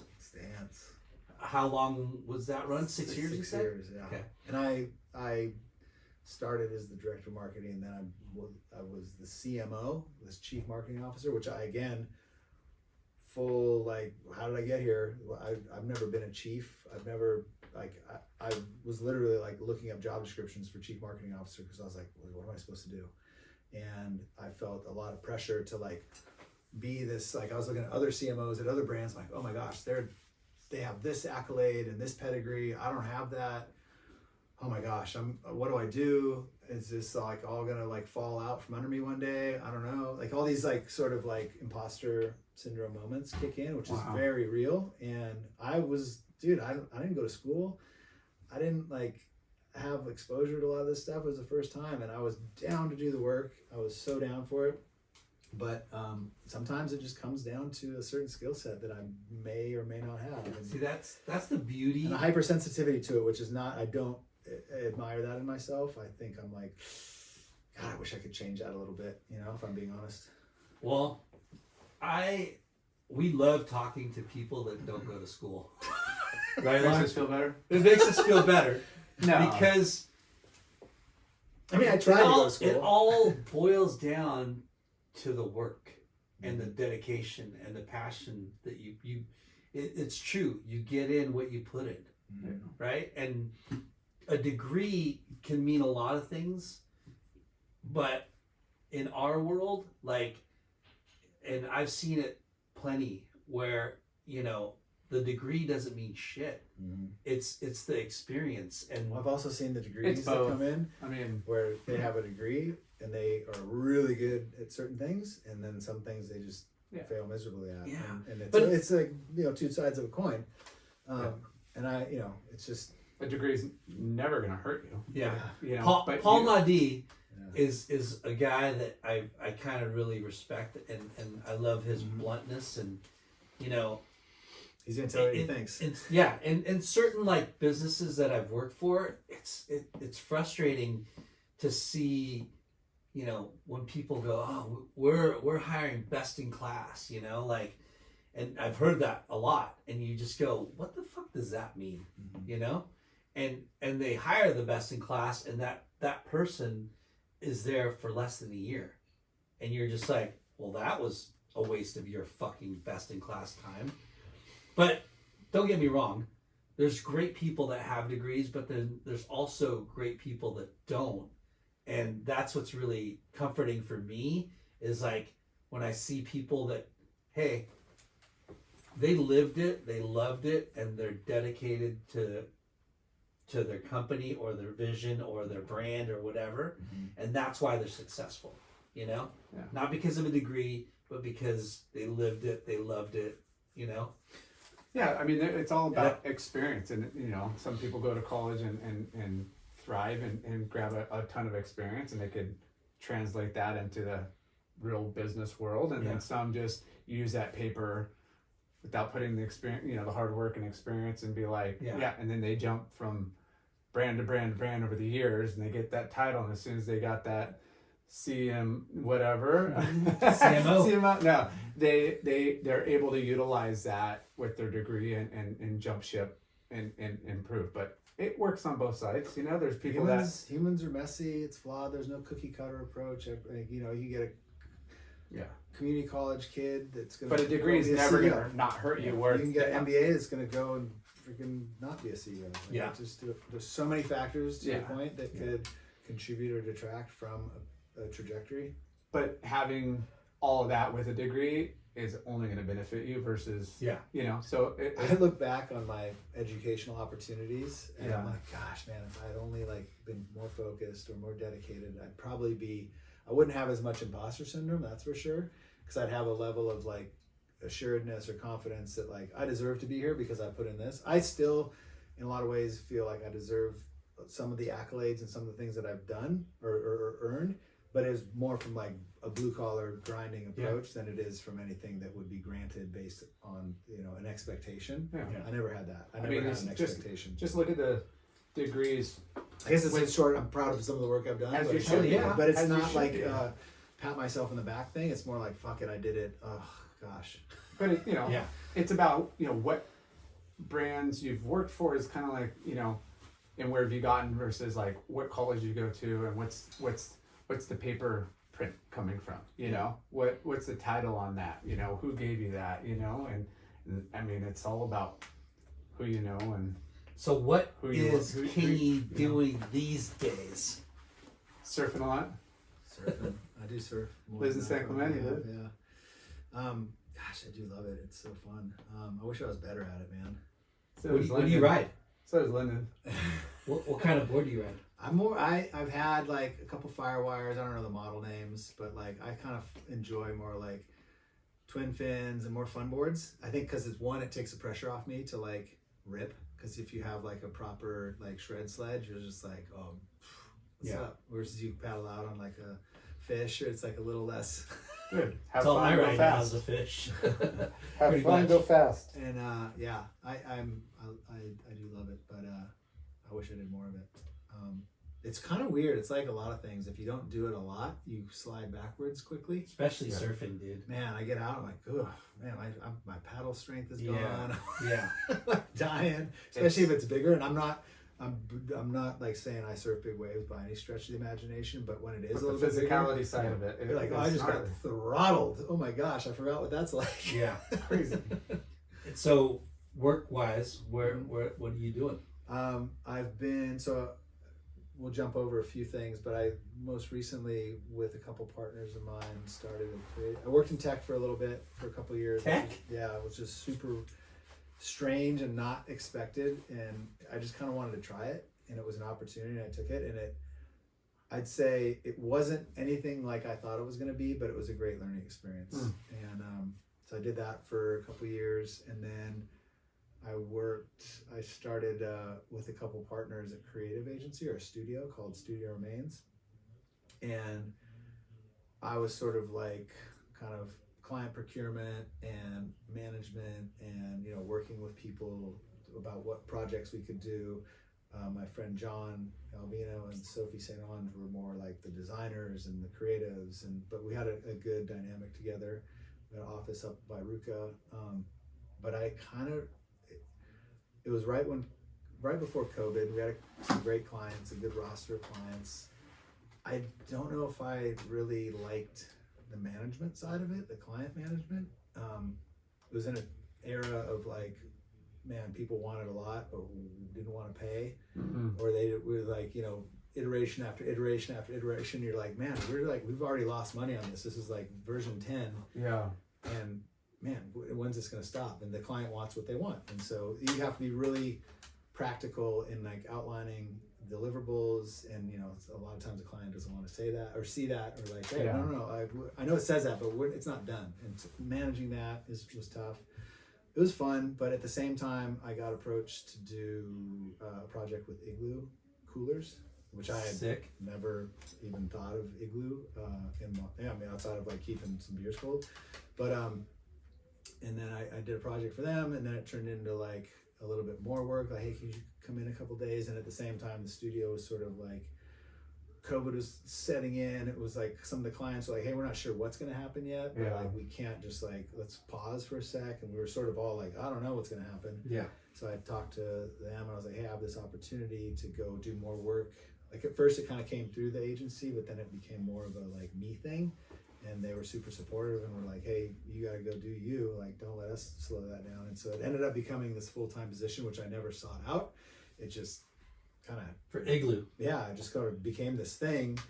And it started to pick up traction. And all of a sudden, I was like the head of licensing for Igloo, which I dealt with some licensing before, but I wasn't like a licensing pro.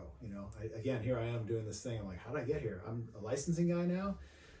Man, I got to talk to some friends that are really good at licensing. But essentially, you're trying to make the brand relative and cool to these. That was my walking orders. Yeah, I come in and make the brand cool and relevant through licensing and partnership. And partnership, well, we call it Playmate Partnership because Playmate was sort of our canvas. It's like a small cooler that we could put graphics on and stuff. There was other stuff that we did, but that was like our sock. It was like, oh, here, do some collabs. We did a lot of fun projects. And that Playmate cooler has been around forever, right? Since 1971. Yeah.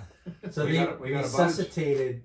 You found the white space at Igloo. I can't say I did that. That was Brad Blankenship and Ben Soto that saw the opportunity. Though they sold the company they're doing to Igloo. They came into Igloo. They saw this. They're like, whoa, wait a second. This thing you can put a sticker on it and it sells for more. Yeah. So credit to them. And Brad ended up leaving before I got there, but Ben was super influential in that. And then they built out a team, and we had a West Coast office because it's in Texas. So Brian Garofalo was sort of like the CMO leader of the West Coast office. I had my team in Playmate Partnerships, licensing, and it was kind of all, I don't know, I'm not sure if I'm supposed to say this or not, but kind of like to get it to an acquisition. Like it was a heritage brand, it's gone through its ups and downs, it was in a healthy place, but their aspiration was to sell the brand. And so we did that, got it. I didn't do it. I was like not on the executive leadership team, but I like to think my contribution to the licensing and making the brand a little sexier helped with that. Was Igloo privately owned? Yeah, or private equity. Private equity. Which again, I'm not sure if I'm supposed to say that stuff. But Well, we could tell if it's not on the already stock done, market. right? yeah, it's done. If it's yeah. not on the stock market, then it's going to be held So it was bought through by a group or private. a company called Dometic out of Europe, which is a massive conglomerate of like lots of different brands, all sort of in overland and toilets and coolers and stuff that you kind of use in your RV life.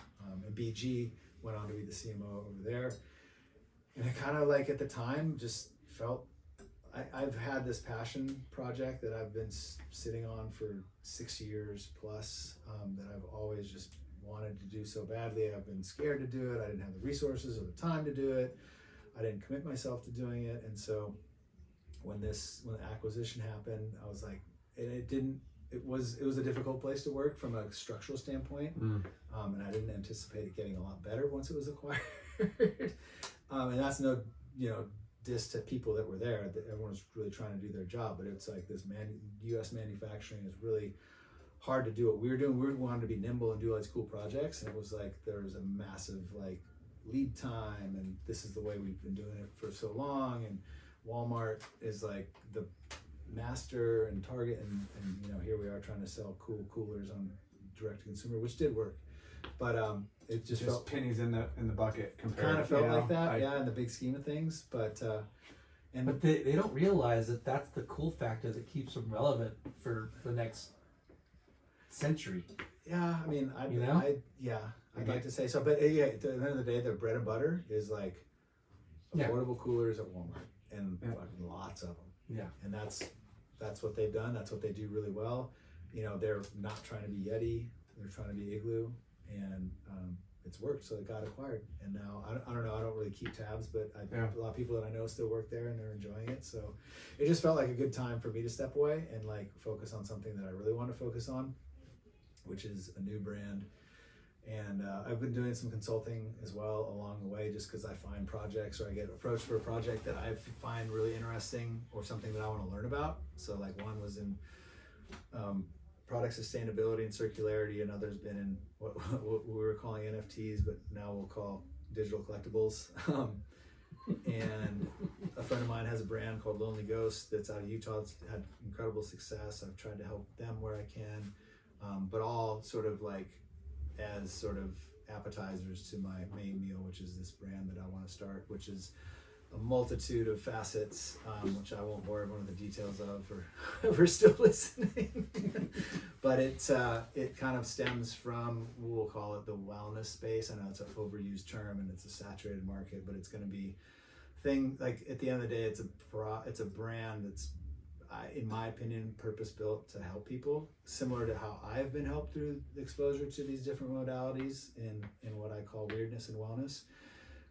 The exploration, the curiosity, like it's become way more mainstream now than it was when we first started concepting the thing back 6 years ago. Yeah. But it came from a very natural and organic place for me, which was just doing some Wim Hof breath work and doing an ice bath. And I did that with Kyborg in Hawaii, and it changed my life. And like it started there, but it's been a lot of things over the years: martial arts and nutrition and training, my own mental health and mental unwellness and addictions and trouble that I've been in. All these things have helped contribute to me wanting to improve myself for myself, for my family, for my kids, for my wife. Like I just want to become a better person, but it's a constant journey.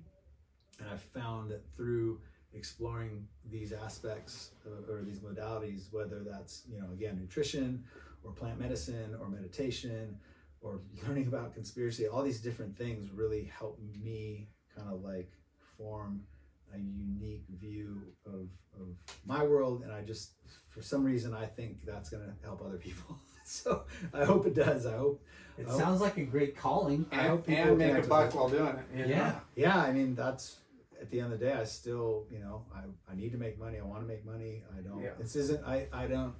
This is gonna sound very like ideological. I'm not doing it to make money, but that's also like an investor would be like, you're an idiot, probably. So maybe Yeah. strike that from the record. But Well, you're taking your experiences and what you want to do, and you're taking your. it's things I've done that I'm like, gosh, that really helped me. I should tell somebody about that. It's simple as that. Like, Yeah. and if telling somebody about it helps them, Yeah. fucking A, like, let's go. That's Yeah. rad. And I just think that there needs to be more of that. I feel like I've worked at brands, and again, I don't want to sound like I'm anti-product. I'm not, but I love products. I love getting them and wearing them and trying them and touching them and doing stuff. Like, it's such a product world, but at the same time, like, Can I do it better? In a well, different way? and how much product do we need? Like, how many coolers did we need to make it to sell to Walmart? I don't know. Yeah. Like, it's a lot. And I want to make things that are more meaningful, that have some identity. There's a lot of brands that are doing this right now that are really rad, that I admire and aspire to be like. And like, there's a lot of great people out there doing it, and I want to work with rad people, and I want to, enjoy. I'm passionate about it. I want to enjoy the work that I do. I'm totally down to fucking grind and work hard at it. And as long as it's something that I believe in, which I do, it doesn't feel like work as much. Yeah. It's like I gotta remind myself some days, like, I get to do this, not I got to do this. And trust me, I'd say that a lot. I'll be just like, God, this is so boring, or trying to learn something new, or this podcast concept that I've been working on. I don't know. I didn't know the first thing about podcasts. I still am doing one. I'm like, gosh, I've been talking for a long freaking time. Does anyone care? But I am curious, and I want to talk to people to learn. And I've listened to too many podcasts probably, but it's been my mode of like ingesting information and inspiration, and helps me in a lot of ways. Well, just going back from being the student to the teacher aspect of, you've been through it, and I think communicating your I want to learn knowledge, from hopefully but you're teaching. learning, so it's kind of works both ways. You're gonna help those, but in return, you're helping yourself. Yeah, for sure. You know? And I'm like, I've been through a bunch of stuff, good, bad, other, and like, I want to, reflect on that stuff in hopes that it will help this business and help other people. Yeah. Dude. That was amazing. Yeah. Okay, thanks. Thanks. Sorry it was so long. No. I expected it to Holy go that long. Jeez, really? No, we skipped over a lot too. Did we? Yeah. Well, how about we? No, when this is When great. you have That's your the- podcast, we'll come. Yeah, here. perfect.